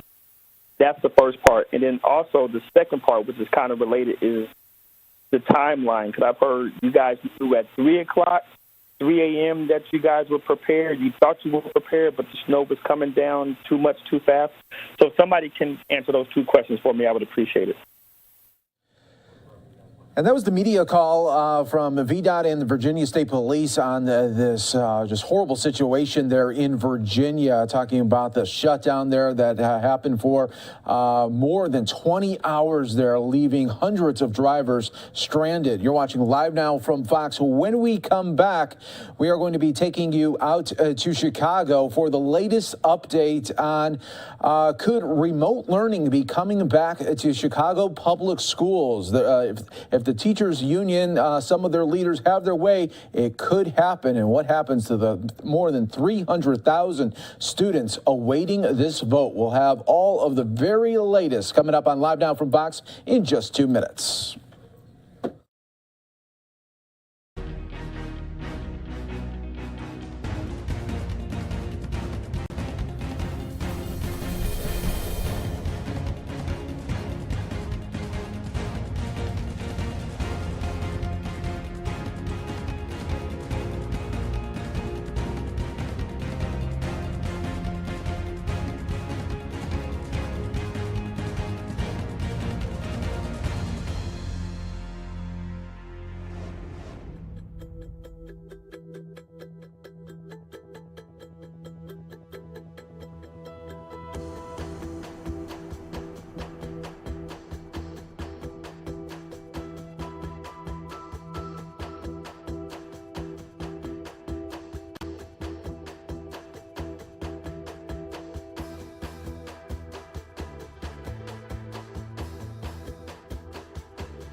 Welcome back, everyone, here to Live Now from Fox. We appreciate you joining us here today. Well, as the U.S. hit the global daily record yesterday for 1 million cases across the country, there is a new growing concern in some school districts that could go back to remote learning. Our focus right now is on Chicago because later tonight, the Chicago Teachers Union will be having a vote on whether they should go back to remote learning. Let's go right out now to Chicago, where we find Fox News' Garrett Tenney with the very latest. Garrett, thanks so much for joining us. Hey, Mike, it's great to be with you. Big vote tonight. The Chicago's Teachers Union is going to decide whether or not to go to remote learning for the next 2 weeks. If they do, the district just said moments ago they will cancel classes tomorrow because the district says students need to be in the classroom. Health officials say it is safe for students to be in the classroom, but the teachers union says they have a lot of concerns. They have a long list of safety demands that they want to see from the city, including this 2-week remote learning period. They want to see the schools provide better masks, more testing, and they want a more clear plan on when schools will be closed if there is any kind of an outbreak there. The city so far has said they are not going to be working with those demands or really meeting those demands. So that standoff is what we have been seeing playing out. And tonight we'll see ultimately whether the union decides to go ahead with what would essentially be a strike. Mike? Yeah, and Gary, a lot of people looking at this because it could talk about what it will shape up for the rest of the country. But when a lot of people looking at this here in Chicago and talking about the teachers union and even to have this threat to go back to remote learning, I mean, you have the President Biden talking about he wants the kids to be in the class. Lori Lightfoot, the mayor there in Chicago, wants them to be in the classrooms. And during this pandemic, you figure billions and billions of dollars have been given to school districts really to help them in this COVID-19 pandemic. And it just seems like for some people that have been looking at this, that it looks like the teachers union just wants more and more and more out of the system here.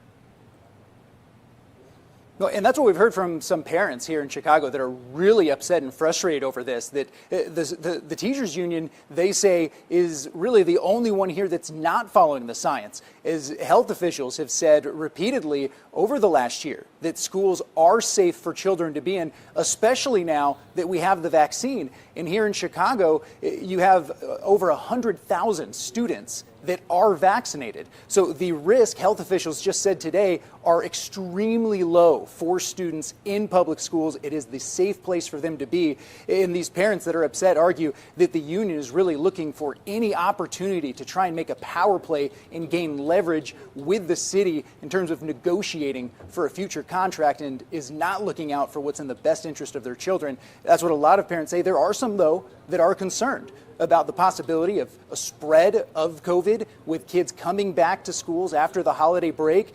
But again, health officials say schools are the safest place to be, and schools are not the source of spread with COVID, that it is interactions outside of the schools of where we see these outbreaks happening.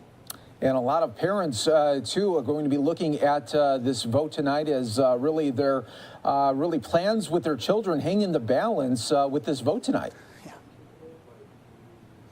Yeah, all of a sudden you have to make plans for you're going to have to be at home or have someone be at home with your kids if they are not going to be in school tomorrow. And as the mayor said, as health officials have said, that it is clear at this point that the risk versus the benefits of having kids do remote learning far goes towards the risk, that there are more harm than good that comes from keeping students out of the classroom.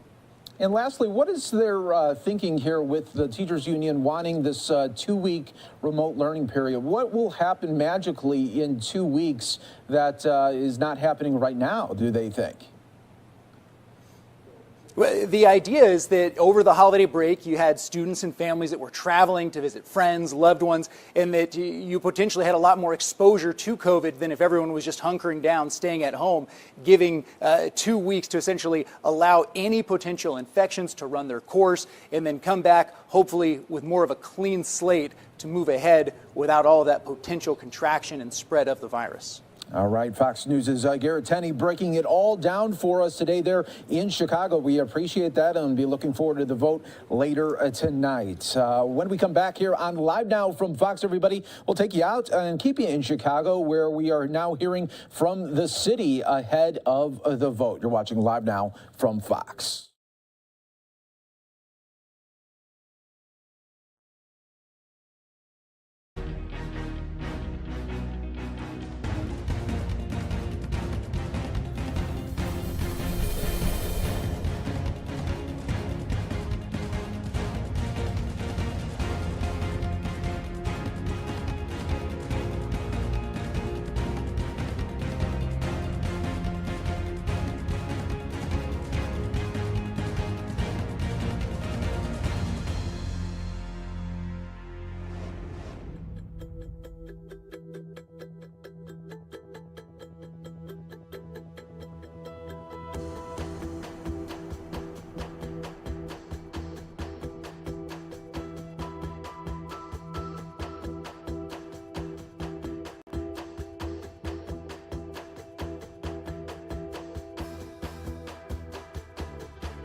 Back out live here for you on Live Now from Fox. We are taking you out to Chicago, here from health officials as well as Chicago Public Schools, as they are talking about the Chicago Teachers Union remote learning vote that they want to do later tonight here, where now 300,000 CPS students, really their future for this week hang in the balance, because we are just learning that Chicago Public Schools says if the Teachers Union vote tonight for remote learning, they are canceling school starting tomorrow. Let's listen right here on Live Now from Fox.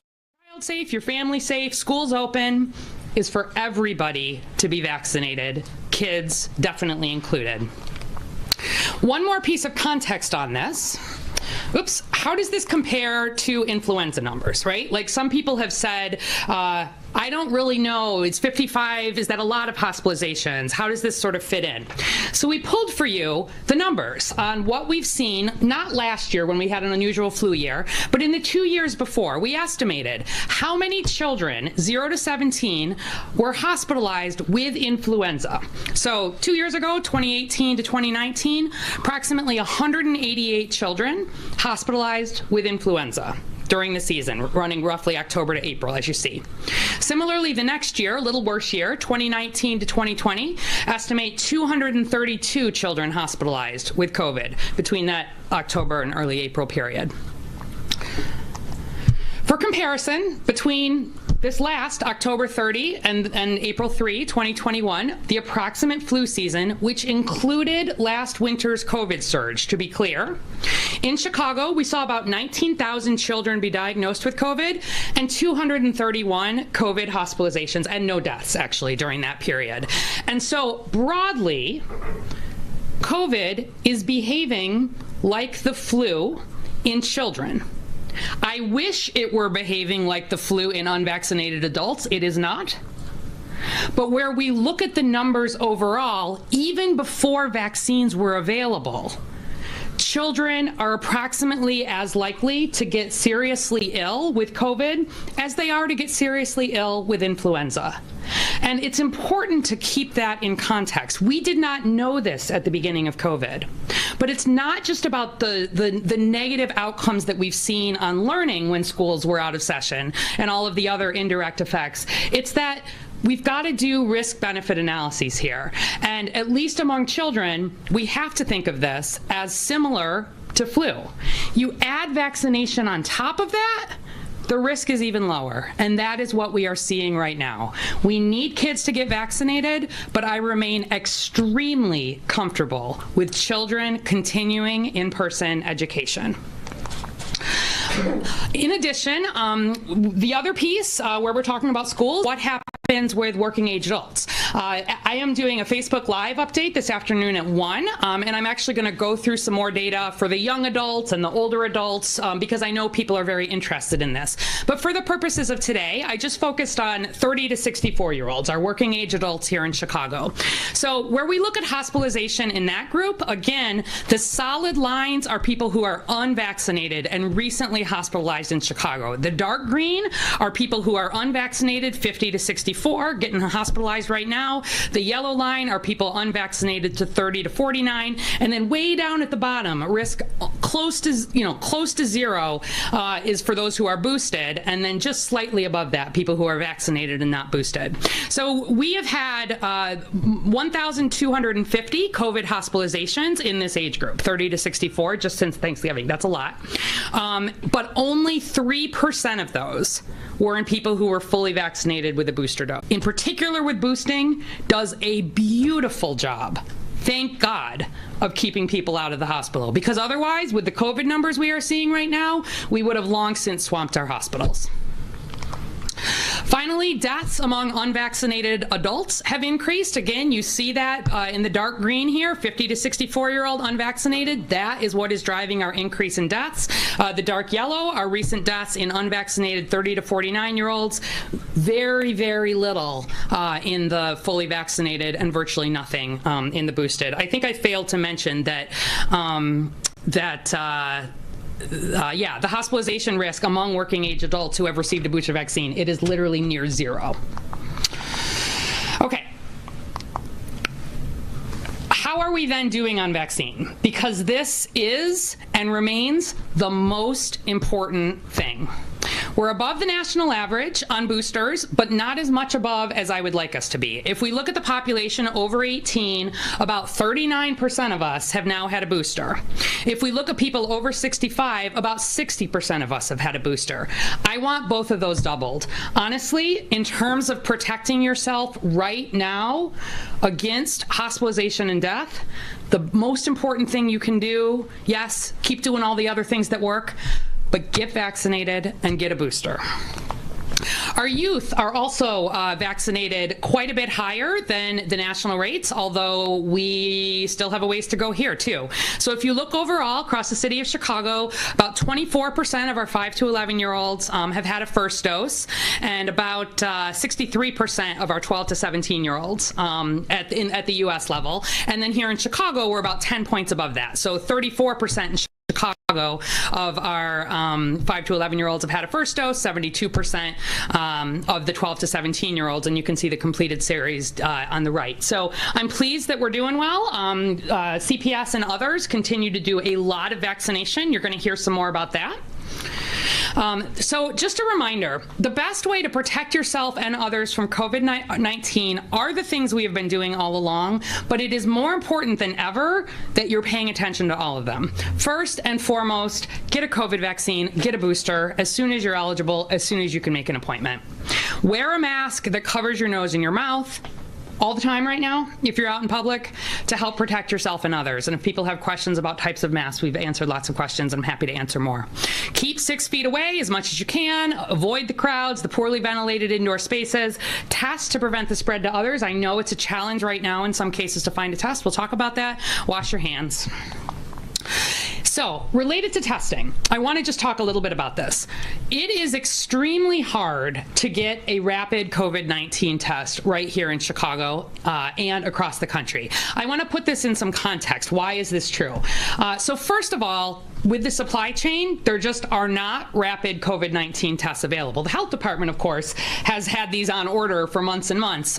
We had already distributed about 150,000 of the rapid tests into high-need communities, but as of late November, our supply has dried. We've not received any additional rapid tests despite having orders that are standing.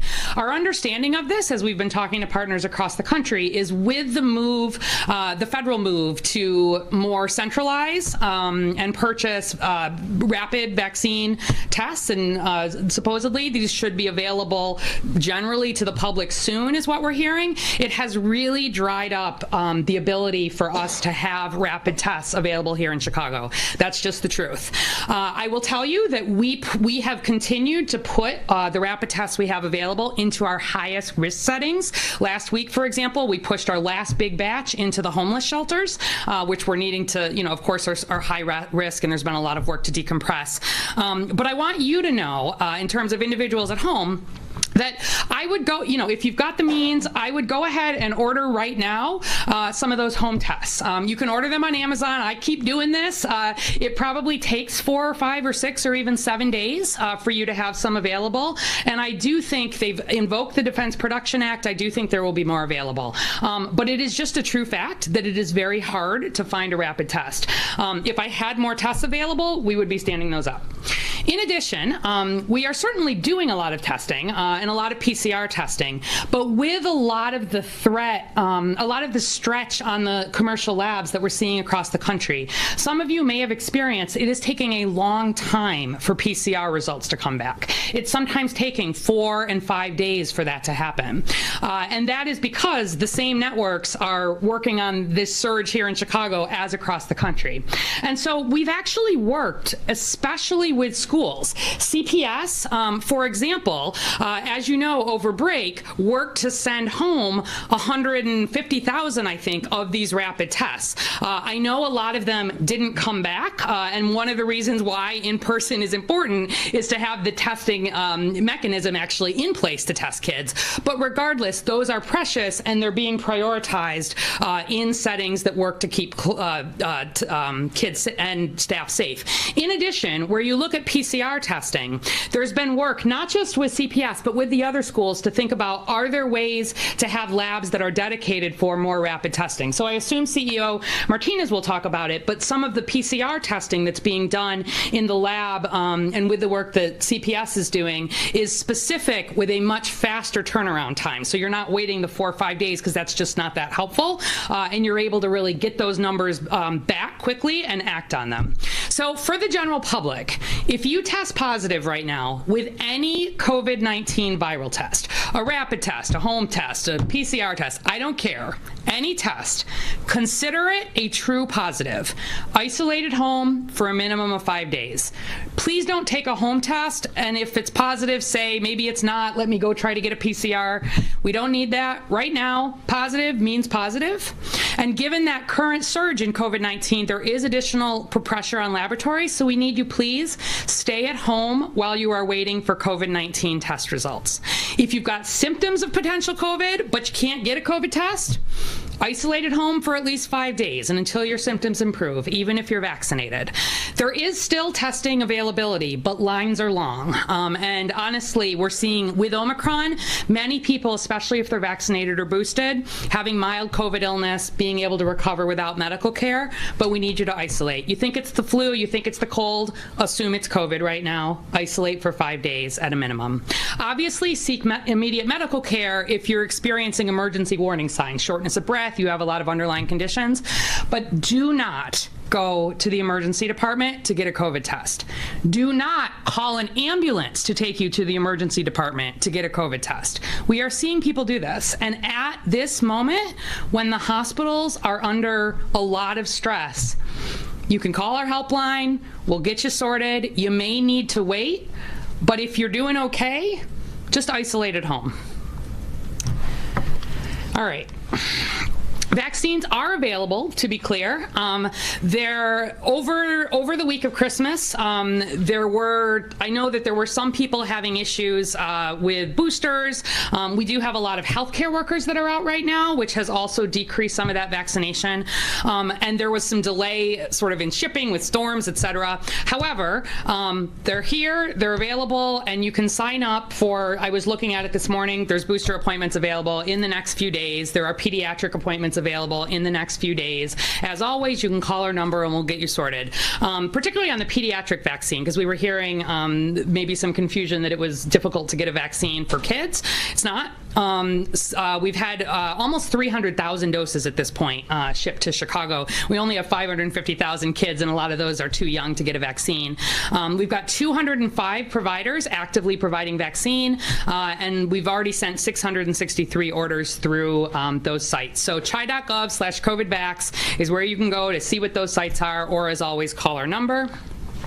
And then just as a reminder, with the new requirement that went into effect yesterday with vaccination and masks still required, there's details on the website about keeping the Vax card copy on your phone. Yes, you can use a physical card. Yes, you can use a picture of your card. Yes, you can use the Illinois Vax Verify system, but you do need to have proof of vaccination, and Mr. Meyer will talk about that. Related to masks, we've been getting a lot of questions. The most important thing is one that fits you and that you keep on. And so we need everybody wearing a mask. That's the most important thing. The mask, remember, the first thing it's doing is source control, keeping your germs with you. You want one that fits snugly. If you've got gaps, you can have droplets leaking out. We've been recommending wearing, if you've got it available, one of the surgical masks with a cloth mask over it. That's a good way to have excellent protection. If you want to be wearing the KN95s, the KN94s, go for it. Those are available, and we're doing additional distribution of those in community.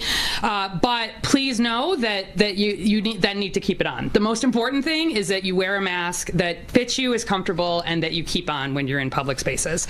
And that's been shown in the studies.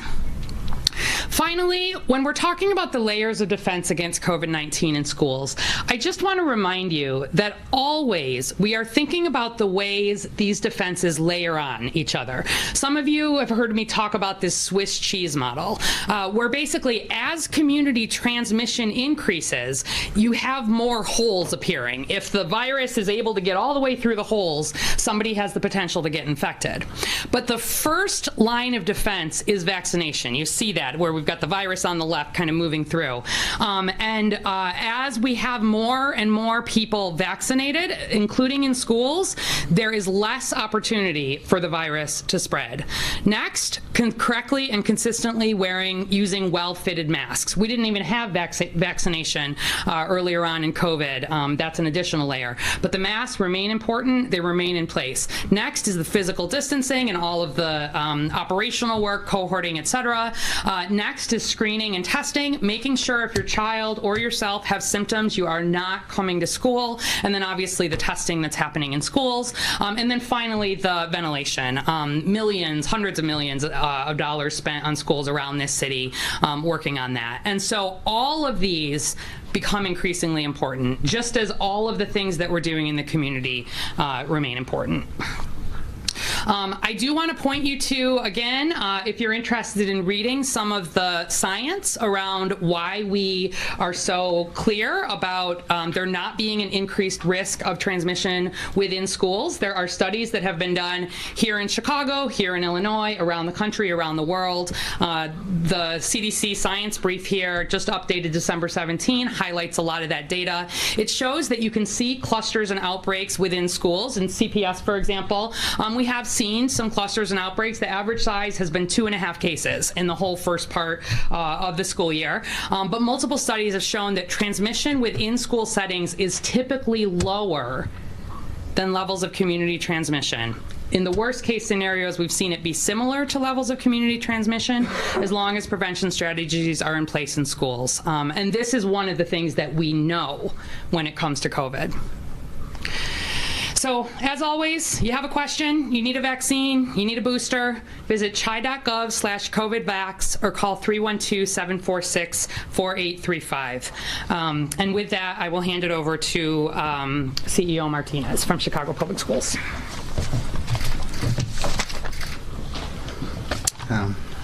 Good morning, everyone. Buenas mañanas. Primero, para nuestros padres, quiero que entiendan lo que está diciendo el doctor Arwari. Y les pido, padres, por favor, si tienen preocupaciones, por favor, pueden hablar con... And just want to say thanks again to all of our viewers watching here with us on Live Now from Fox. This has been an ongoing battle. It seems like ever since the pandemic started, what should schools do when it comes to continuing education for all of their students? Chicago Teachers Union tonight going to be voting on doing a 2-week remote learning period. This coming at a time when we are seeing a surge in cases, not just in Chicago, but across the U.S. More than 1 million new cases were reported in the U.S. just on Monday. So we are expecting some remarks from President Biden. He is going to be speaking about this newest variant as the country, again, has hit a new single-day record of COVID infections. That will be coming up for all of our viewers to the top of the hours when it's scheduled. So as soon as we see that shot inside of the White House, it will be something we'll be bringing to you right here on Live Now from Fox. Until that time, though, let's go ahead, step away for a 2-minute break. We'll be bringing you more COVID-19 news, plus top stories across the country, all when we return.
Welcome back to all of our viewers here with us on Live Now from Fox. A live look outside of the White House here on this Tuesday morning. We do know that President Biden will be delivering some remarks on that highly contagious Omicron variant today. It is scheduled to take place at 2 p.m. Eastern time. That's going to be 11 a.m. for all of the folks on the West Coast. So as soon as we do see a shot inside of the White House, we'll, of course, be popping that up into a watch box here for all of our viewers. But he is expected to then also meet with his COVID-19 response team as they are trying to combat this virus, especially as the United States has hit a new single-day record with the COVID infections, more than 1 million new cases reported in the U.S. on Monday. So with all of this being said, of course, that's been putting a lot of changes into everyone's plans when it comes to sending their children back to school. Going to take us back out to that COVID briefing with our Chicago leaders.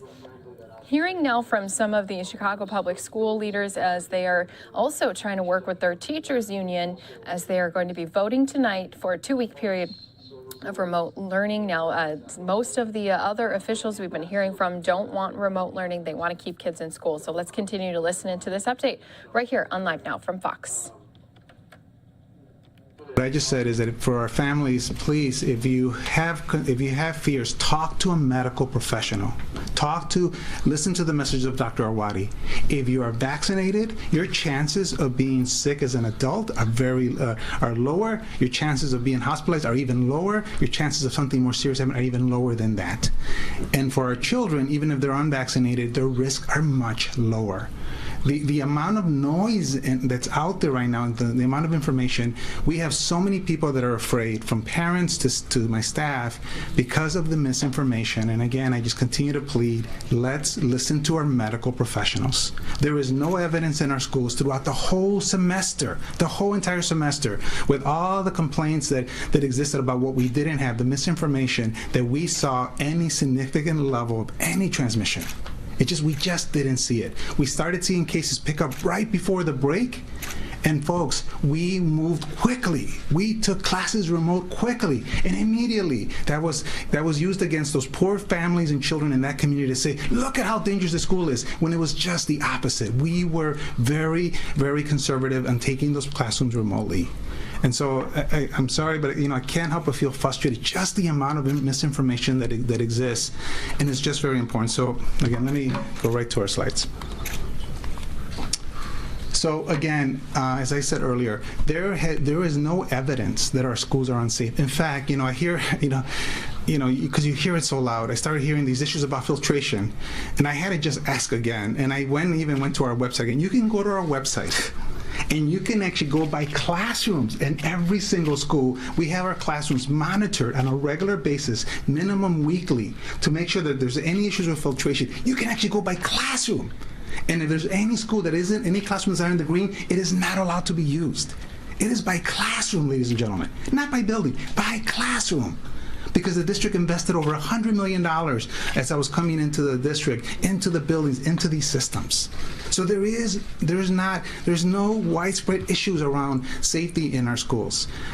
I've been to our schools. Our children are wearing their masks. Why? Because they want to be there in person. They want to be there in person. I was at 6 schools yesterday, and it's sad because I could see the level of fear vary so much across communities based on who people are listening to. I saw schools where, the majority of staff were not present in the building. The majority of children were not present in the building. All the way to the other range, where the majority of children were in person. The energy level, how excited they were to be there, to be back from the break. The staff being excited to be back from the break. And so, folks, there is just no evidence, and I just have to keep emphasizing that.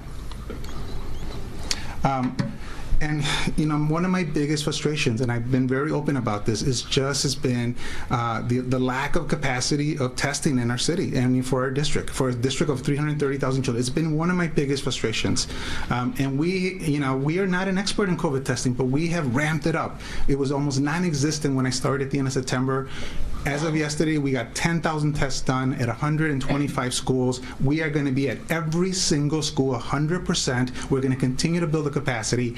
The home testing, which I'm very disappointed about what the results were, on multiple fronts, by the way. One, that it was so difficult the instructions were complicated for families. 150,000 tests, only 35,000 were activated, and again, a very small percentage of those were actually became valid tests. Very frustrating.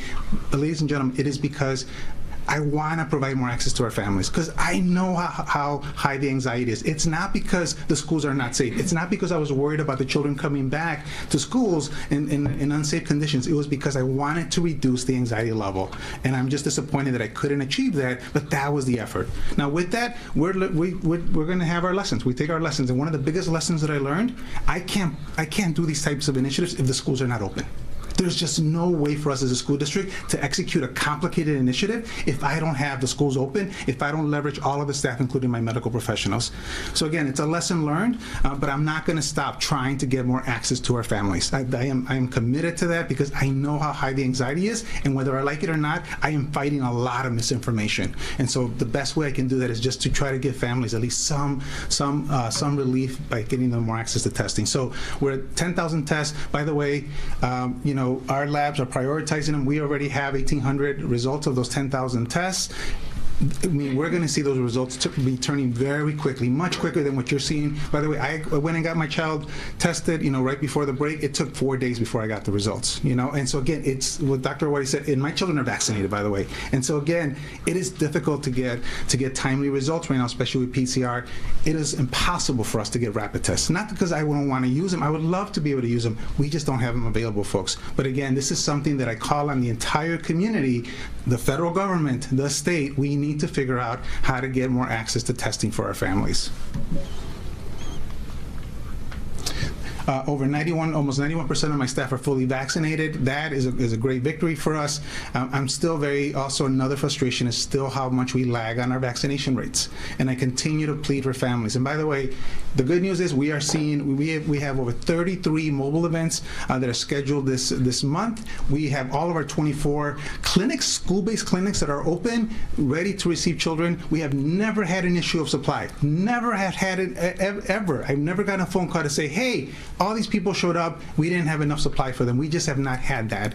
And so again, we're going to be very, very aggressive. One of the reasons why I continue to plead, including with CTU leadership, to keep the schools open and to keep classes going, because that's our best chance to reach families. It is our best chance to get them.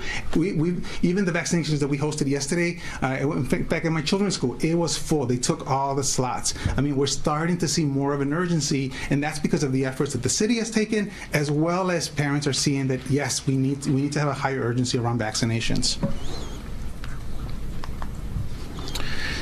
So let's talk about CTU, because I know you're going to have a lot of questions about this.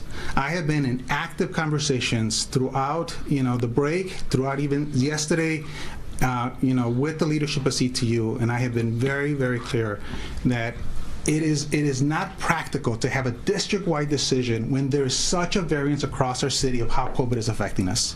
When I have over 100,000 children that are fully vaccinated, over 100,000. Do I wish it was 300,000? Absolutely. But I have over 100,000 children fully vaccinated.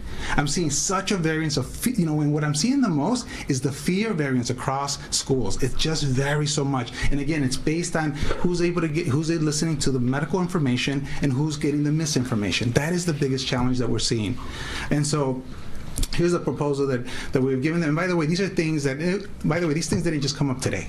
These have been conversations that we've been having with them as we started seeing Omicron coming on. Remember, that came on as we were coming on break. So when somebody asked, well, why didn't you have something like this in the past? We didn't need it, folks. We didn't need it. Omicron cases started picking up, and that's what we started seeing, because everything up to the break, we were seeing very low cases in the schools, very low cases. Now with Omicron, we have to respond. We have to be responsible. So we were able to acquire, with the help of the Department of Health, 200,000 immediate masks now that we picked them up yesterday morning. It's in the early morning. They're being distributed to schools as we speak. By tomorrow, they will be at all schools, and it's for staff. For any staff person that if that just gives them more comfort, our commitment is that we're going to continue to have masks throughout the surge, throughout the month of January, at a minimum. And we will respond and pivot as we need to if we continue to see if we don't see the surge decline. So this is more as again, to reduce anxiety. It's not because our staff are not safe right now. It is to reduce the anxiety. If that's what's going to make them feel better, I feel like I have to respond. The CTO has asked for the daily health screeners to come back. We are reactivating those, and what I've said is that it's up to schools, because in the past, when the health screener was in place, it created significant backlogs of children being able to get into the buildings. We are hearing again from many of our Chicago leaders as they've been seeing a rise in their COVID-19 cases, even a rise of hospitalizations as well. Illinois hospital beds filling up with more COVID-19 patients than any other point in the pandemic. They do say as of Sunday night, more than 6,200 people hospitalized with COVID-19 across the state, and that does top their previous record of 6,175. So we will continue to listen into this update with our health officials and school officials as they talk about COVID-19. The battle continues on, and so will we in this press conference after this 2-minute break. Issues at school. So as we're getting case information, as we're looking at absenteeism for staff, that is already in place. So this proposal we formally sent to the CTU. And again, everybody, for me, more than anything, and I want you to hear this loud and clear, it is not because I have any concerns about the schools not being safe. I am trying to respond to the anxiety that exists right now. And unfortunately, I have to figure out how to reduce it. But that's the proposal that we have. I am convinced, and I've shared this directly and openly with CTU leadership, the best of way for us to approach this is at the school level. We can stay nimble. We can work with families. We can make sure that if classrooms have to be remote, then we can make sure that we can respond to those families around specific time frames, getting them access to more testing, helping them return early with negative tests, getting them access to vaccination events. We can do that as long as our schools are open and we have the families with us and the children are in person. So that is still the preferred approach. We have actually submitted metrics based on what we've seen. Because, by the way, even before the break started, and you saw this, we had over 10,000 children in quarantine. We were already transitioning classrooms aggressively as Omicron was coming because, again, ladies and gentlemen, we're not going to wait for us to see a significant risk of transmission in our schools. We're not going to wait. Principals are authorized today to do that, and they have been doing it. We didn't have to use it. We didn't have to use it very much until, again, as we started getting into the break, that's when we saw this. We saw an increase, significant increase in the number of children being quarantined. And by the way, at that time, the criticism I was getting, aren't you over quarantine? Aren't you doing it? And I said, yes, I am. I apologize to our families. It is a hardship for our families, but again, we have to be safe. And so that is still in place. So that, I feel, is still the best way to approach it. So the metrics based on staff absenteeism as well as student cases that we have proposed to the CT said, look, let's work at a school level, and that way we can respond to that school. So that proposal has been submitted. So in summary, para nuestros padres, quiero que sepan que yo estoy seguro, yo sé que las escuelas están seguras. Todo lo que hemos mirado del año pasado con los casos, siempre los casos en las escuelas siempre están. And as he goes into his Spanish-speaking portion, did want to show our viewers that we do actually now have a shot from inside of the White House. And so let me pop that up in a watch box for all of our viewers. So once again, we are expecting at the top of the hour President Biden to be making some remarks on Omicron as we are seeing the variant spreading across the U.S. Again, a very grim milestone for us as on Monday, we've hit a new single-day record with COVID infections. More than 1 million new cases were reported in the U.S. on Monday. So again, we are going to be giving you the president's remarks live from inside of the White House as soon as they do happen. Now, I say that they're scheduled for 2 p.m., but of course, we know that sometimes things run behind. Maybe he's still being briefed on a few pieces of the matter. So as soon as they do start, we'll be jumping into that in full here for you. But I do want to say thank you to all of our viewers watching here with us on Live Now from Fox. Don't forget all the top stories is still taking place right here as we listen in, though, with this press conference with Chicago leaders across the city. They are talking about COVID-19 safety precautions. Let's continue to listen in right here on Live Now from Fox. The spread of COVID-19 and its variants. The requirement means any individual 5 years of age or older is required to show proof that they are fully vaccinated against COVID-19, to dine indoors, visit gyms, enjoy entertainment venues where food and drinks are being served. Also, anyone over the age of 16 needs to show identification to compare with their vaccination card. As a reminder, the Chicago mask mandate also remains in effect for all indoor public settings. The vaccine requirement is a collaborative effort to standardize health protocols across businesses and industries to prioritize the health of all Chicagoans. As such, the city will enforce the vaccine requirement along with the ongoing mask mandate, just as the city has enforced previous health orders. BACP will investigate complaints received through Chicago's 311 system. Yesterday, our BACP enforcement team investigated complaints, and we saw general compliance as we have seen with the mask mandate, which has been in effect since August 2021. I know our business community is dedicated to prioritizing the health of our patrons and of their patrons. As a reminder, the vaccine requirement requires establishments to, 1, post signage at each publicly accessible entrance and at least one location in the business informing patrons of the vaccine requirement, and 2, keep a written record describing the protocol for implementing the vaccine requirement that must be available to city officials for inspection upon request. A toolkit for businesses and employers was developed that includes guidance for the written record, signage, checklists, and other helpful resources. A toolkit is available by visiting chicago.gov/COVID. In addition, to provide an overview of the Chicago vaccine requirements, we have hosted 2 webinars with over 500 attendees, and we're hosting another webinar this afternoon at 2 p.m. In case you missed the webinars or are unable to join us this afternoon, you can view them by visiting Chicago's youtube.com/BACP. I encourage residents to contact Chicago's 311 system to report violations to ensure compliance with the current public health orders. I thank Chicago's business community for protecting their patrons and employees by following safety regulations designed to keep all Chicagoans safe. Thank you, and now I'm going to pass the podium over to Dr. Luna with the Chicago Department of Public Health. Thanks. Thank you, Commissioner. Muy buenas tardes a todos. Yo soy la doctora Geraldine Luna, directora médica del Departamento de Salud Pública de Chicago.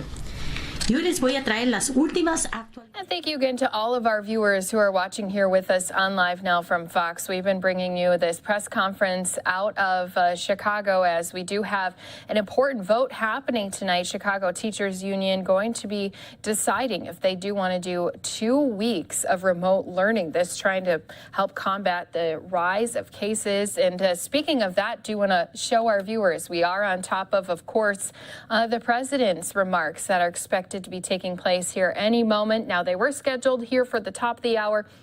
As you can see, we're still waiting for some of those COVID-19 task force team leaders to be stepping out here, sitting down at those socially distanced desks as the president is expected to give some formal remarks. This at a time when I've said it a few times here for all of our viewers, but I do want to say it again. We have reached a new record here, broke now that there's more than 1 million new COVID cases that were reported on Monday.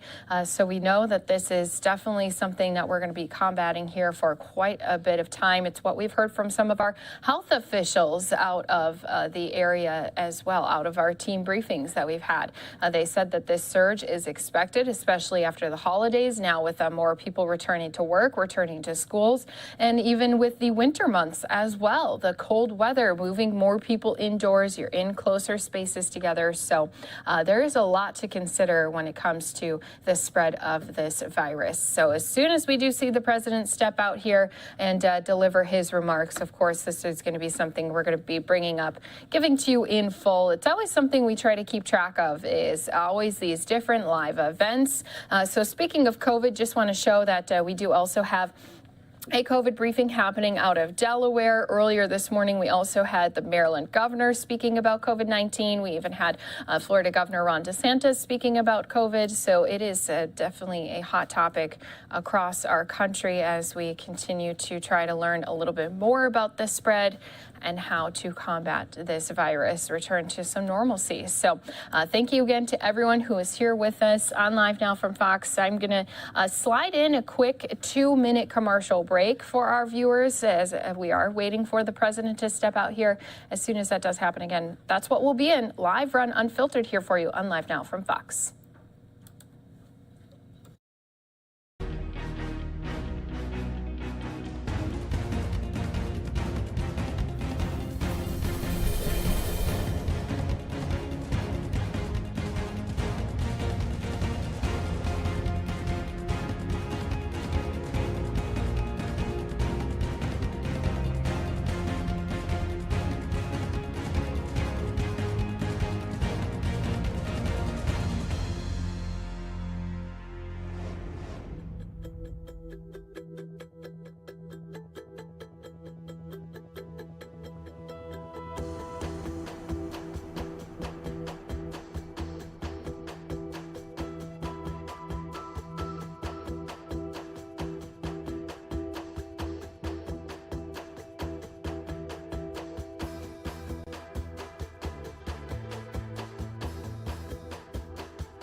Welcome back here to Live Now from Fox. So once again, do want to say thank you to everyone who is here with us as we continue to wait for the president. He is expected to be delivering some remarks on the newest variant that has been spreading across the country. It's been also making a lot more hospitalizations for a lot of people who've been catching the variant. Hospital beds seeing a fill. That's something that we were just talking about in Chicago. So as soon as this event does start, we of course are going to be jumping into it live. It was supposed to start about 5 minutes ago. So as soon as we do see that movement, I'll keep a watch box up, but as soon as we see movement, then we'll jump into it in full. I want to show you that we're also waiting for some remarks with Senator Chuck Schumer, as well as some other Democrat leaders, as they are once again trying to reintroduce Build Back Better. It's something we heard Senator Manchin making some comments on earlier here today. So we'll be expecting to hear from him and Democratic leaders here very soon. This will also be something we'll be bringing to you here very shortly on Live Now from Fox. But I just wanted to let all of our viewers who are here with us know that we do have coming up in just a few days a special we'll be playing. 8 p.m. is when our special coverage starts, but all day we will be talking about the January 6th insurrection. It is going to be 1 year since we had that riot happen at our Capitol steps. People breaking into the Capitol. If you can't remember all those sights and sounds, we'll be replaying some of those memorable moments right here for you. And I know there's a lot of people who had been impacted greatly by that day, so we will be sharing some of those stories. Now, we also have been hearing that A.G. Garland's going to be speaking tomorrow on the January 6th prosecutions, so we'll be playing that for you tomorrow, but then, of course, continuing that conversation into the then Thursday, as we are going to be marking again that 1-year anniversary since the January 6th insurrection. So don't forget, all day we'll have some coverage of events and things that are taking place. I know some different leaders in Capitol Hill are going to be holding some special events, but we'll also be holding some specials right here for you. Our special coverage starting later at 8 p.m. Eastern Time. So thanks again to everyone here with us. As I mentioned, we will continue to keep an eye here in the White House, but until that time, we've been listening into a press conference coming to us out of Chicago, as we're now hearing from some of those public schools leaders as they're trying to combat a rise in COVID cases within their cities. So let's go ahead, listen back into that. Keep an eye out for the president as we're waiting for some formal remarks to be made by the president. So you won't let them go all remote? You won't let them log into their remote classrooms? Two questions. Thank you. Thank you. Good morning. I have a question, well, two questions. One is for CEO Martinez. Just so that we can go back to those metrics, since we've been talking about that. Do we know today what percentage of your staff overall is absent and what the total number of classrooms are across the board that are remote? Yeah, let me get you those specifics. Yesterday I can tell you that we had, including staff that were on leave, which is about 600, another 3,200 above that, 3,800 total that we didn't have teachers present. Now that includes 600 on leave, so 3,200. And our attendance was also lower. We're still getting the final attendance numbers. We were able to cover all the classrooms. So that wasn't because, unfortunately, the way it works is you'll see a school with less staff showing. You also have a lot less children showing as well. And so it creates logistical issues for our schools, but we've been able to do that. We have very few children that are on remote. But again, remember, right before the break, though, we did hit over 10,000. And so my expectation is that we were going to start seeing those kind of numbers again, if not higher, as we were coming into the breaks. And remember, we just did 10,000 tests today. We're getting the results very quickly, so we're going to have results, I'm pretty sure, sometime today for all 10,000 tests, and then we'll start acting on that as well. Thank you. And the second question is, it's probably either Dr. Arwady or Mr. Meyer, and maybe both of you can address it, regarding the pop-up testing sites that we all see, and a lot of them look a bit sketch. And so the question that's arisen with us is, who receives them, and how do consumers know that they're legitimate? Yeah, absolutely, and we certainly have gotten questions about that, so happy to take it, and if you want to add, you can. So first of all, I want to reassure people that even pop-up testing sites are using FDA authorized tests, and in many cases they are using the same test that you might be using in your home if it is a rapid test, or if they are taking a sample for PCR, the laboratory work is not happening at that site. It is happening at a separately regulated, overseen site. And so overall, we've not seen major issues with inaccurate tests, for example, in those settings. I know a lot of them have popped up in outdoor settings. We actually kind of like that from an infection control standpoint. That said, if people have concerns, these are regulated at the state level. There's information on the website for how you can report that in if it needs to be looked at. But I want to reassure people, I think what we were seeing a lot of is people testing positive and thinking, oh, I'm vaccinated, how could I be testing positive? And their minds jumping to probably this isn't a good test. Let me reassure you, they are good tests. And this is different than early on in COVID, where even the sampling was harder. It was, that you had to do the deeper swabs in the nose. There was much more specifics to it. These are not sites that are, doing neurosurgery. These are sites that are collecting samples in a way that is meant to be pretty straightforward, and then doing the work to make sure those get transported to labs. So I don't overall have concerns about inaccurate tests, but certainly if people have any concerns about them, they should report them through the state, and there is information on the Chicago website for how to do that. Do you want to add anything? Or? Okay. Is there something to look for at this site that says that it's regulated or legit? Yeah, so what I would encourage, if people feel unsure about it, I would ask the question, are these tests FDA authorized, and which laboratory are you sending test results to? If you get a sense they can't answer those tests, that would obviously be a big red flag. If you're seeing, and in most cases where we've looked at these, you're seeing the box box they're using. You're seeing the details. Early on, we had a. And we do have the president making his way out for this COVID-19 briefing. Remarks going to be taking place on Omicron, and he's also going to be announcing U.S. is going to be doubling their order on antiviral pills. Let's listen in live. Well, since we're more than 10 feet apart while we're speaking, we're going to take our masks off. And let me begin by saying good afternoon to my team. Good afternoon to the press, and good afternoon to anyone who may be listening. Well, I'm about to receive a briefing from our COVID-19 team. But before I begin, I know there's a concern and some considerable confusion about the rising cases. So let me provide a quick update and talk about 3 specific topics. And I'll give it to you straight, as I promised you I always would. We're going to see, as you all have been hearing, continued rise in cases. Omicron is very transmissible variant, but much different than anything we've seen before. But you can protect yourself. And you should protect yourself, quite frankly. Get vaccinated. Get boosted. There's plenty of booster shots. Wear a mask while you're in public. Because what we know is this. The impact from the rising cases depends on the effect on the person based on whether that person, what their vaccination status is. You can control how big an impact Omicron is going to have on your health if you get Omicron. Those are fully vaccinated, especially those with the booster shots. And by the way, we have booster shots for the whole nation, okay? You can still get COVID, but it's highly unlikely, very unlikely that you'll become seriously ill.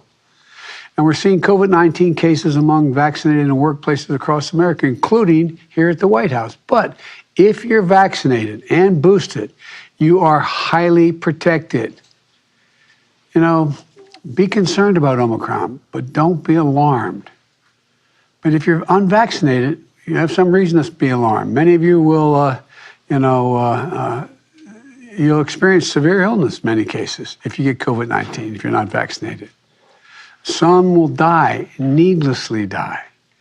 Unvaccinated are taking up hospital beds and crowding emergency rooms and intensive care units. That's displacing other people who need access to those hospitals. So please, please, please, get vaccinated now. We've reduced the number of American adults without any shots from 90 million to about 35 million in the past 6 months. But there's still 35 million people not vaccinated. And let me be absolutely clear. We have in hand all the vaccines we need to get every American fully vaccinated, including the booster shot. So there's no excuse for anyone being unvaccinated. This continues to be a pandemic of the unvaccinated. So we got to make more progress. And for patients who still haven't gotten your kids vaccinated, please get them vaccinated. Look out for their interest here. It's the best way to protect them. And for parents with kids too young to be vaccinated, surround your kids with people who are vaccinated. And make sure you're masking in public so you don't get COVID and give it to your kids. Look, we have no reason to think at this point that Omicron is worse for children than previous variants. We know that our kids can be safe when in school, by the way.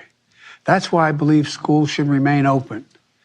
They have what they need because of the American Rescue Plan, or the first month we were in office, or second month, that I signed in March. We provided the states with $130 billion, with a B, billion dollars to specifically keep our students safe and schools open.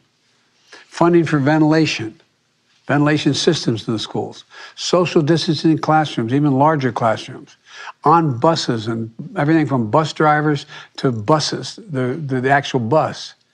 There are additional, in all this process, we also back then included an additional $10 billion for testing for schools. That money went out to the states, and the states and the school districts have spent this money well, many of them, but unfortunately, some haven't.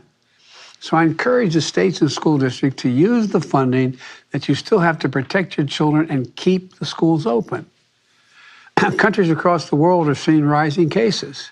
Here in the United States, our team has been working around the clock during the holiday weeks. In the last 2 weeks, we have developed hundreds of military, we have deployed, I should say, hundreds of military doctors and nurses to staff the hospitals in our states that are overrun and overworked because of unvaccinated COVID-19 patients primarily. The Federal Emergency Management Agency, FEMA, is also working at our direction in every state on hospital capacity, including whether they need beds. I've directed FEMA to be ready to provide emergency hospital beds wherever and whenever they're needed. The federal government will be there. We've shipped nearly 2.4 million pieces of protective equipment to hospitals, from gowns to gloves. And we're doing whatever we can to protect communities from the surge of hospital cases that are likely to see from the unvaccinated population. Look, now let me address 3 specific updates before I get my full brief from my team. First, booster shots. I know, Dr. Fauci, I'm like an echo chamber here, okay? I know it. But, repeating myself, but Dr. Fauci said it very clearly, booster shots work. They significantly increase the protection. They provide the highest level of protection against Omicron. Americans, we've given out over 70 million booster shots. Importantly, 2 out of 3 eligible seniors have received their booster shots. Booster shots are free, they're safe, and available at over 90,000 vaccination sites. Let me say that again. They're free, available, and at over 90,000 sites. We have added sites, added hours, added appointments, added walk-in capacity. We have booster shots for every American in the country. It's easier than ever to get a booster shot, and more importantly than ever it's been. Look, the FDA has also now authorized booster shots for children ages 12 to 15. So, with the final approval from the Center for Disease Control and Prevention, the CDC, young people, when that occurs, young people ages 12 to 15 will be able to get booster shots later this week. Second, on testing. I know this remains frustrating. Believe me, it's frustrating to me. But we're making improvements. In the last 2 weeks, we've stood up federal testing sites all over the country. We're adding more each and every day. Google, quote, COVID test near me. Go there, COVID test near me on Google to find the nearest site where you can get a test most often and free. Look, with more capacity for in-person tests, we should see waiting lines shortened and more appointments freed up. Look, if you want to test yourself at home, we have 3 options now. 1, drugstores and online websites are restocking. 2, so the more tests are available, we're going to continue to become available.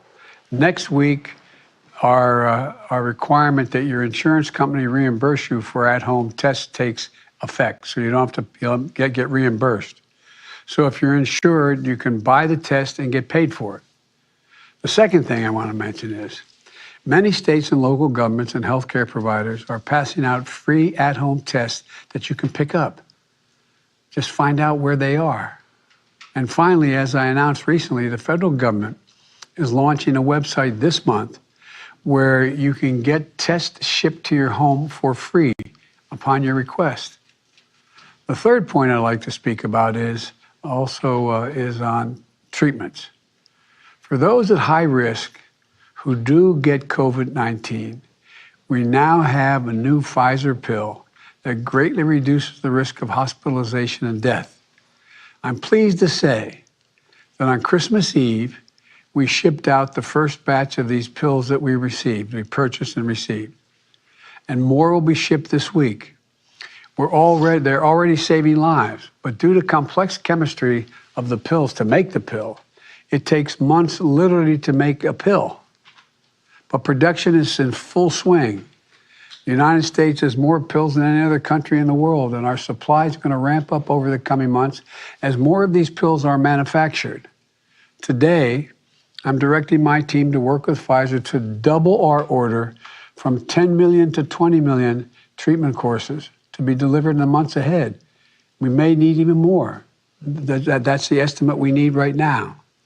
We've already placed the largest order in the world. Now I'm doubling that order. These pills are going to dramatically decrease hospitalizations and deaths from COVID-19. They're a game changer and have the potential to dramatically alter the impact of COVID-19, the impact it's had on this country and our people. Look, let me conclude with a quick recap. If you are vaccinated and boosted, you may get COVID, but you are highly protected against severe illness. Schools can and should be open this winter. We have all the tools to keep kids safe. Unvaccinated kids are at risk, yet the vaccinated are going to have a way to protect them. Get vaccinated. If you're vaccinated, get boosted. Folks, I know we're all tired and frustrated about the pandemic. These coming weeks are going to be challenging. Please wear your mask in public to protect yourself and others. We're going to get through this. We're going to get through it together. We have the tools to protect people from severe illness due to Omicron if people choose to use the tools. We have the medicines coming along that can save so many lives and dramatically reduce the impact that COVID has had on our country. There's a lot of reason to be hopeful in 2020. But for God's sake, please take advantage of what's available. Please. You're going to save lives, maybe yours, maybe your child's. Please take advantage of what we already have, okay? So thank you. Now I'm going to get this briefing started. Thank you very much.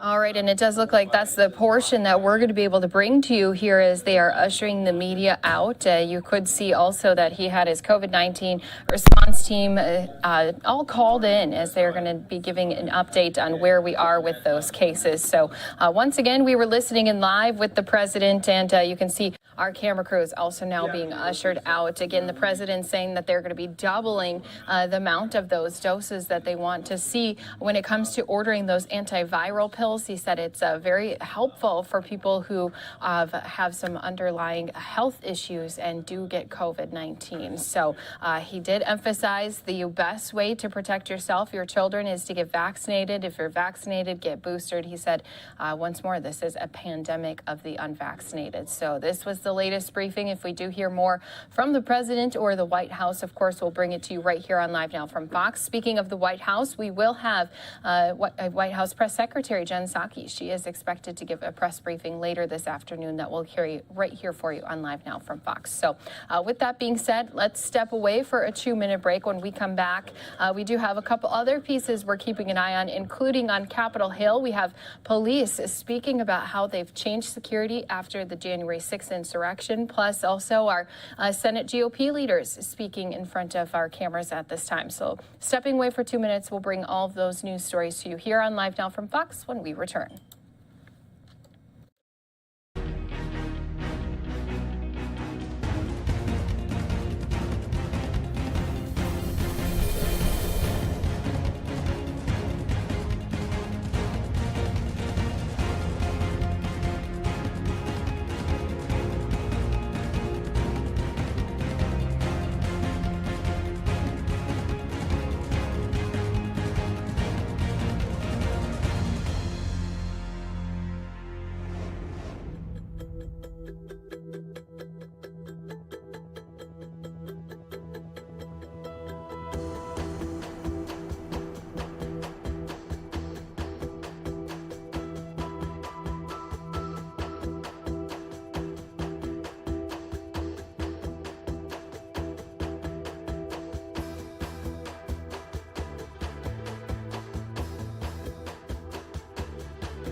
Well, welcome back here to Live Now from Fox. You can see we are waiting here for a press conference that is going to be taking place here any moment. U.S. Capitol Police Board, they're going to be giving a news conference to talk about the improvements that have been made to secure the U.S. Capitol. Of course, this is a conversation that had to be had after we had our incident, the January 6th insurrection, nearly 1 year ago. So as soon as we do see this press conference start, we will be jumping into this live here for you on Live Now from Fox. It is scheduled to take place here in just a few moments. With that being said, though, I do want to let our viewers know you can join us right here, not only all day on January 6th as we show you just some of those stories that came out of the Capitol last year, but we will have special coverage on a year after this insurrection happening right here on our stream, 8 p.m. until 10 p.m. Eastern Time. So join us again all day. We'll be talking about the January 6th insurrection 1 year later, but we will have a special then happening 8 p.m. until 10 p.m. Eastern Time. So once we do see Capitol Police here stepping up to the podium, the board again talking about ways that they've improved some of their security at the U.S. Capitol. We'll be jumping into this here for you on Live Now from Fox. But until that time, we'll keep it on Capitol Hill, take you out to some of our Senate Republicans. They are holding a news conference, this at a time when Democrats are trying to introduce and talk about Build Back Better, as well as some voting rights. So let's go ahead and listen into what was being said by our Republican leaders right here for you on Live Now from Fox.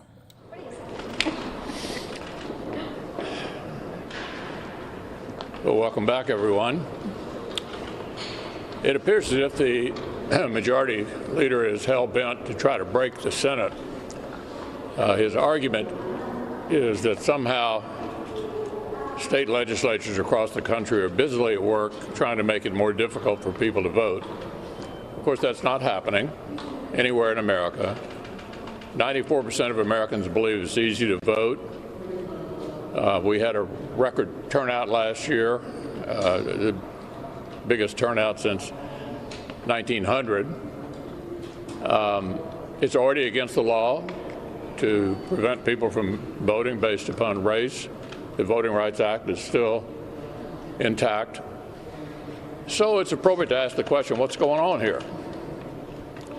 Well, there's been a lot of talk about big lies. Well, the big lie on the other side is that state legislatures controlled by Republicans are busily at work trying to make it difficult for people to vote. If you actually read the legislation that's been passed, it's clearly not the case. And so I think this is an excuse to try to break the Senate. Hypocrisy is not unheard of in politics, but about half the current members of the Democratic Party, when Donald Trump was president and we were in the majority, believed that the legislative filibuster was the essence of the Senate. So I guess where you stand depends upon where you sit. And we anticipate, based on what the majority leader said, that he's going to try to break the Senate, break the legislative filibuster, to make some kind of narrow exception. There is no such thing as a narrow exception. No such thing as a narrow exception. This, in my view, is genuine radicalism.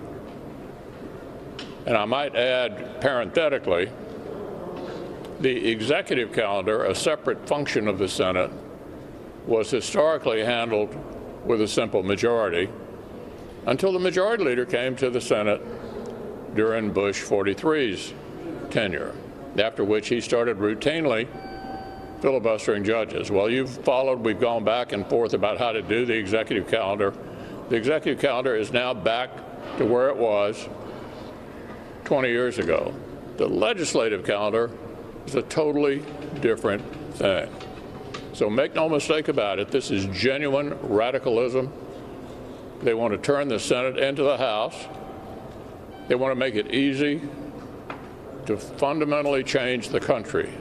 For example, admitting 2 new states, the District of Columbia and Puerto Rico, to have 4 new Democratic senators, or to pack the Supreme Court. Fundamentally change the country. The filibuster has been a way to conduct American business in the political center. If you're a football fan, think of it as between the 40-yard lines. Unless either side gets a very large majority, it insists upon moderation and compromise. If you can't reach moderation and compromise on a particular issue, then it doesn't pass. That's been an important part of American history from the very beginning, and all of that's going to be on the line here, all of it on the line here, apparently, in the next 2 weeks.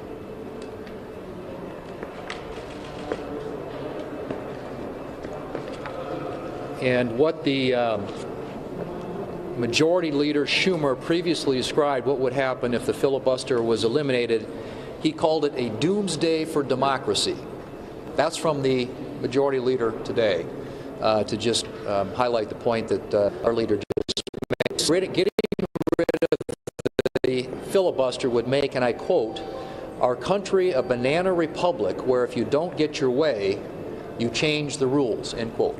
That's from Chuck Schumer just a few years ago. And this letter, to which the leader referred, was signed by a majority of the current sitting Democrat senators, basically saying getting rid of the filibuster would be terrible for the country. They came out in hard opposition.